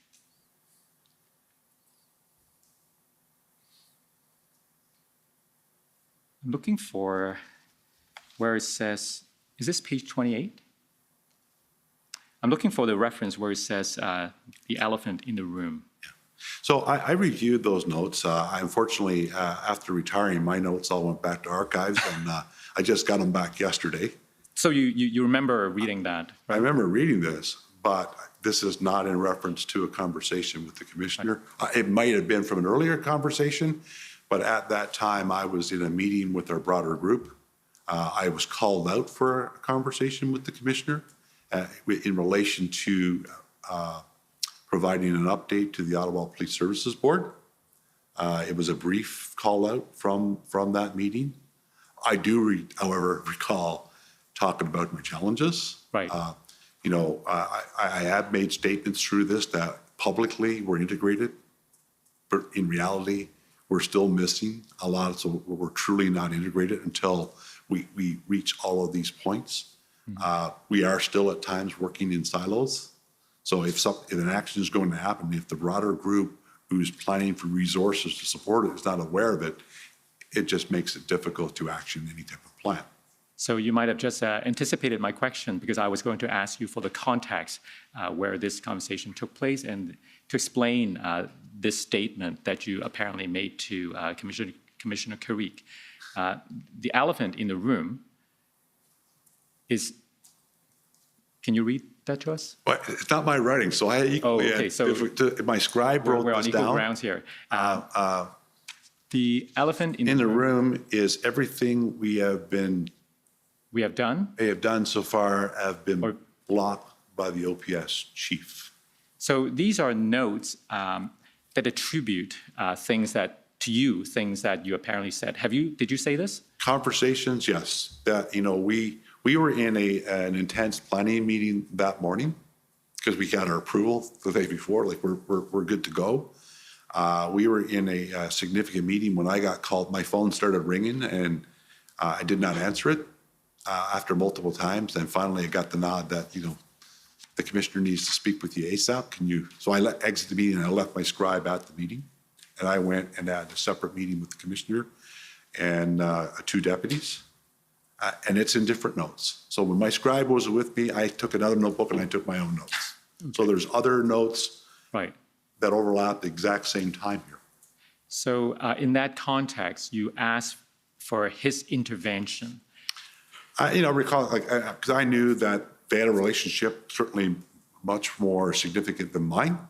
I met Chief Slowly at a swearing in for his job and at a conference once, I believe, but I really didn't know him like the commissioner did. And I just thought, if you have any influence that you can talk with so we can move things along, please do so. And again, it's based, in fairness to Chief Slowly, it is now based on how things have gone and what I'm being told that it's, you know, we're waiting for the chief on this, we're waiting for the chief on that, we have to wait for the chief on this. So I'm just asking, you know, if there's something we can do to intervene, please, let's do it so we can move this thing along. Everybody on the team had a go to get out of Ottawa as quickly as we could, but doing so safely and efficiently with a plan that would end these protests. Right. So that was the morning of the 15th. As we know, later that day, the former chief resigned. And in your interview with us, you said that the implementation of the February 13th plan moved more quickly after Chief Slowly's resignation.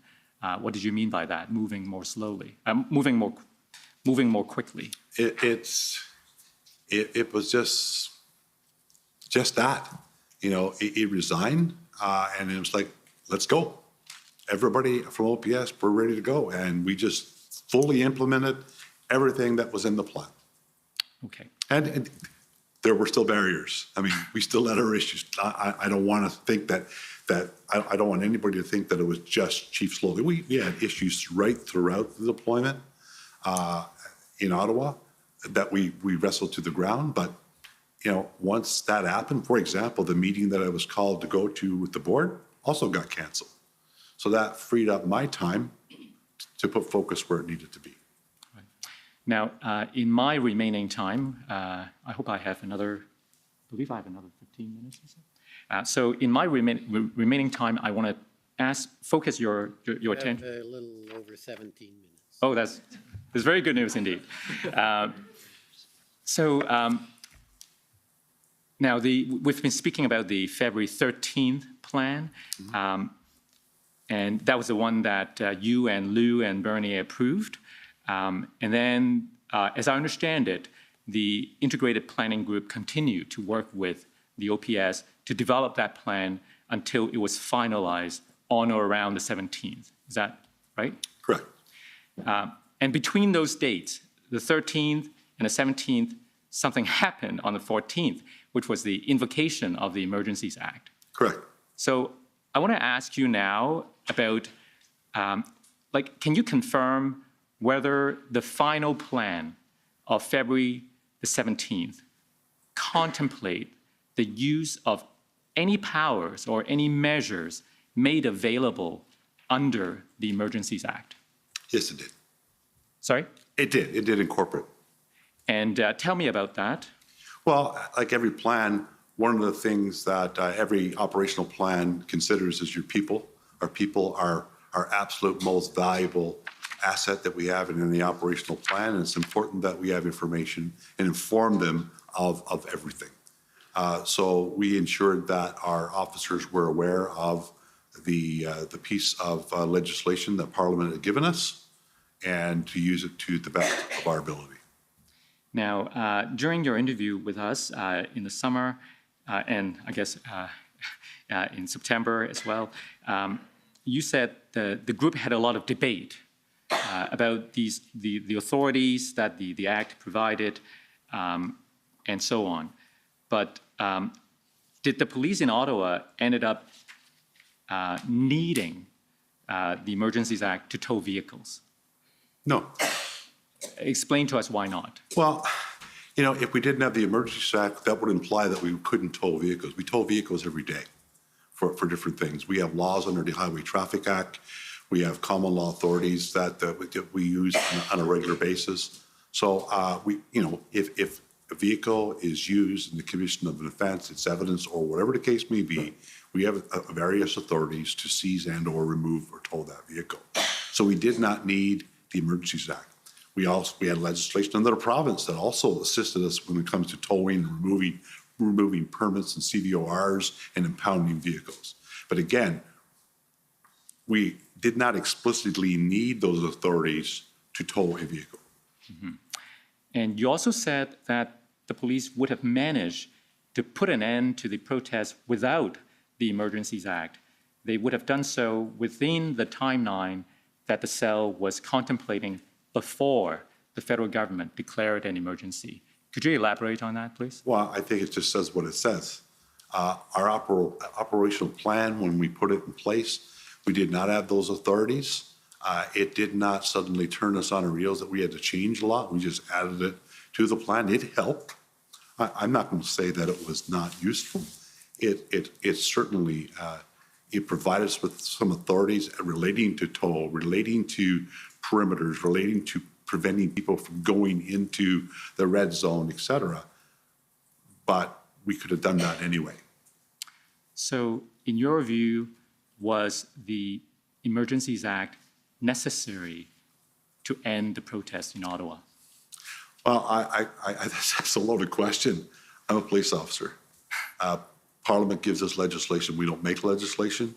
They provide it to us, and we use it to the best of our abilities. They gave us a piece of legislation to use. We were thankful for it, and we used it to the best of our abilities to incorporate it in our plan.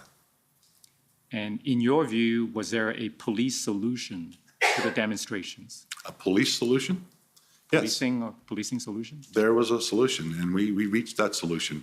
We had some help with the EMCPA, the Emergency Management Civil Protection Act regulations that we have with the province, and the Emergencies Act, but in my humble opinion, we would have reached the same solution with the plan that we had without either of those pieces of legislation. within around the same timeline? Yes. Okay. Is there anything else that you want to tell the commissioner that I haven't yet asked you? I don't think so, sir. Thank you very much. Okay, thank you. So, counsel for former Chief Slowly, please.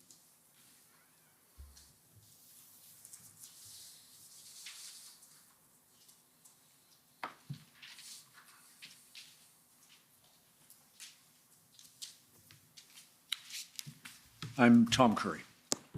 Please speak to you. Chief Pardy, the events that you became involved in the first week of February, I think the 8th? Yes, sir. Unprecedented in your experience? Absolutely one of a kind, sir. And unforeseen by anyone in your command in the Northeast region at the time that the convoy protesters who came through the Northeast traveled through there. Is that fair? No.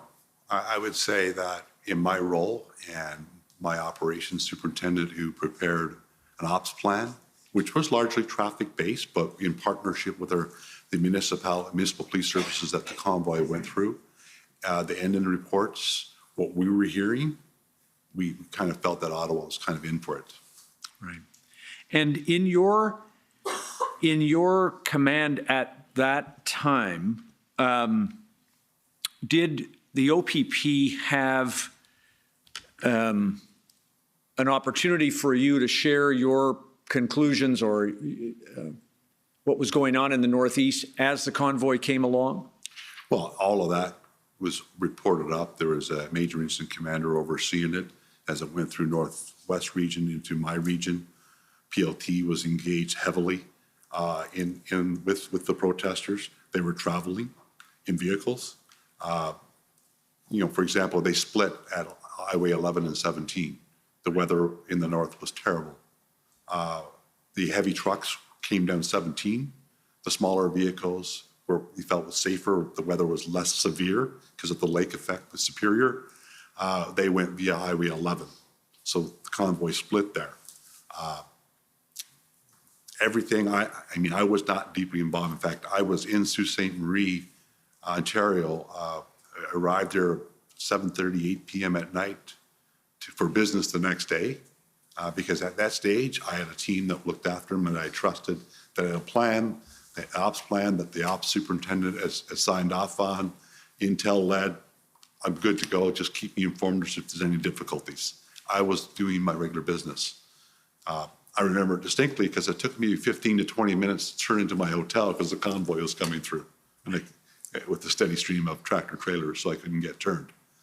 And so if I follow that, you were in the Sioux, your team is running the convoy, observing the convoy. Presumably you had squad cars, marked vehicles, unmarked vehicles. Yes. In the presence of the convoy as they came into and exited your region. Yes, sir. And passed along whatever intelligence could be gathered about the scale of the protest and those PLT interactions. We did, but it didn't work that way, sir. This is a major event for the OPP even. So there's an instant commander in Aurelia. Everything is being fed up through logs with PLT. We're seeing it, but we're not having to report it because Aurelia is actually getting it. Understood. So does Aurelia, two things. Thank you for that. Two things. Northeast region would never have, on that basis, been in contact with anybody at OPS at that stage. No, sir. What Northeast region does is feeds that intelligence into Aurelia, a central command. Is that true? Yes, sir. And then would it be, in your experience, would it be expected that if there was something to be gained from that intelligence that should be shared with a partner police service here, Ottawa, yes, that it would be passed along to say something troublesome your way is coming? Yes, but I didn't learn something troublesome is coming based on them coming through my region. I learned that from the briefings that we had. Okay, got it. And are the briefings that you had, would we understand the same information that you had if we read the Hendon reports? Generally, yes. I mean, and occasionally we participate in the calls just to get, and largely it was my office superintendents that would be engaged in those meetings, briefing me. You know, it was widely felt that, you know, they're going to Ottawa for the long haul here. They're going in there just because of what they were looking to accomplish. We knew nobody was going to give in to those sorts of demands, like ending the health mandates for the country and shutting down government or having people from government removed. That was just not going to be accomplished. So It made in your view, the PLT effort to engage protesters with that agenda, well, first of all, it was unsuccessful, wasn't it? in what way, sir? Well, the PLT didn't negotiate the departure of protesters until the moments before the public order plan, your plan. That's correct, sir. Okay, got it. And at the time that they came through the Northeast region, your team would have been in touch, presumably, with the next region over, which I guess is this region, the East region. East region, yes. I mean, in touch, again, we're one organization, so it's not like we're separate organizations here. It's pretty seamless. Right. The PLT, there'll be handoffs. These are people that work together. The intel, again, these are people that work together.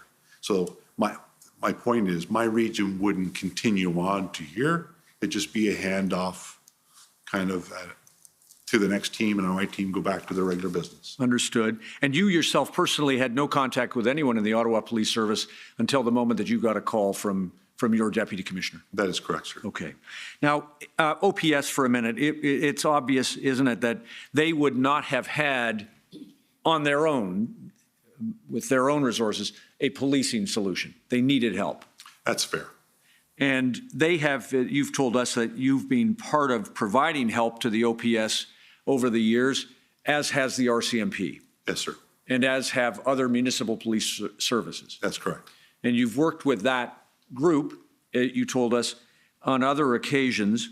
And that would be the universe of pools of resources. Would that be right? That's fair, yes. Assuming that we're not going to go another step into military aid to civil power through the military, just sticking with police services, it's OPP, RCMP, municipal police services, and I suppose I should add the Parliamentary Protective Service. Yes, sir.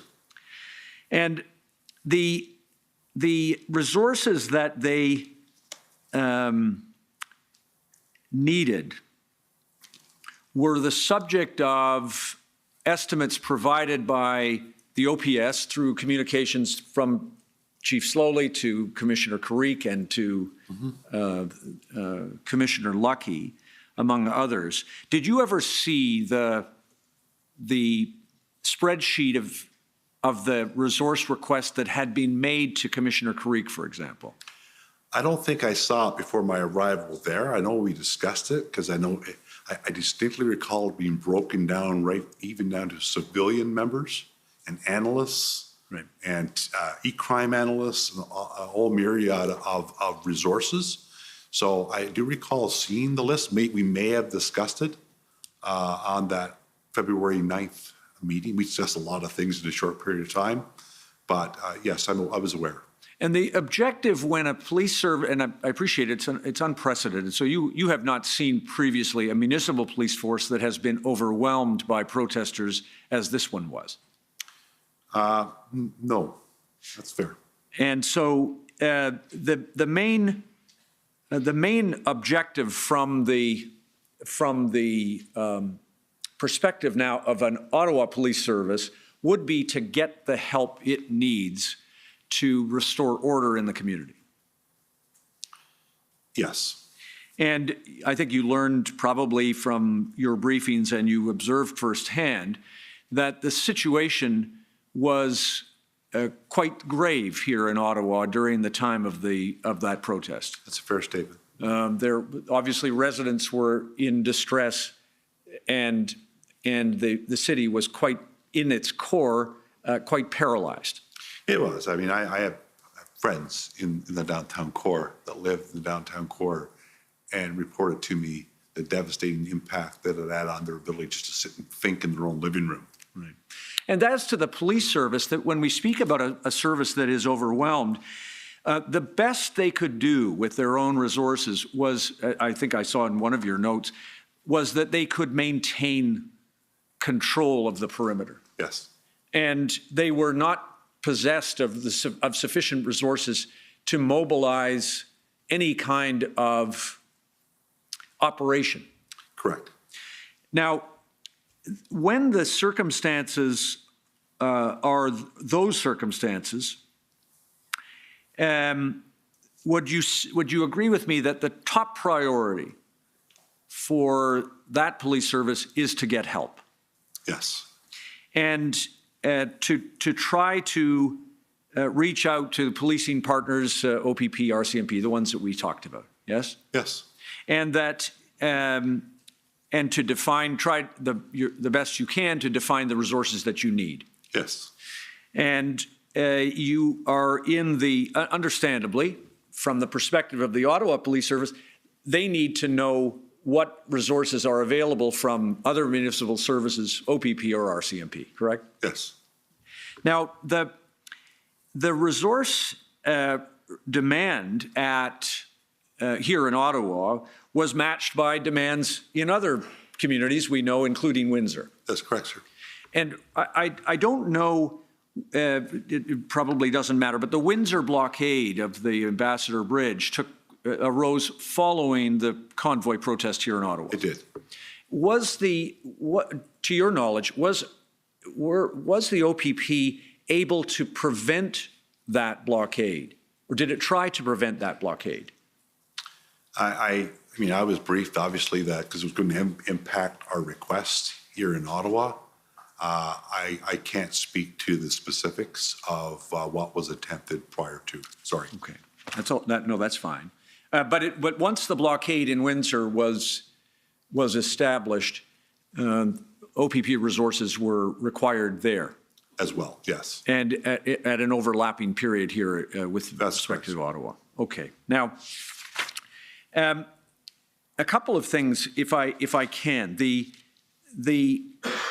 Just as to resources and operations, you told us about a plan that was reviewed. It didn't go ahead, but a plan that was reviewed here in Ottawa by the OPS to go block by block through the protest, and you favored a one operation, start to finish, right? Correct. Am I right that as it was defined, at the time it was defined, that the OPS team had devised a block-by-block strategy because that reflected the resources that they had at that time? Does that make sense?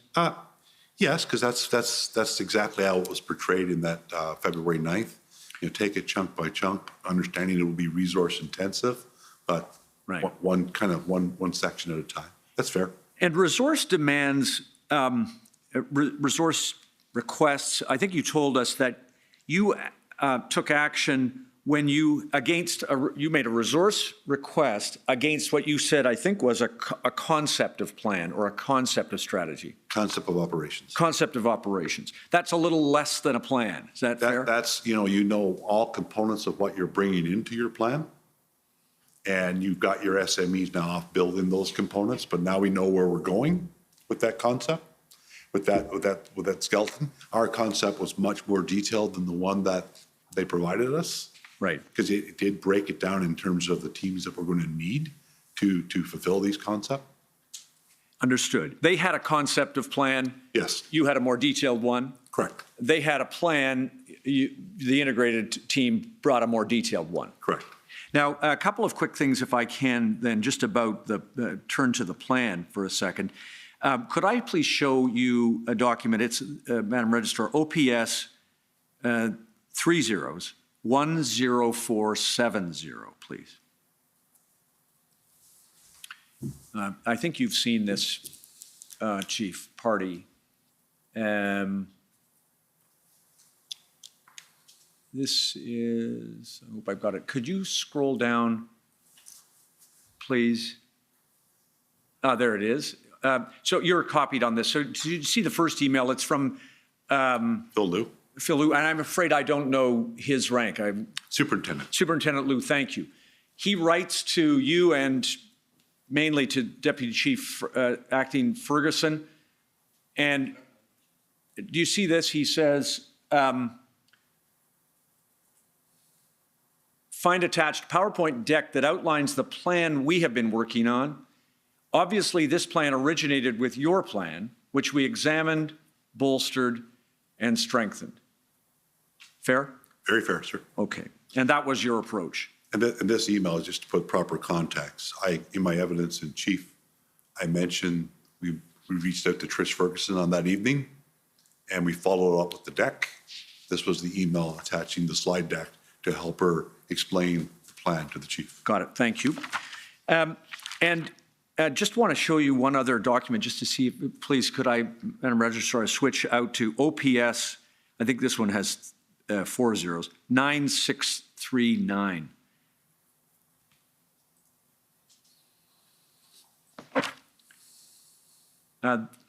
So this is 10th of February to the long list there. Mostly it's, this is your own service, and it looks like other services, other municipal services. Do you see that? Yes, sir. And the reline, if we could just scroll down, please. As a follow-up to our earlier call, many police agencies have expressed an ability to support Ottawa Police Service with frontline boots on the ground. Our integrated planning cell composed of are mobilizing resources and support.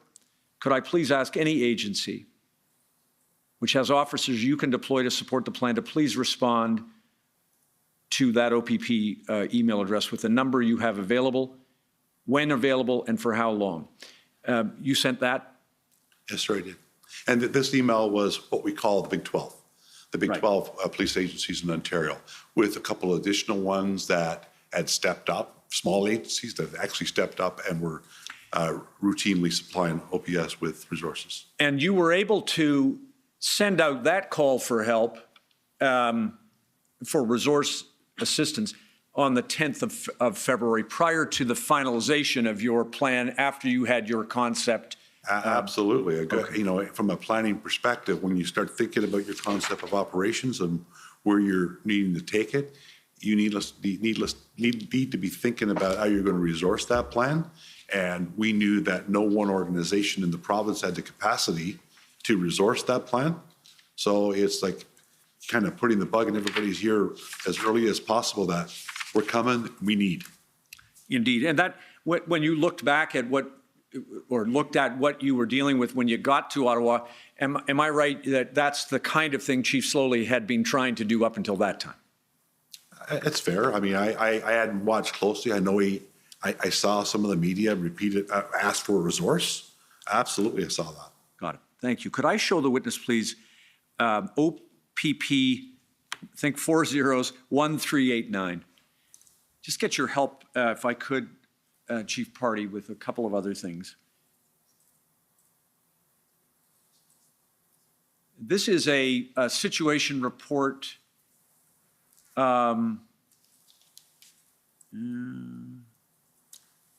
Maybe, can I see page 8? I'm certain that I might have the wrong number. If that's the case, I'll take this down. But could I see page 8, please? Councillor, there are only 5 pages in this document. I've got the wrong one. All right. I'm going to come back to it unless I'm whisked off the stage. Can I speak for a minute about what you told us about Chief Slowly? No doubt is there, Chief Pardy, that Chief Slowly had the hardest job in the country during the time he was the chief during this time. I would agree, sir. The city was under siege and the service was under siege. Yes, sir. Did you know anything at all when you got there about the circumstances of Chief Slowly's tenure as the chief of police? No, sir. Thank you. And any difficulties that he faced here in Ottawa, either with issues that arose because of his race or issues that arose because of his inability to to lead the change that he had been asked to lead? No, sir, I was not aware. Clearly, he had, at the time that you observed it, a very difficult relationship with his command team. It's fair. And others below the senior command.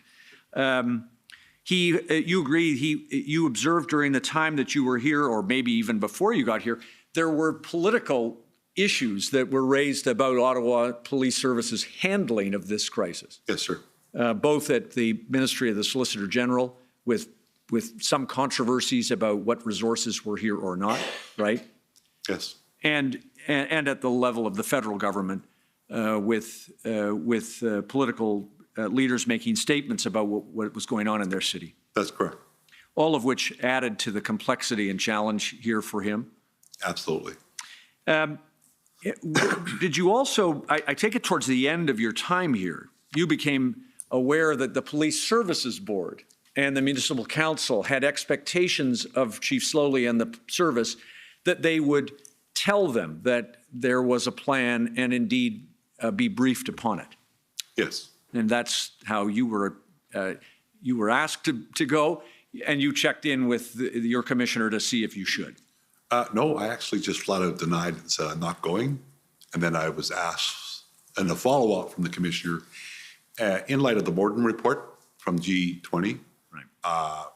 The board has certain roles and responsibilities, and he felt it would be appropriate for me to make a presentation to the board in light of those key responsibilities that the board has, which I understood.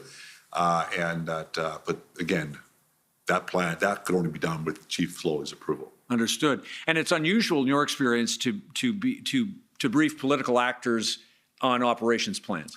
To the detail that we were seeing, absolutely. Very unusual. And so a couple of other quick things, if I can. Were you aware that a member of Chief Slowly's service, the OPS, contacted Superintendent Morris about his attendance at the briefing? No, sir. Without telling Chief Slowly that he was going to do that? You didn't know anything about that? No, sir. Were you aware as to how the senior command had divided its responsibilities here for this event? And particularly, did you know that Deputy Chief Ferguson was responsible for the plan? Yes, I knew. I mean, she was the person that I dealt with pretty much exclusively after I arrived in Ottawa in terms of when I had contentious issues or things to deal with or questions about getting the plan approval. It was Deputy Chief Ferguson. And that Deputy Chief Bell was responsible for the intelligence lead? I don't know if I was aware. I certainly learned that he was, but certainly not aware. I mean, I had met Deputy Chief Bell at that initial meeting, and until he became interim chief, I don't think I had two words with him. Got it. Thank you. I think I've now, help from my colleague, Commissioner, I've got the number I was trying to show the witness. I think it's 3 zeros, Madam Reserve, 1839, please. Bear with me, Chief Pardy. If this is not it,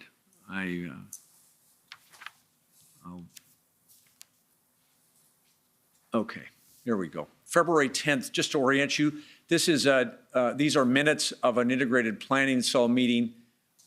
You talked about it, I think, earlier. Just the attendees, am I correct, just stopping there, all of the attendees are from OPP, RCMP, or other non-OPS police services? Correct. And it was, just scroll down if we could, to page 2.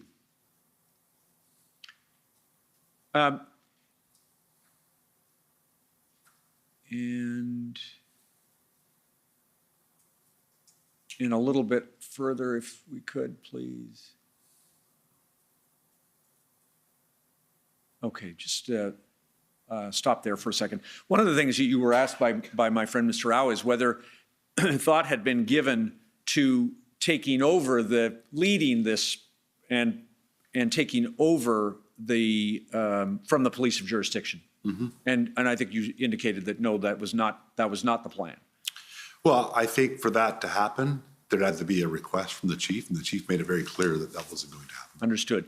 There was some suggestion within the group on the 10th, you'll see from the RCMP, to support the, you'll read, just stop there, thank you.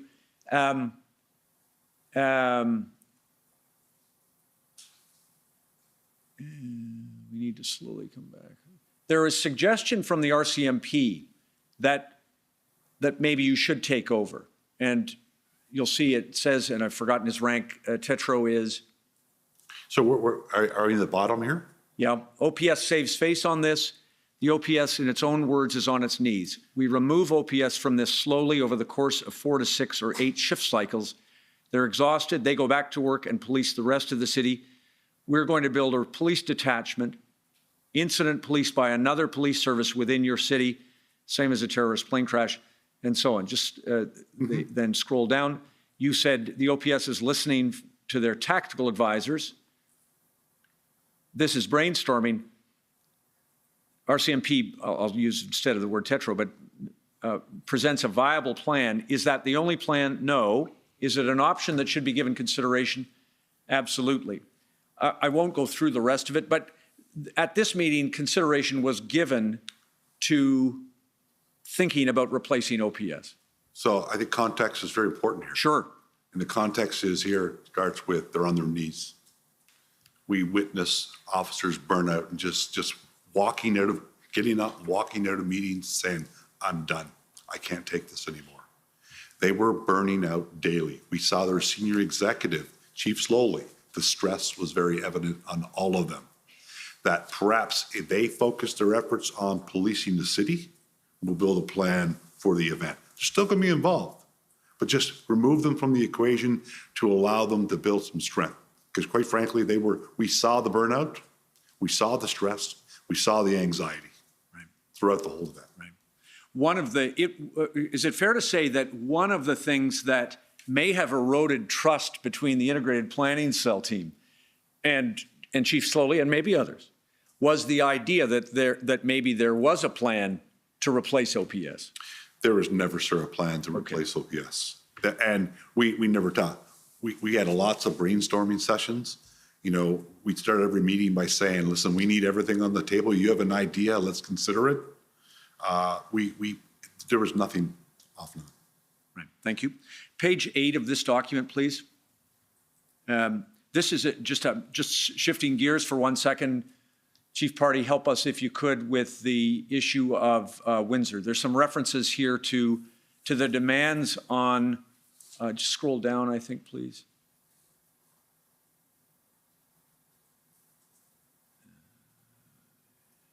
There we go. RCMP POU will get to Windsor tomorrow. OPP has to pivot. If Windsor is a priority, they have to pivot. Translation, or the point being made that Windsor is going to take resources away from, of course, from Ottawa. Well, I think, again, context is everything. The support that I and my team receive never change in terms of we'll get what we need.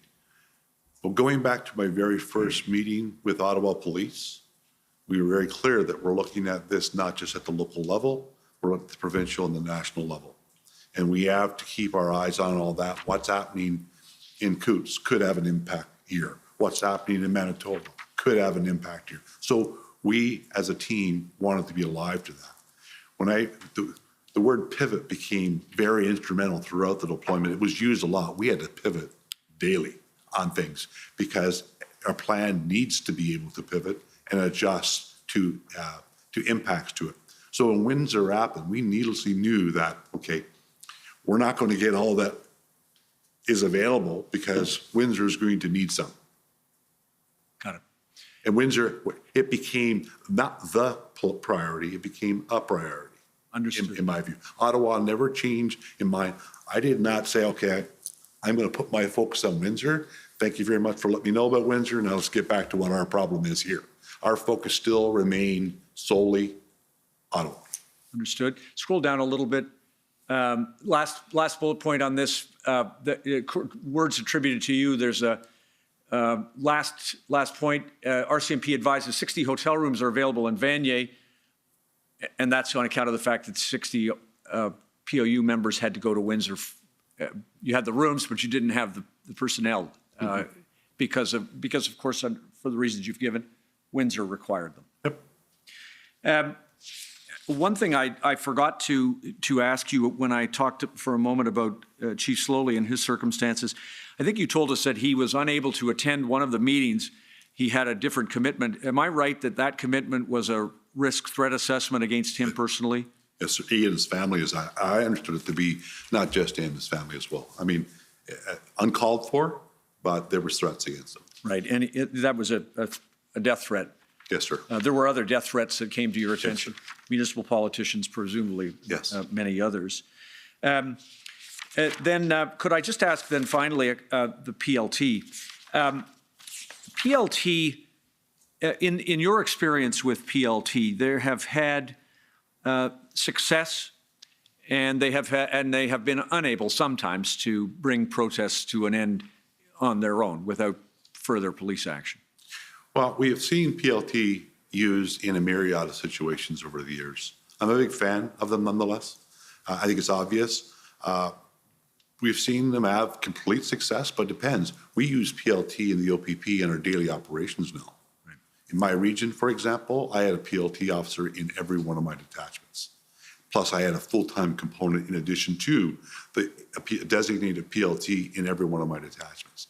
They handle contentious issues right down to a protest as a neighbor's between two people and resolve lots. You know, resolution, if you're saying complete resolution, there's a massive process and PLT alone was able to resolve it, that's a fair statement that doesn't happen often, but they are an instrumental part of the solution to get a protest to a workable size that allows us to effectively dismantle it. Understood. Thank you. Thank you. Thank you, Commissioner. Thank you.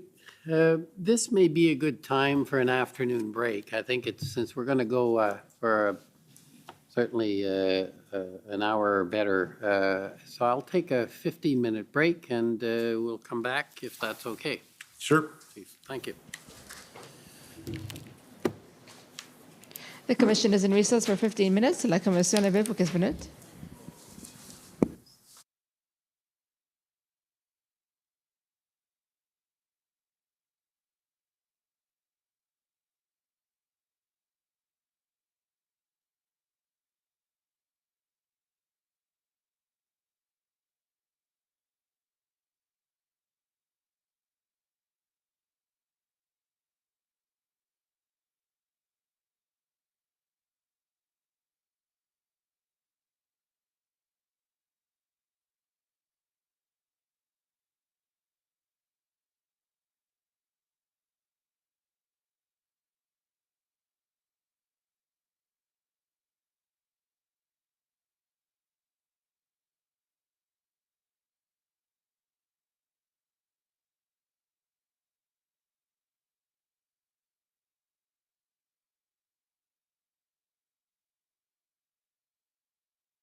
The commission is reconvened. La commission reprend. Okay, we're back. Are you prepared to proceed? Okay. Next, I'd like to call on the Ottawa Police Service.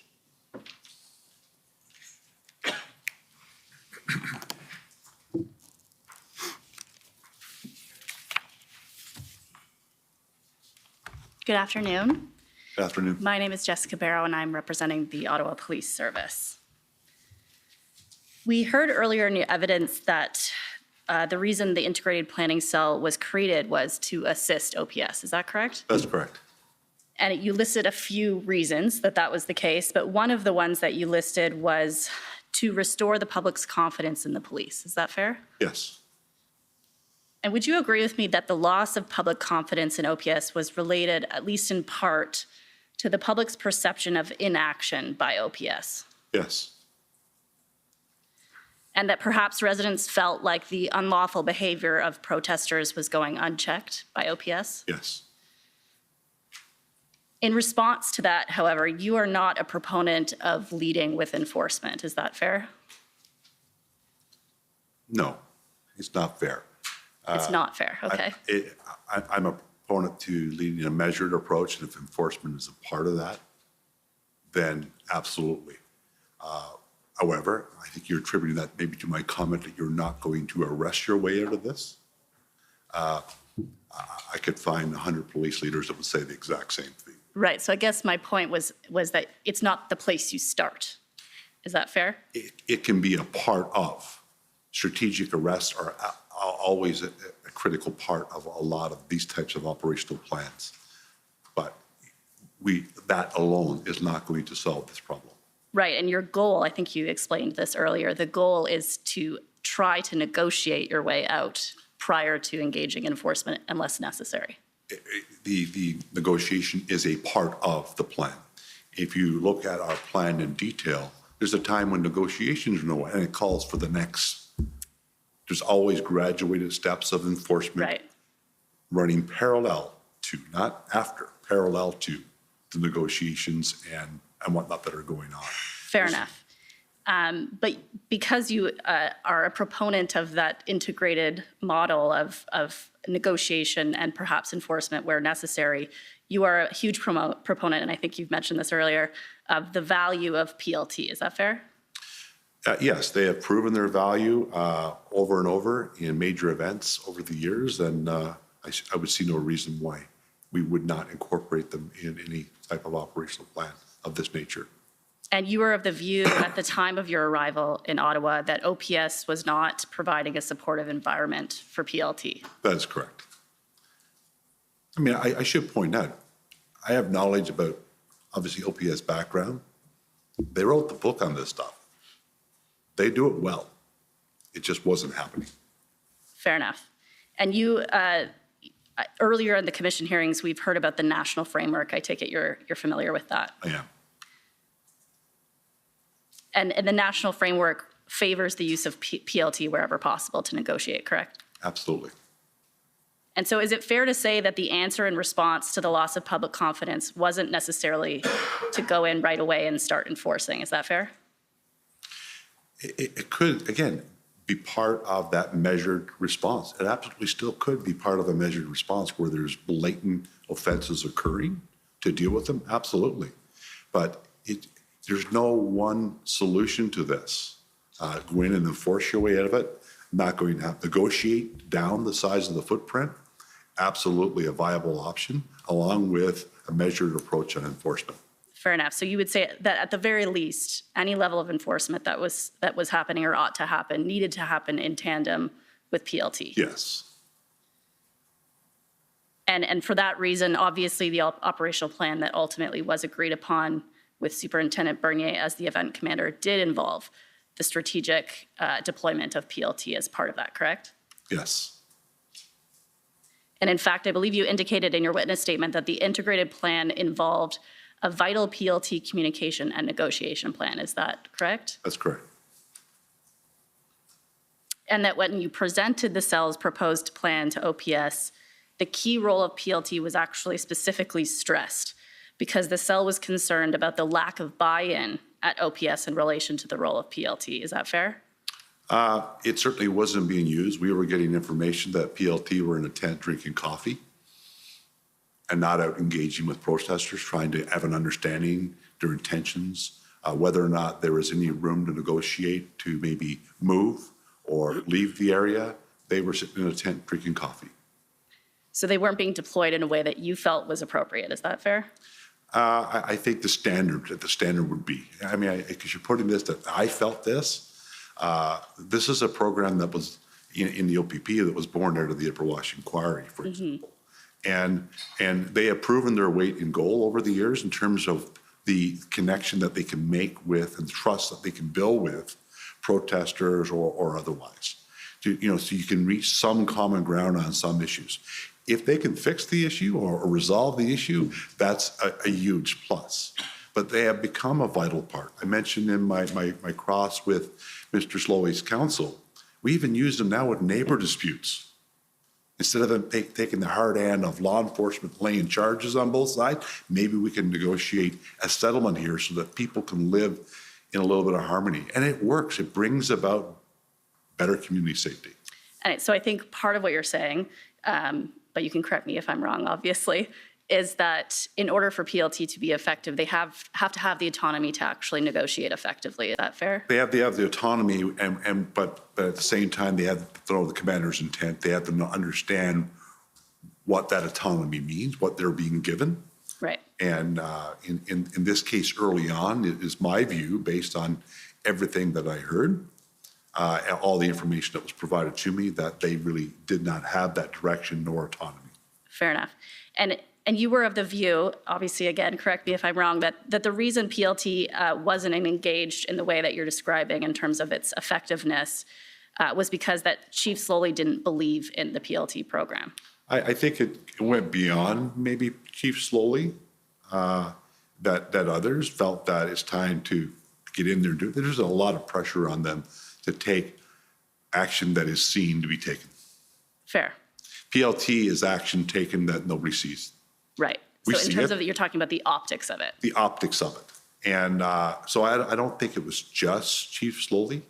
I know that in my meetings with the conversations with him, there was, he had mentioned, for example, that they didn't have this type of concept with the Toronto Police Service when he was there.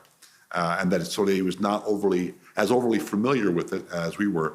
We were told that negotiations had simply failed.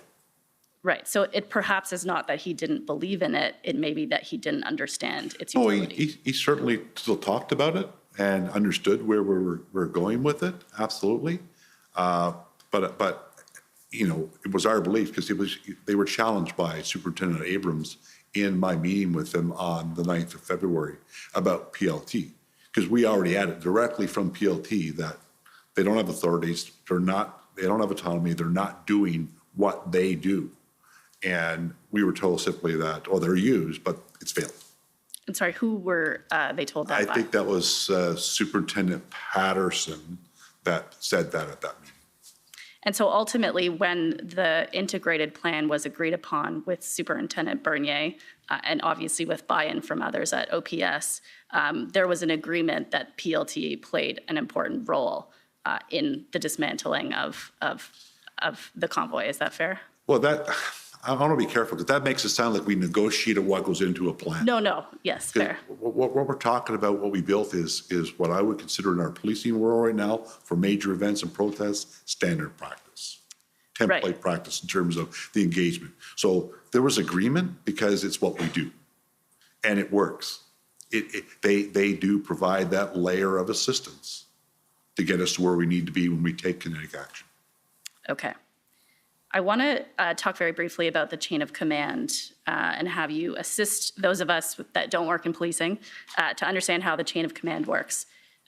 So you would agree with me that police services are paramilitary organizations, is that correct? I wish. You wish you agreed with me? No, I wish they were. There was a time that we absolutely did say that we were, but I think police services have largely moved away from being able to characterize themselves. When I joined the job, we were paramilitary. would you agree with me there is a chain of command? But there that is a chain of command. Yes, okay, That's- so that's however you the- describe it. That's the only similarity that Okay. I probably would agree with. So There's a chain of command. There is a chain of command that one expects to follow, correct? Yes. Within a police service, so however that's described, there is a chain of command. Yes. And that chain of command requires that where an officer is directed or ordered by a senior officer to do something, they're required to follow the command. That's correct. And in fact, it is a misconduct offense under the Police Services Act not to follow a command. A lawful order. A lawful order, correct? Yes. And in addition to that, would you agree with me that it would be considered unprofessional to directly question the directions of one's superior in front of partner agencies? That's a relationship thing. I mentioned earlier about my team. I had constables, civilians up to chief on my team, and they were given, I need your voice. So yeah, you have an opinion. I need you to tell me I'm wrong. So it depends on the environment and the expectations of the leader. Fair enough. I want to talk a little bit about the integrated command. So when the integrated planning cell arrived in Ottawa, its first activities, and we've heard about this already, involved meetings with OPS to get a sense of where their plan stood. Is that fair? Yes. And the integrated planning cell brought with it a fairly significant amount of planning expertise. Yes, it did. And you indicated, with the exception of you, that these were experts in their field. Is that correct? That's correct. Okay. And the goal of the integrated planning cell was to work with OPS to work towards a more robust overall plan. Yes. And we've heard throughout your testimony, and I'll use the word criticism, but perhaps you would describe it otherwise, but would it be fair to say that there's some level of criticism of the level of integration OPS was allowing with your team at this point in time when you arrived?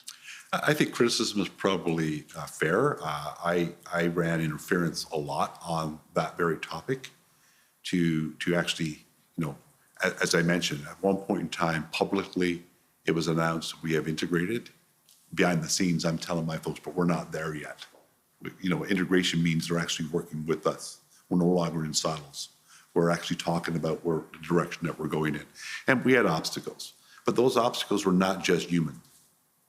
Fair enough. And we do know, though, however, that Superintendent Bernier was appointed as event commander on February 11th. Yes. And although perhaps not the integration level that you would have liked, there was an integrated command table after he came in, correct? It started. It started. The positive work started. And, yes. And that was born out of, I think the commissioners heard reference to the NCRCC down in Orleans, Ottawa Police Headquarters. We're at the NOC. We have command posts in various different places that add to the complexities of integration. Ideally, you want your key command positions to be integrated and also have access to one another. And ultimately, that does happen, right? Superintendent Bernier moves his group over to where you are. And as our team worked towards securing the right position, right location at the RCP headquarters that could house the type of integrated team, we're talking well into the 100 plus that would need it on operations day. For every component of the plan, we had to have a rep there. Right, and that takes time, obviously, to assemble that number of people. And one of the things that Superintendent Bernier did when he was appointed as event commander was appoint a deputy event commander, is that right? Correct. And that deputy event commander was Inspector Springer? Yes. And he's from the OPP? Yes.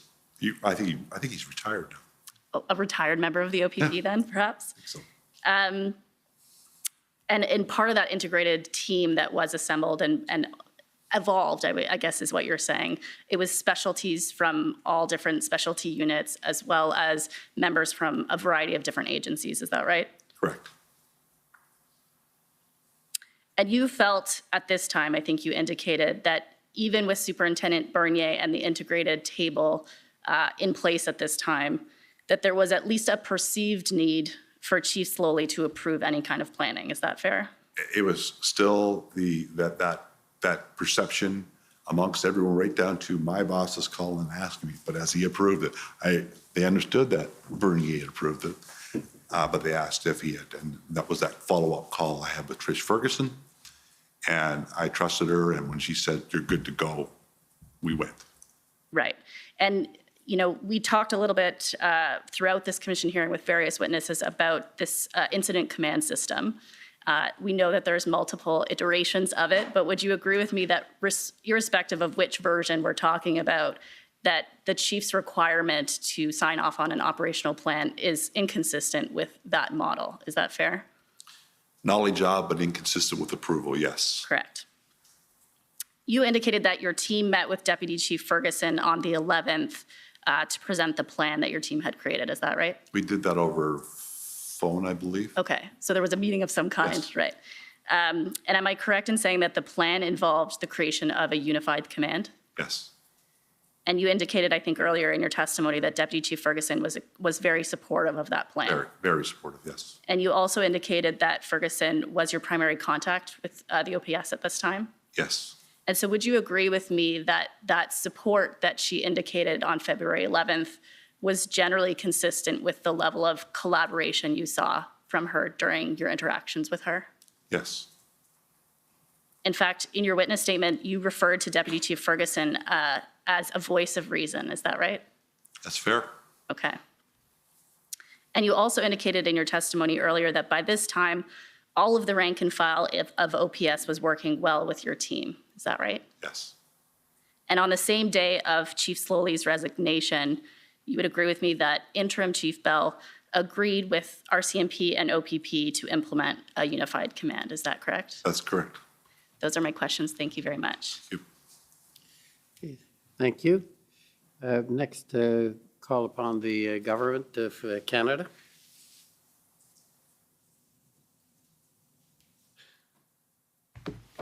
Good afternoon. Check my time. You indicated in your, introduce myself, I'm sorry. My name's Donna-Ray Nygaard, I'm counsel for Canada. You indicated in your evidence in chief that police services, including the OPP, tow vehicles all the time. You have the authority to do that. And I just want to make sure that I'm understanding what you're saying. You're talking about the authority to tow vehicles. That's something you have, and you didn't need the EA for that. But you don't, or you didn't, absent the EA, have the ability to compel tow truck drivers to assist with that. Is that correct? That's correct. And that the use of tow trucks, in particular heavy tow trucks, was instrumental to the plan to clear out the protest in Ottawa, correct? Unequivocally. And the integrated operation was not actually able to obtain the services of such tow trucks without the use of the EA, the Emergencies Act, in this situation, correct? That's not entirely correct, no. So very early on, in fact, day one, we engaged with our OPP Traffic Services and Operational Support Command, Deputy DeMarco, her team that run all of our traffic programs. We had a gentleman by the name of Kirk Richardson, I believe he's a sergeant with the OPP. Everything tow is expertise, and he had the relationships with MTO. So they had been working tirelessly behind the scenes to build a plan, and I do know that they had some 34 rigs lined up. There were, however, some, I'm aware, that were reluctant because of some liability issues, and the Act gave that support. Could I have document number ONT 50179, please? Now, you mentioned Kirk Richardson, that he's Yes. who was doing this, and he was doing the organization with the He was working directly with MTO. right. If we can just scroll down to the first email in the chain. So yeah, just so we can see the beginning. So this is an email on February 16th from the MTO, and there's a number of recipients, including Mr. Richardson, you can see there. And if you can see in the first bullet point there, it says there were 13 heavy tow trucks requested and support equipment, 11 tow trucks confirmed so far from 3 towing companies, and they were working on securing more.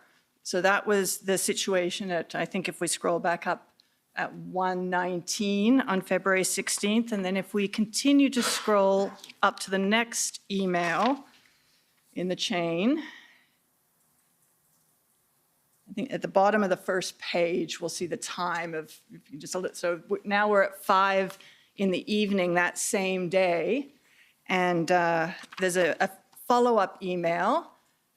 And if we can just see there that it says in that first line, good afternoon, estimate below per day based on discussions with 2 towing companies. Third towing company has dropped out. We have total 10 trucks at this time. And then you'll see that he says, we need a letter from the OPP requesting these companies to provide services and stating that the federal act cover any damage to their equipment and indemnify them from damage or other claims resulting from vehicle towed upon a police direction. And then if we go up to the final email in the chain, you'll see that it says, hi, Veronica, I've told them that the letter will come tomorrow. They will be moving tonight based on my and Steve's commitment credibility. So would you agree with me that at the end of the day, MOT was actually only able to obtain 2 towing companies and that those were only obtained if they were compelled under the Federal Emergencies Act? Certainly, reading this, I would say that was my understanding going through that I mean, when I say tows, there's companies with multiple equipment. It was my understanding we had a significant number available, but there were holdouts that the Emergencies Act absolutely supported their engagement and to bring this to a successful conclusion. But you'll agree with me that as far as heavy tows are concerned, this email chain makes pretty clear that they were only able to obtain these 2. Yes, I'm fully alive to the fact that there was significant issue with tows. Our friends from Ottawa Police, in one of their preliminary plans, were going to use police officers because they could not get access to tows. They were going to use police officers that had the ability to drive those types of vehicles to remove them. So I would agree it was a significant issue. Yes, and that the solution to that issue when it came to the heavy tow trucks was using the Emergencies Act regulations. Certainly assisted it, yes. Thank you.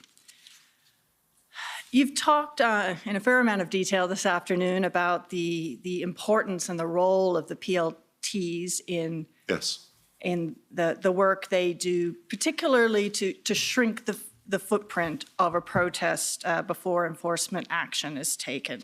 And I take it based on what you've said, you'll agree with me that that was a very important part of your plan here. Yes.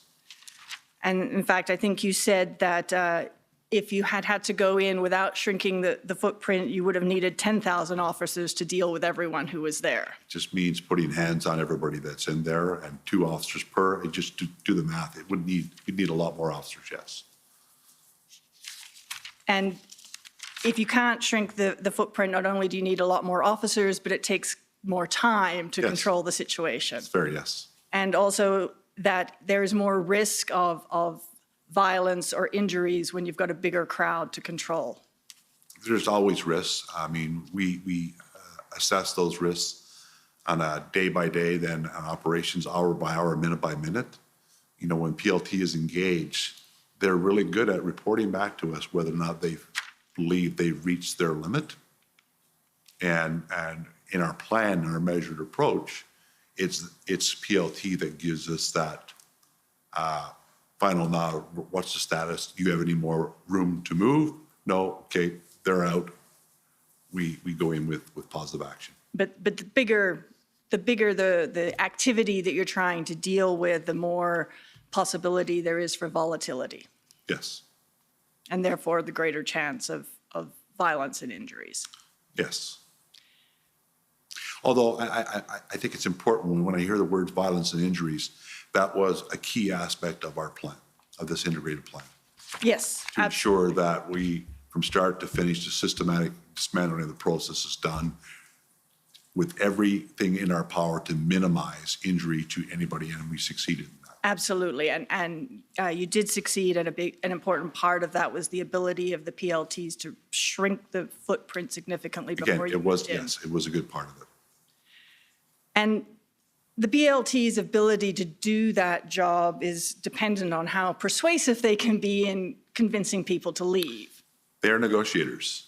You know, their role is to ensure that the protesters or those that are inside that perimeter are aware of the law, the expectations, around lawful protests. And then when they go to the point that it's no longer lawful, now you're committing criminal offenses, to inform them, negotiate. It's about building trust. Sometimes they make concessions and they're willing to do things. We have to give them the leeway to make some concessions if necessary. But if this all happens with the commanders being fully aware of what's going on with PLT, what their mandate, what autonomy they've been given, what authorities they've been given. Yes, and one of the tools that the PLT has to convince protesters to leave is educating them on the consequences if they don't leave. Absolutely, yes. And presumably, the more significant those consequences, the more persuasive the PLT can be in convincing people to leave. Yes, possibly, yes. And in this case, when this plan was actioned and the PLTs went in to do their work to try and shrink the footprints, one of the tools that was used was a pamphlet that was handed out, correct? I believe so, yes. And perhaps I can just, if I can pull up OPP 401852, this is the integrated phased approached plan from February. This particular version is dated February 18th, but I understand this is just an update of the plan that was in place for at least since the 13th, yes. And it was going through various iterations. And if we can go to page 5, please. It's probably actually page 6 of the document. It's page 5 on the page numbers. Yes, down towards the bottom of the page, up a little bit. Just under the bolding there, this talks about the pamphlet that was being, or it was a media release provided, but as I understand it, there was also pamphlets handed out that stated the same thing. Is that your understanding as well? Yes. And so there's various information that was being provided to the protesters to try and convince them to leave by the PLTs, and it's listed here. First, it mentions criminal code offenses, and if we can go to the next page. It then names a couple of consequences that, as I understand it, come out of the Ontario emergency legislation. Is that correct? Yes. And those consequences, in particular, the driver's license suspension and the commercial vehicle operators registration suspension, those would only be applicable against people from Ontario, correct? No. So the Ontario legislation allowed you to cancel suspend the driver's license they seized, if that was a vehicle from out of province, plates were removed, the stickers were removed, and we would seize. And then we have those agreements with other provinces. But yes, it was my understanding on Enforcement Day, that's exactly how it was used. So your understanding is that the Ontario legislation allowed They're in the province of just let me finish the question, allowed you to suspend the driver's license of someone from British Columbia? who was sitting here in British Columbia. Yes, that is my understanding. Okay. If we go down, the following bullets are all, except for the last one, measures under the federal emergency legislation, That's correct? Correct. So the personal business accounts, personal or business accounts, the bringing the minor into, the fines for bringing minors into the area, and traveling to an unlawful protest site, or delivering fuel and other supplies. Those were all under the federal legislation, correct? And you'll agree with me that the addition of those bullet points provided more persuasive fodder for the PLTs to convince individuals to leave. Any piece of legislation that we were given, we used to the extent that we could possibly use it. Absolutely did support it. And as a result of those additional tools, the PLT would have been able to convince more people to leave than they otherwise may have been able to do? Well, I don't have any metrics for their success, but the more that you can give them, absolutely. And so that allowed you to have a smaller footprint that you were dealing with, and perhaps allowed you to get to that smaller footprint faster. Possibly. Those are all my questions. Thank you. Thank you. Next is the JCCF Democracy Fund.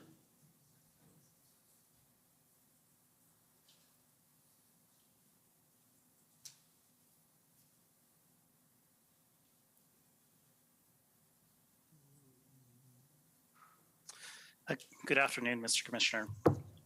Good afternoon. Good afternoon, sir. Good afternoon. Mr. Commissioner, the Can you speak up or turn up the sound a bit? Yeah. yes, Mr. Commissioner, can you hear me better now? Yes. Thank you. Counsel for the Government of Canada just brought up a document and showed it to the witness, and it was about tow trucks. It's against the rules, but I'm wondering if you would grant me leave to show this witness a single document which we haven't provided notice for, but which may assist him and which may assist the Commission in understanding how many tow trucks may have been available. Well, I'm not sure mechanically how we can do this. A few questions arising of that. One is, it is a document that exists in the party database? Yes, it is. Okay, and are you able to provide the document ID number? Yes, I am. And Mr. Commissioner, obviously within your discretion, but no, the parties nor Commission Council haven't had an opportunity to review the document and see what it is. I'm not sure what it is, but one of the things that we can do is, once we know the numbers, have an opportunity to look and see what it is. And for what it's worth, Commissioner, I was going to ask for leave to introduce probably the very same document. Okay. Well, is there any objection? Obviously, if the OPP seems to have no problem with it, I think it should just go ahead. If you can give the number so that we can then get it before the Commission. Commissioner, can I just... Yes. My only comment would be, if it's in relation to the questions I was asking, and because I wasn't given notice that it was going to be put to the witness, it may raise an additional question for me. I suspect I know what document it is, but I'm not entirely sure until I see it, obviously. Well, if you want to follow up on it, you can ask at the time, and obviously I have discretion to allow that. Thank you. Thank you, Mr. Commissioner. The document is OPP 401585.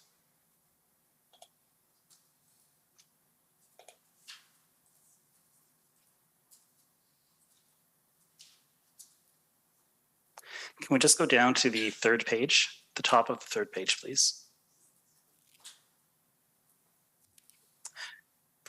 So here you can see an email, and can you just actually scroll up a little bit so we can see who the email is from?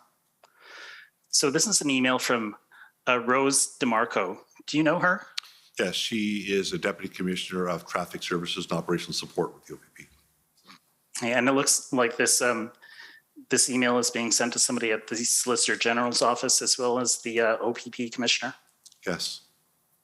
And if we just scroll down a little bit, she says there are a total of 64 heavy tow companies in the province of Ontario. Do you see that?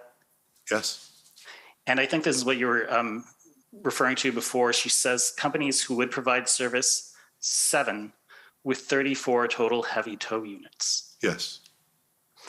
And if we just look down 2 lines, she says 10 companies waiting for callback from the 57 in total. Yes.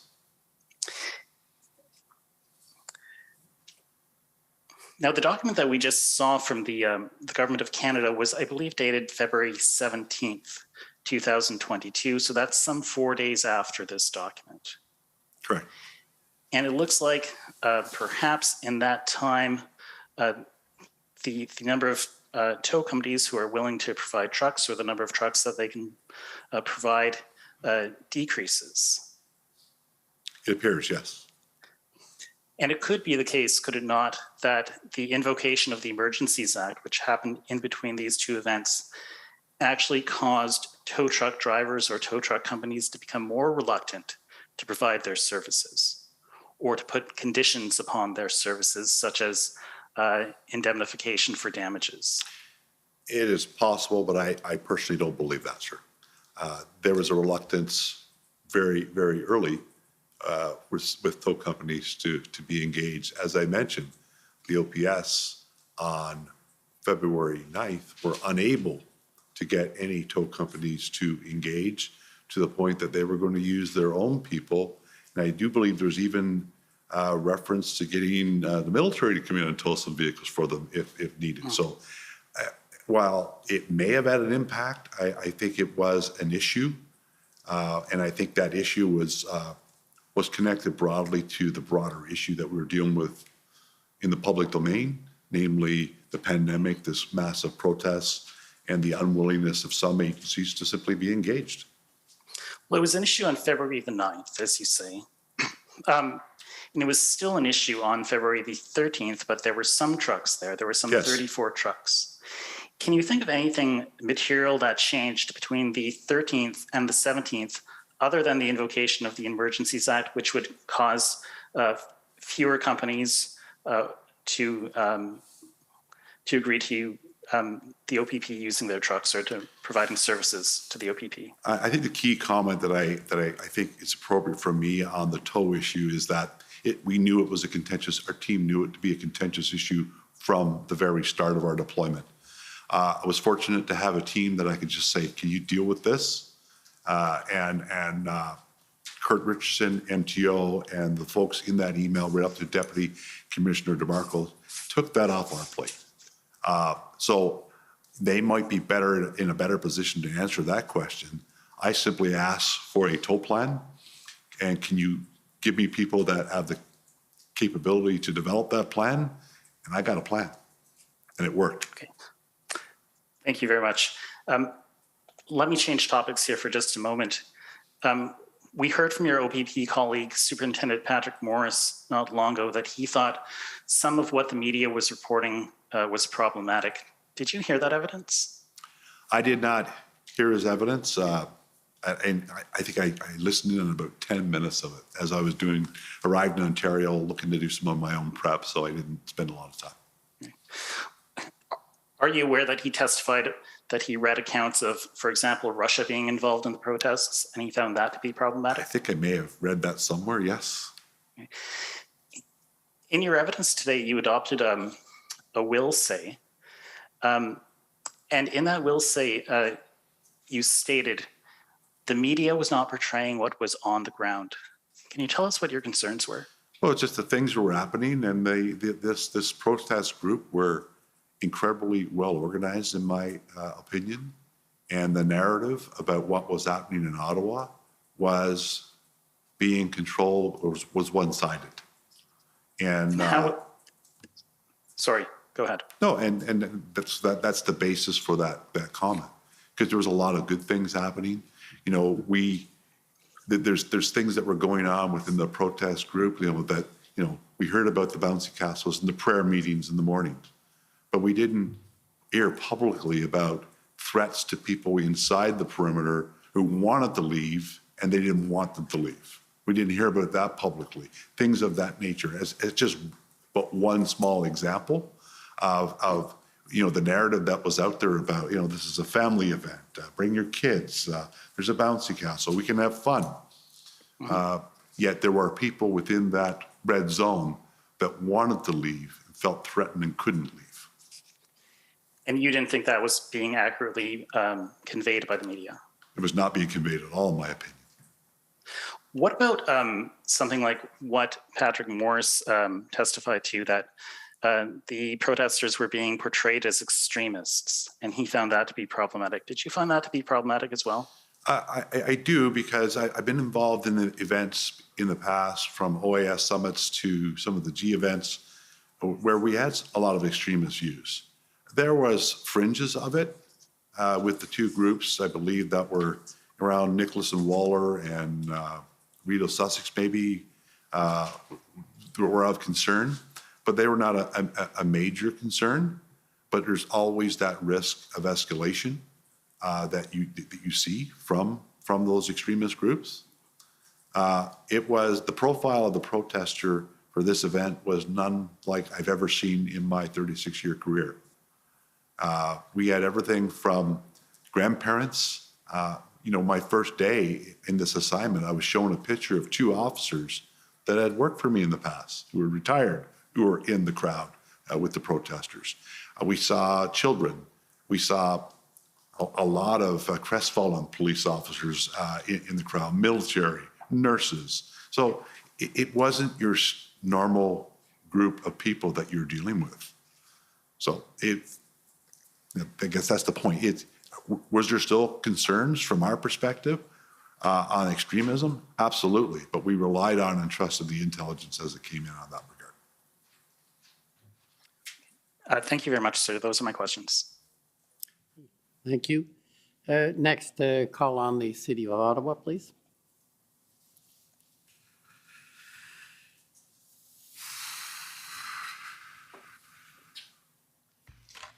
Good afternoon, Chief Superintendent. My name is Anne Tardif, and I'm one of the lawyers representing the City of Ottawa. Good afternoon.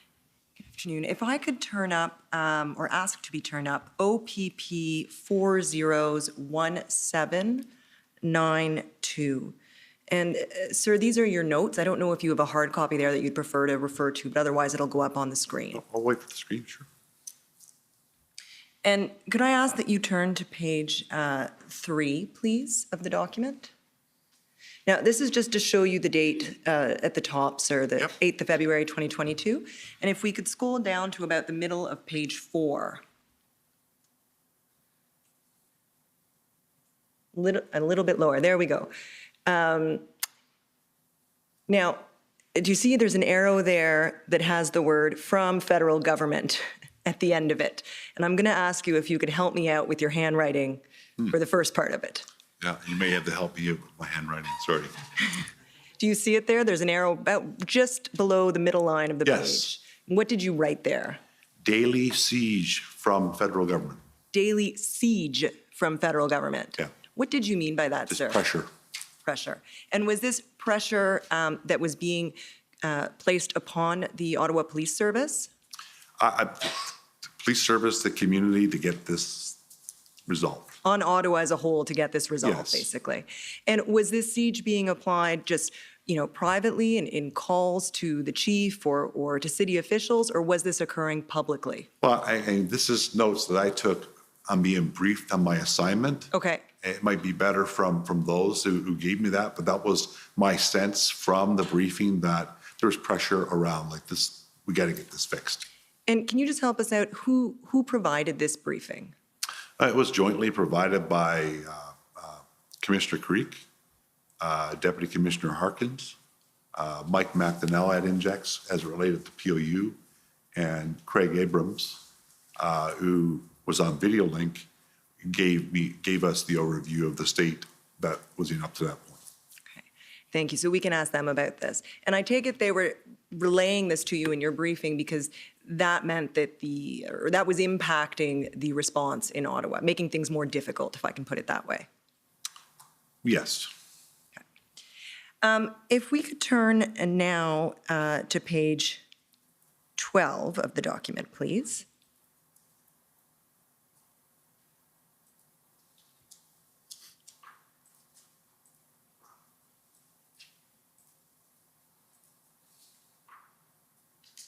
Okay, and if you could scroll to the bottom of the page, Madam Clerk. Now, we can go back if you need me to, sir. We're on February 9th at this point. If you could stop there, Madam Clerk. Do you want me to go backwards to see the date, or you're all right? Okay, let me know if you do want me to. Do you see the entry there, 10:34 Yes. on February 9th? And it says TC, which I take it as telephone call? Yes. From Deputy Harkins, is that right? Yes. And he's the Deputy Commissioner for Field Operations at That's the correct. OPP? It says, need to be looking at this more broadly, and there's an asterisk, Ambassador Bridge shut down. Yes. We could scroll to next page, please. 402, that's the highway, right? Yes. shut down both directions, 40 kilometers from the border by farm tractors. Yes. Economic impact equals $350 million per day, right? Yes.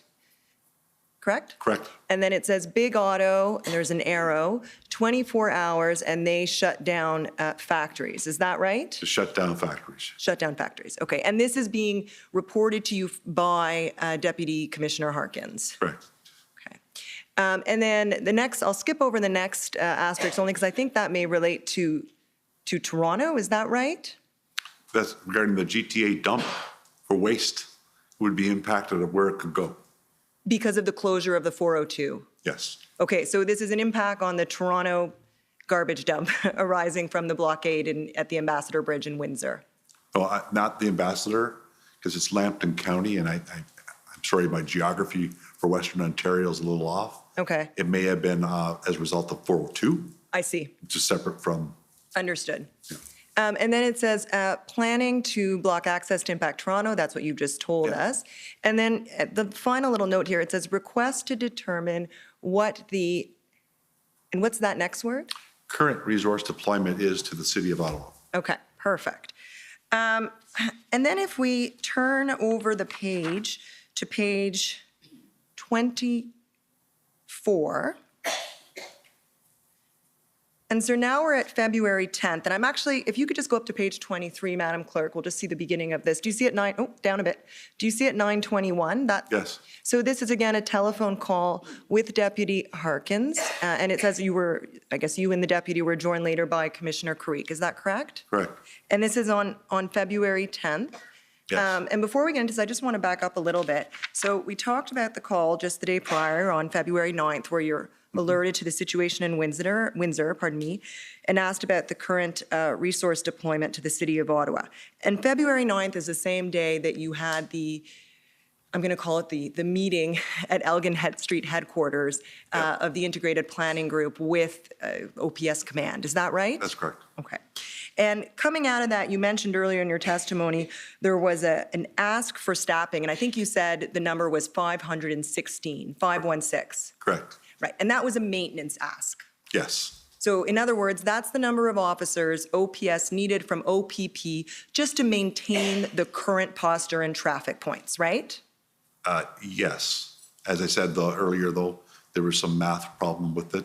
Ultimately, that number you divide 516 by 3, I think it's 174 or 178 or something like that. Because they had been employing a 3-shift model. And as we talked it through, it was like, oh, we forgot to tell you, we actually, with the support of the Ottawa Police Association, they had reverted back to the 2-shift model, which would allow you to spread. There are inherent benefits with the 3-shift model, but with my organization coming in, it certainly would be a benefit beyond the same type of rotation, which they did. The RCP, however, remained on a 3-shift model. Okay, so I don't think we need to get quite to the level of specificity of numbers, but if I understand it, the maintenance ask on 3 shifts was 516, that's correct? On 3 shifts. On 3 shifts. And if you drop it to 2 shifts, which you said you were able to do, then it's probably closer to 300. Is that about right? I would put it in the range of 350. Okay, 350. In other words, it's about a third less. Yeah, it's a third less. Okay, whatever that number amounts to, fair enough. So that's the number that comes out for maintenance of the February 9th planning meeting. But of course, the OPS was also looking for additional POU supports for their enforcement action, correct? Absolutely. And the decision of the OPP coming out of that planning meeting was, we will meet your maintenance ask, we'll supply what turned out to be approximately 350 officers to maintain the current posture. But at this time, we're not going to move forward with the POU ask for the reasons you've already explained relating to the planned, et cetera. Yeah, no, that's not accurate. That's not accurate, my No, apologies. we continue to deploy POU, to make plans for POU. We had, there was obviously a plan in Windsor at the Ambassador Bridge for action down there, but that did not slow us down. We knew that it was going to, of course it was going to impact, because we're drawing from the same pool. Sure. But it did not stop. We just realized at that stage that Because if I'm not mistaken, Darwin Tetro in that same meeting said, we need that 800. That's about all that we have in the province of Ontario. Suddenly we have to pivot. We're not going to get all we have in the province of Ontario because they're going to be used and they're going to be needed down in Windsor. Then we started our outreach to Edmonton, Calgary, Vancouver, and the province of Quebec. Okay, well, in fairness to you, let me show you where I thought I saw that information, and you can perhaps correct me if I'm wrong. Can we go to page 19, please, of this document? Okay, and actually, just scroll up a little bit, please, Madam Clerk, the following page. So there's that 516 number, right? 3 shifts as documented by OPS, 516, that's the maintenance number, and we've explained that they went down to 2 shifts, so it ends up being more like 350, correct? Yep. And now let's scroll down, Madam Clerk. Now, I see a number of POU requests here, and if we keep scrolling down, okay, stop there. You'll see the lowest POU you get. POU by this stage, 55 plus 600. So that was their POU ask coming out of the planning meeting on the 9th, right? I believe so, yes. Okay. And can we scroll down a little bit more, Madam Clerk, please? And then, whoa, stop there. And then you'll see where it says 1635. Do you see that? Yes. It says briefed team. These are your notes, right, sir? Yes. And then it says, will staff to the maintenance plan, which has roles and responsibilities built in, continue to build our plan, right? So that's what I was referring to. Yeah, and that's accurate. But, Okay. But when we talk about that in our plan and we continue to build, we're asking as we need. You know, we add people. We were not taking action. We were not in a position. We needed 800. And that's what I meant earlier. For the reasons you've discussed, the plan's not there. Right now, you're staffing to the maintenance ask because that's what you think is needed in Ottawa right then. And our ask will immediately go out for others now. We want others to join in. We need the SQ. We need Vancouver. We need Calgary and Edmonton to join the team because we need this number. And then the logistics around arranging all that, getting the approvals, the supports for them to be deployed were occurring. And I understand that, but at this point, the immediate decision is to staff to the maintenance plan. Can we agree to that? Yes. Okay. Now, back to page 24, please, Madam Clerk. We're going to move ahead to February 10th. And we'll scroll up to up to the following page, 921. This is where we were. Telephone call with Deputy Harkins, joined later by Commissioner Creek. We'll scroll down to page 24. And if I could stop you, Madam Clerk, at the CC. Do you see that there?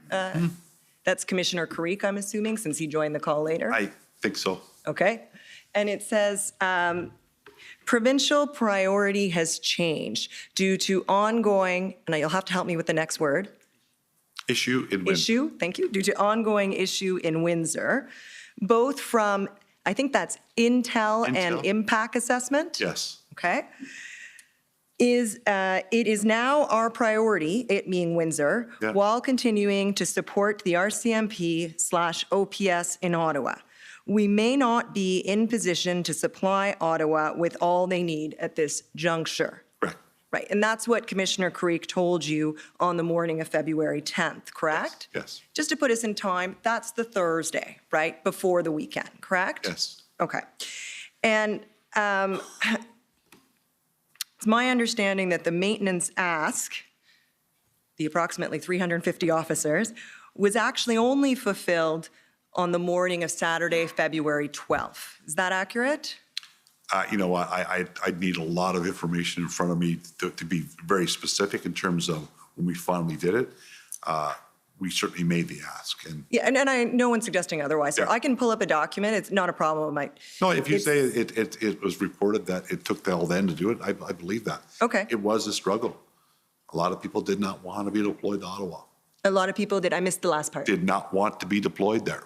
To Ottawa. Yes. Okay. Because you want people to want to be there, but it was a struggle. Right. So and the circumstances you're describing, Windsor and the reasons you've just described, that explains why the ask being made took, from February 9th to February 12th to be fulfilled by the OPP. Yes. Right. Okay. And when you say OPP, and OPP and partner agencies, of course, I just happened to be OPP here. Okay, we're there with an integration with multiple agencies. We're all in it together. I understand. Let me be fair to you. It took 3 days for OPP together with all of its partner agencies to fulfill the maintenance ask by OPS. Sure. Yes. Thank you. Those are my questions. Okay. Thank you. Next are the convoy organizers.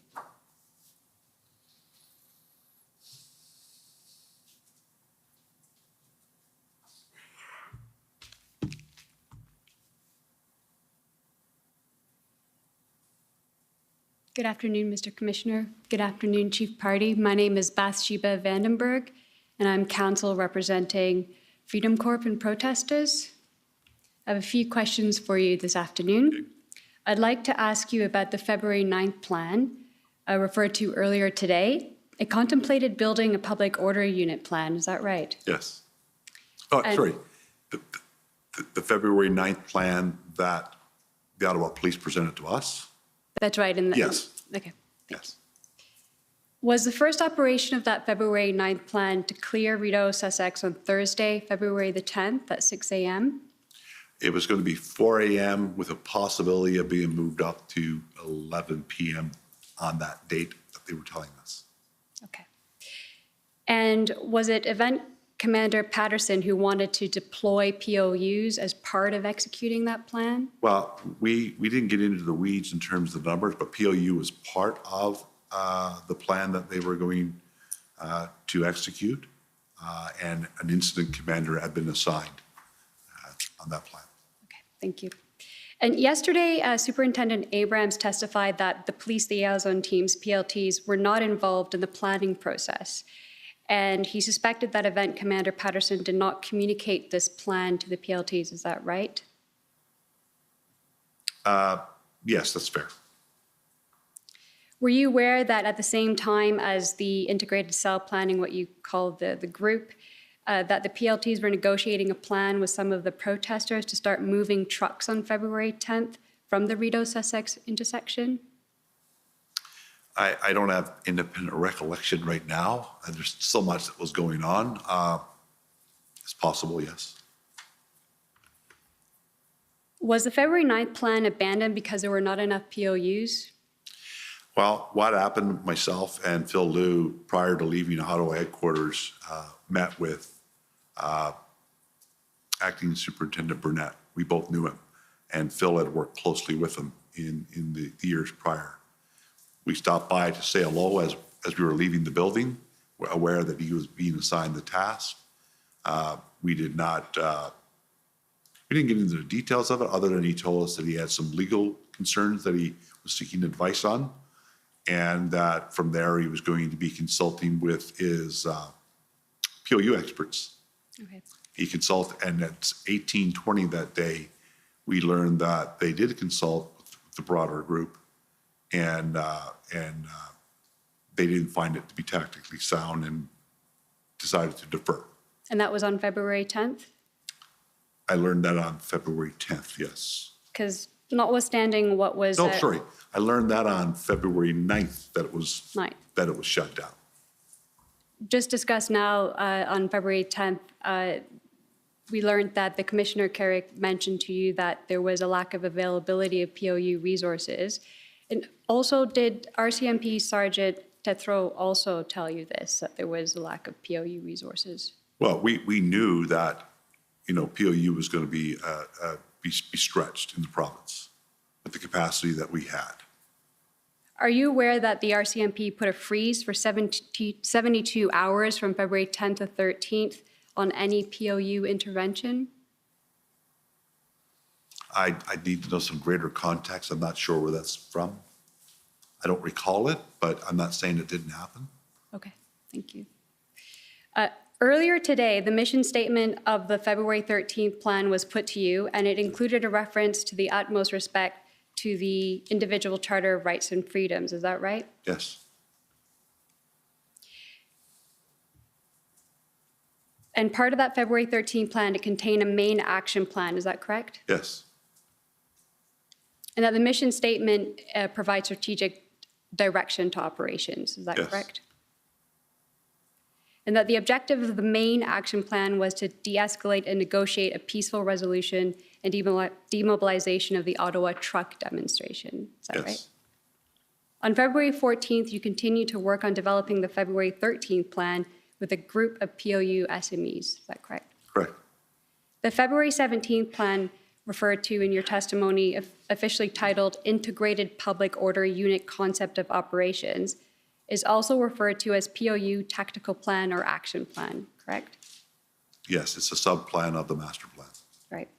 And the objective of that February 17th action plan was to systematically clear and take down the protests, right? Correct.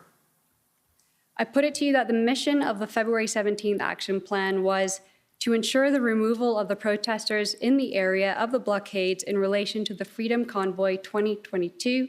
This will be achieved by securing, isolating, and evacuating persons within the designated blockade zones to ensure the safe detention and arrests of any participants taken into custody, ensure public and police safety. You agree that there is no reference to the Charter of Rights and Freedoms in the February 17th action plan? The mission has it. That's normally where it's contained, but what you read there, no. Thank you. Those are all my questions, and thank you for your 36 years of service. Thank you.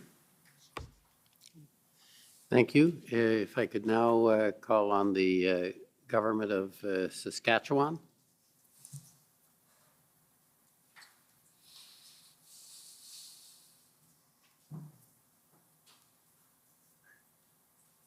Go ahead. Good afternoon, sir. Can you hear me? Yes.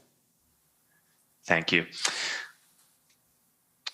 Sir, my name is Mike Morris, and I'm counsel for the government of Saskatchewan. I'm just going to have a few questions for you today. Would you agree with me that the OPP, the RCMP, and the OPS did not need the Federal Emergencies Act to be invoked to set up an integrated command structure?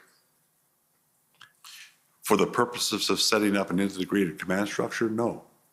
We've done that in every major event that we've had with OPS in the past. And I gather you'd agree that those same police forces didn't need the Federal Emergencies Act to be invoked to come up with an operational plan for removing the occupation in Ottawa, correct? I would agree with that. And you signed off on the operational plan that was ultimately used on February 12th on behalf of the OPP, correct? That was a version. There were multiple versions, but that was a version, yes. Okay. And I understand the RCMP approved that same version of the plan on February 12th as well. Is that correct? Yes, sir. And I think we've heard that the OPS approved that same version of the plan on February 13th, correct? Correct. And when you signed off on that plan, you were confident that it could be implemented to end the occupation, correct? Yes. And the February 13th plan did not contemplate any powers under the Federal Emergencies Act, correct? Not at that time, no. And as commander of the Integrated Planning Cell, if you had thought that such powers were needed, you would have told someone, correct? Well, we certainly felt that we had what we needed to develop a plan to dismantle the protests with what we had. Thank you, sir. Those are my questions. Thank you. Okay, thank you. Next, if I could call on the government of Alberta.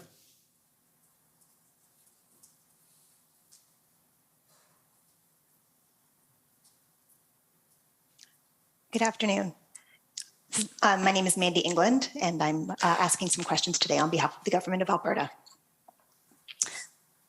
Sir, you mentioned in your response to counsel for the government of Canada that some tow truck operators were reluctant due to liability issues to engage in the towing, and so the Emergencies Act was helpful in that respect. Was that correct? That's correct. And so would it be fair to say that there were tow truck drivers who were willing to do it? They would not have needed to be compelled to do it, but they just wanted that additional reassurance about liability? Yes, that's fair. Okay. Isn't it true that there are also provisions under the Ontario Emergency Management and Civil Protection Act that protect individuals who are acting in good faith and performing an order under that act from an action against them for liability in performing that duty? I do believe so, yes. And is it true that there's provisions under that act that provide a way for anyone whose property is damaged where an order under the act is being carried out to seek compensation from the province itself rather than from an individual like a tow truck operator who's carrying out the order? Well, I'll be honest, now you're getting into weeds of it that I'd have to say I need to look at it to see what it Fair provided. enough. But I was looking at it and I focused mostly on the enforcement powers that it gave us. If what I had just said was true, that there was a mechanism for that individual to have sought compensation, would you agree that between those two items, that if there was an order under the Ontario Act authorizing the tow truck drivers to provide those towing services, that those operators would be protected in the same way by the Ontario Act? I'm not sure, because I know we had some difficulties with our earlier planning where we had a robust toll plan in place and it all fell apart because of the indemnity issue and the length of time for that indemnity, that the operators just felt that given the nature of the protests, the fear of reprisal, that they needed an extended period of an indemnity that we just couldn't provide. So Okay. I left the tow issue to our tow experts, but I'd have to look at the legislation and maybe even consult the lawyer looking at the legislation as to how far and how deep the indemnity of either the EMCPA or the EA provided. That's fair.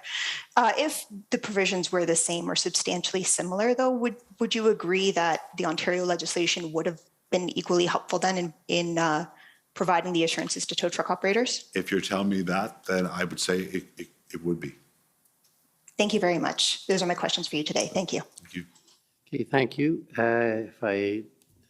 Does the OPP have any re-examination? Excuse me. Or any examination? Sorry, excuse me, Mr. Commissioner. I believe before we get to the party for the witnesses, the Ottawa Coalition did have 5 minutes, and the party for the witness usually gets to go last. I am sorry, I must have skipped them. I apologize. Mr. Champ, you have 5 minutes, and I'll even give you 6 if you need it, given my error. I'll be 4. Good afternoon, Chief Superintendent. Thank you for joining us. My name is Paul Champ. I'm a lawyer for the Ottawa Coalition for Residents and Businesses. Yes. Just a few questions for you, Chief Superintendent. I've represented police officers for many years, for about 20 years, and it's been my experience that there's a lot of very strong personalities in policing. Is that fair to say? Very fair. Strong characters, strong leaders, and sometimes those personalities can conflict. Yes. And similarly, when you have these strong personalities in leadership positions, it can be kind of difficult for them to give up leadership or maybe admit they're wrong or seek assistance. Is that fair to say?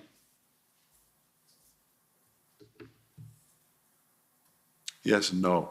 Sometimes it's a failure of leadership for not doing it, not asking for help. That's fair.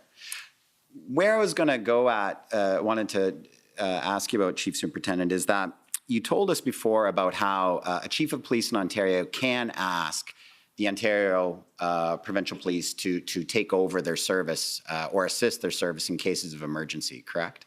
Yes. And Chief Slowly didn't do that in these circumstances. No. But it's also the case that under the Police Services Act, the board could ask the OPP to take over, correct? The Police Services Board? Yes. Or the Ontario Civilian Police Commission? Yes. So if they have the relevant or proper information, they could have considered that and weighed that option? Yes, they could. And you would agree with me that given the prevailing conditions in Ottawa at that time, the Ottawa police simply couldn't provide adequate and effective policing services to their community. I'd say they were stretched as it related specifically to the protests. to say that they were not otherwise providing, because Ottawa is not just the downtown courser.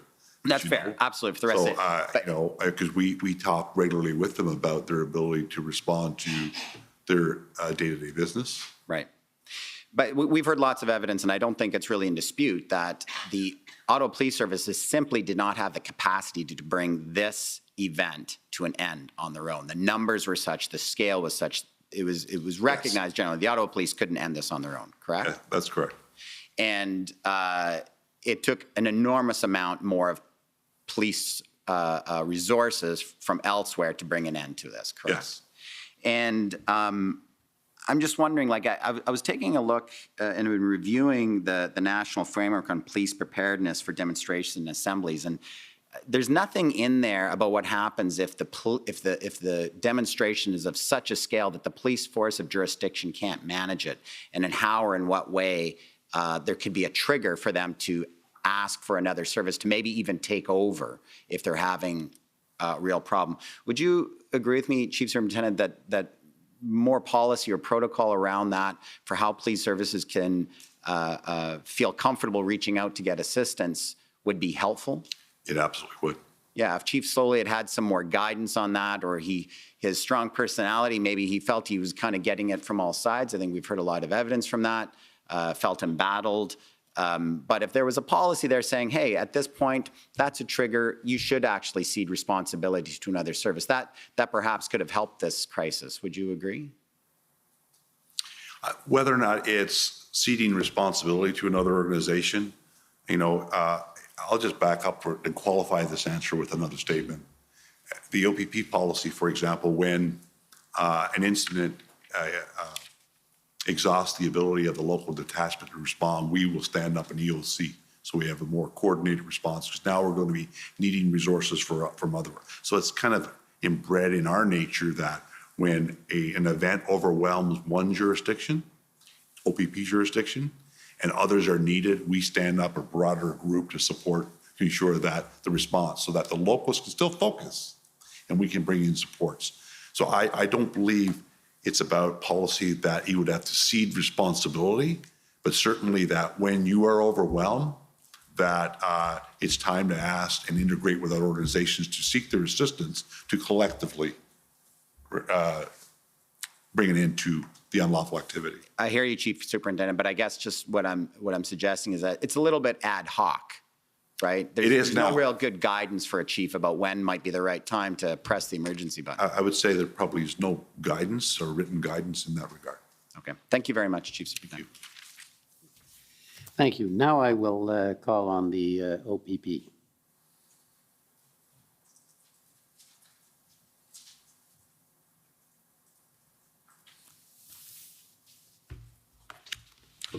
Good afternoon, sir. It's Christopher Diana, Councillor of the OPP, as you know.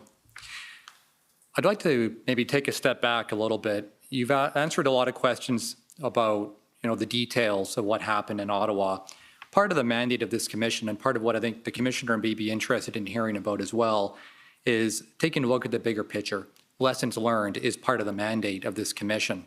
And you're in a unique position as a recent retiree with 36 years of experience doing this kind of public order policing and incident command to maybe give some thoughts that may be of assistance to the commissioner. And the question I wanted to ask you in particular is about an integrated or unified command. Do you believe in the value of that concept?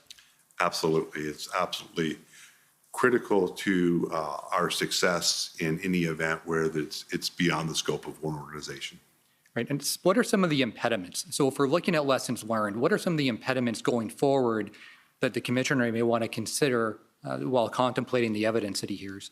Well, we've already heard about, the personalities that exist in a lot of police leadership roles. And oftentimes that can be the impediment. They simply don't want to, they want to do this on their own. They don't need help. Or I need your help, but I want command and control of your resources. There's an organization out there that I know of that would ever say, okay, we'll send you 500 officers and just use them gently. It doesn't work that way. When you deploy 500-600 officers to another organization, they come with a command and control. If you don't integrate, you're going to be working in silos. If you don't integrate, you're not going to be communicating about the ultimate strategic objectives and goals of what you're trying to accomplish. So it's absolutely critical that leaders buy in. Leadership is actually absolutely key at all levels, in my humble opinion. If you don't have the leadership team buying in, then it's not going to work. And I think just to maybe kind of drill down a little bit into the why. Why is a unified command a useful tool, even if there's an event in a larger city that has a large police service? Ottawa has a fairly large police service. Toronto or other large police services may benefit from this concept, but maybe you can explain why this is useful. Toronto Police Service, for example, may have a lot of resources, but why is a unified team useful for a large event?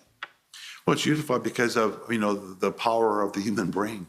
The more people that you have, the more expertise you bring to bear on a problem, the more communication that you have, your solution is going to be that much more refined and appropriate.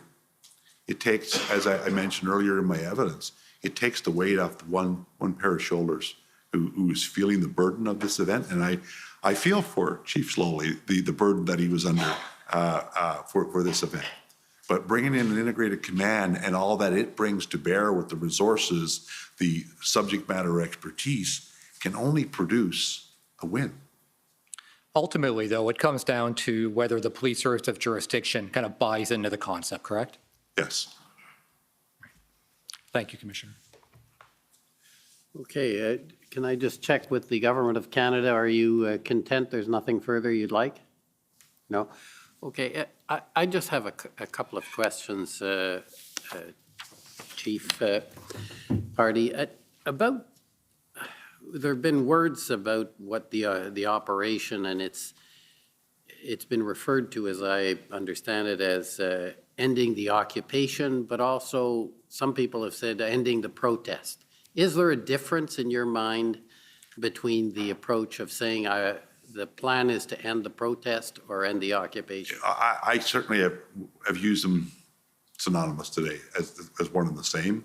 It was absolutely, in my view, an occupation, but it's often referred to as a protest. A protest can be an occupation.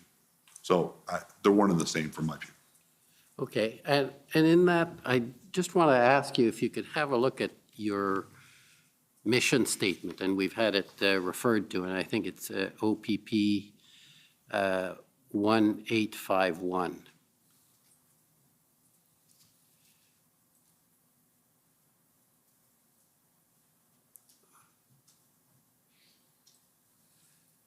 And I think we might be at page 8, I think, if I'm correct. For the, go down a bit, it's up a bit. It's the mission statement I'm looking for. No, that's not the right document then. It would be in that document, sir. Okay, and where would it? Maybe it's down. Okay, maybe further down. I think it was. I believe it's page 8. Page 8? If we had just gone down a little bit from where we were. There it is. Okay. And I'm wondering here, you've put in with the utmost respect to the individual's Charter of Rights and Freedoms. And I was wondering, was there any thought about there are protesters there that may wish to protest appropriately, if I can call it, without breaking law, i.e. continue a protest legally in some manner in some place? Yes. Was that taken into account? Absolutely was taken into consideration in our message in through PLT that, you want to protest where you are now is deemed illegal. You need to leave. You want to protest, there's other venues. And this is why we put in this mission about the Charter of Rights, because there are lawful protests that you can do. I guess that's why I was wondering about your answer of saying ending the protest and ending the occupation you took as being the same. The same, but I guess I should qualify within that red zone that's now deemed to be an illegal occupation. If you're in there, you're breaking the law. If you're in there, so PLT had to educate them. Okay, it's a lawful protest to a point. Now you've reached a point, there's injunctions. There's criminal mischief going on. There's all these things that are happening. This protest, this demonstration, this occupation is now deemed unlawful and you need to leave. If they chose, and we gave people an exit strategy, if they chose, well, we'd like a protest location where our voice can be heard, that would have been facilitated by PLT. Okay, so the PLT was seeking to shrink the footprint, but are you saying they also would facilitate a continuing legal protest in some location or in some manner? If someone said to them, but we have a right to protest, they would have said, not here. There's other ways that you can protest, but now you're in an illegal zone to protest. And they when I say facilitate, I mean, they're not going to, stop what they're doing so we can now set up a place for you to protest. But they would certainly, and we've done that. I'll use the example of G8. We set up the protest stages, everything. You want to protest? Here, you go here and protest. PLT, they'll help facilitate this because you're not getting to there. Okay. Was there any part of the plan that provided for this aspect that you've just described, that you could continue your protest legally, just not here? I think by that time we had exhausted all negotiation. And without reading the final plan, I would say no, because our negotiations with the protesters had reached a point that they were proving to be futile. So now enforcement action was next in that measured approach. Are you aware of people or members of the public in media or otherwise criticizing after the fact the operation, saying they simply wished to peacefully protest? I don't doubt that. I don't independently recall those types. I didn't actually. I avoided the media and the news. Fair enough. So I could focus. But I don't particularly recall it, but I don't doubt it. We have to look at that with very, very carefully. I'm certain there was a lot of people in that protest zone when they realized, like, oh, they're actually telling us the truth. This is an illegal occupation now. We have to move. They skedaddled out of there because they're, as I mentioned earlier about the profile of the protester was unlike anything we'd ever seen. There was a lot of good people in there that simply wanted their voice to be heard. We knew that. But they were mixed with a lot of danger as well inside in terms of the potential and threats of violence that existed in there. So we gave the opportunities. That was all part of the negotiations. They even looked at having alternate locations for the trucks to go so that they could stage there and we'll bus you for a protest. And that did not work out. And so just to close that loop, do you feel the plan was adequate in terms of allowing continued protests for those who may wish it in retrospect? At the stage where we executed this plan and went kinetic, i.e. we went hands-on with the operation, that was the option that was left available to us. With all other aspects of the plan exhausted, I do believe that we acted appropriately, professionally, and accomplished not only our mission, but all of our goals and objectives in terms of, assisting in restoring the confidence and faith in the City of Ottawa and Ottawa Police, returning Ottawa to a relative state of normalcy for business to be able to open, and doing so without injuring people and having to arrest too many people.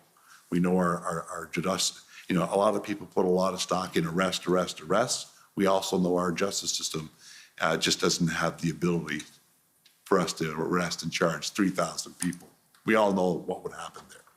So I believe that we accomplished those goals and did so and returned, because very shortly thereafter, there were protests again in the City of Ottawa that were permitted and were peaceful. Thank you. One other thing I just want to explore briefly, you spoke about PLTs, and I don't know how to put it, it was not necessarily embraced as it maybe should have been by OPS in this operation. Is that fair? In their initial. Yes, The I leading meant up. the initial. You know, within a day of our arrival there, we engaged with Marcel Baudin, who I believe you're going to be hearing from. And we got things back on, collectively, when I say we, got it back on track with a PLT focus. Now, a lot of the work of PLT involves, as you've talked about, negotiating, de-escalating. Yes. And for those who wish to bring a quick end to a protest, PLTs maybe are not viewed in the same way, or they're viewed as delaying what they wish as a result. My personal opinion is if we took an enforcement action directly every time just to end it, we'd be sitting before another commission of inquiry and wrote about a lack of a measured approach. So in my humble opinion, I would use PLT in every circumstances. They might last 10 minutes and be rendered ineffective, but we've tried. We've tried the negotiation route. We've tried the de-escalation route. It did not work before we go kinetic. Yeah, you may be going the wrong direction. You're thinking I'm going the wrong direction. I'm not disagreeing with that. Okay. What I'm trying to get at is the public often is not aware of the role and importance of PLTs because they want results. Would that be fair? In some cases. I would say it's a fair statement, sir. Okay. And I guess all I'm asking is, do you think an important component in a protest such as this is educating the public on the need for the process to be worked through, negotiation, et cetera? In other words, because we heard a lot about public pressure to close this down. And I'm just asking whether there is a role for public education. There's a significant role. In fact, when you look, I'm sure you'll get this from Inspector Baudin, a lot of what PLT does, because it's not just with the protesters that they deal with, a lot of what they do is education as well. You know, our PLTs are active not just in the middle of a crisis. They're active. So education is absolutely critical. The public needs to know. When we engage PLT in these events, we have PLT members who are dealing with the business association. We have PLT members dealing with the residents so that we know collectively all of the issues that we're facing. So they're not just negotiating with the protesters necessarily. They're looking at everybody that is impacted by education. I would love for every member of the public to become a PLT. One of our goals in our communication strategy was to make every uniform officer with their messaging from the constable on the street up to the Prime Minister of Canada. If we could get everybody saying the same message, we're educating the public, we will succeed. That was a stated goal right within our mission. Okay, well, thank you very much, and thank you for your testimony. We appreciate, even though you're in retirement. Sir, yes, I'm sorry. My apologies. I have just a few questions. This is, for the record, Brendan Miller, counsel for the Freedom Corp, arising from your questions. I had none until some answers came out. There's just probably about 2 minutes of questions I would like to ask, if I may, sir, with respect to the evidence from the witness regarding there being no more ability to negotiate, et cetera, given that I understand that that wasn't the case, sir. There is no provision for a re-examination. We're not going to reopen it. There will be plenty of witnesses you can question about the process as they come through, but I'm not going to reopen because you wouldn't be the only one. Very well, sir. Thank you. Okay, so with that, thank you for your testimony, and especially since you're retired. Appreciated. We're going to rise until Monday morning at 9:30. Thank you. The commission is adjourned. La commission est adjournée.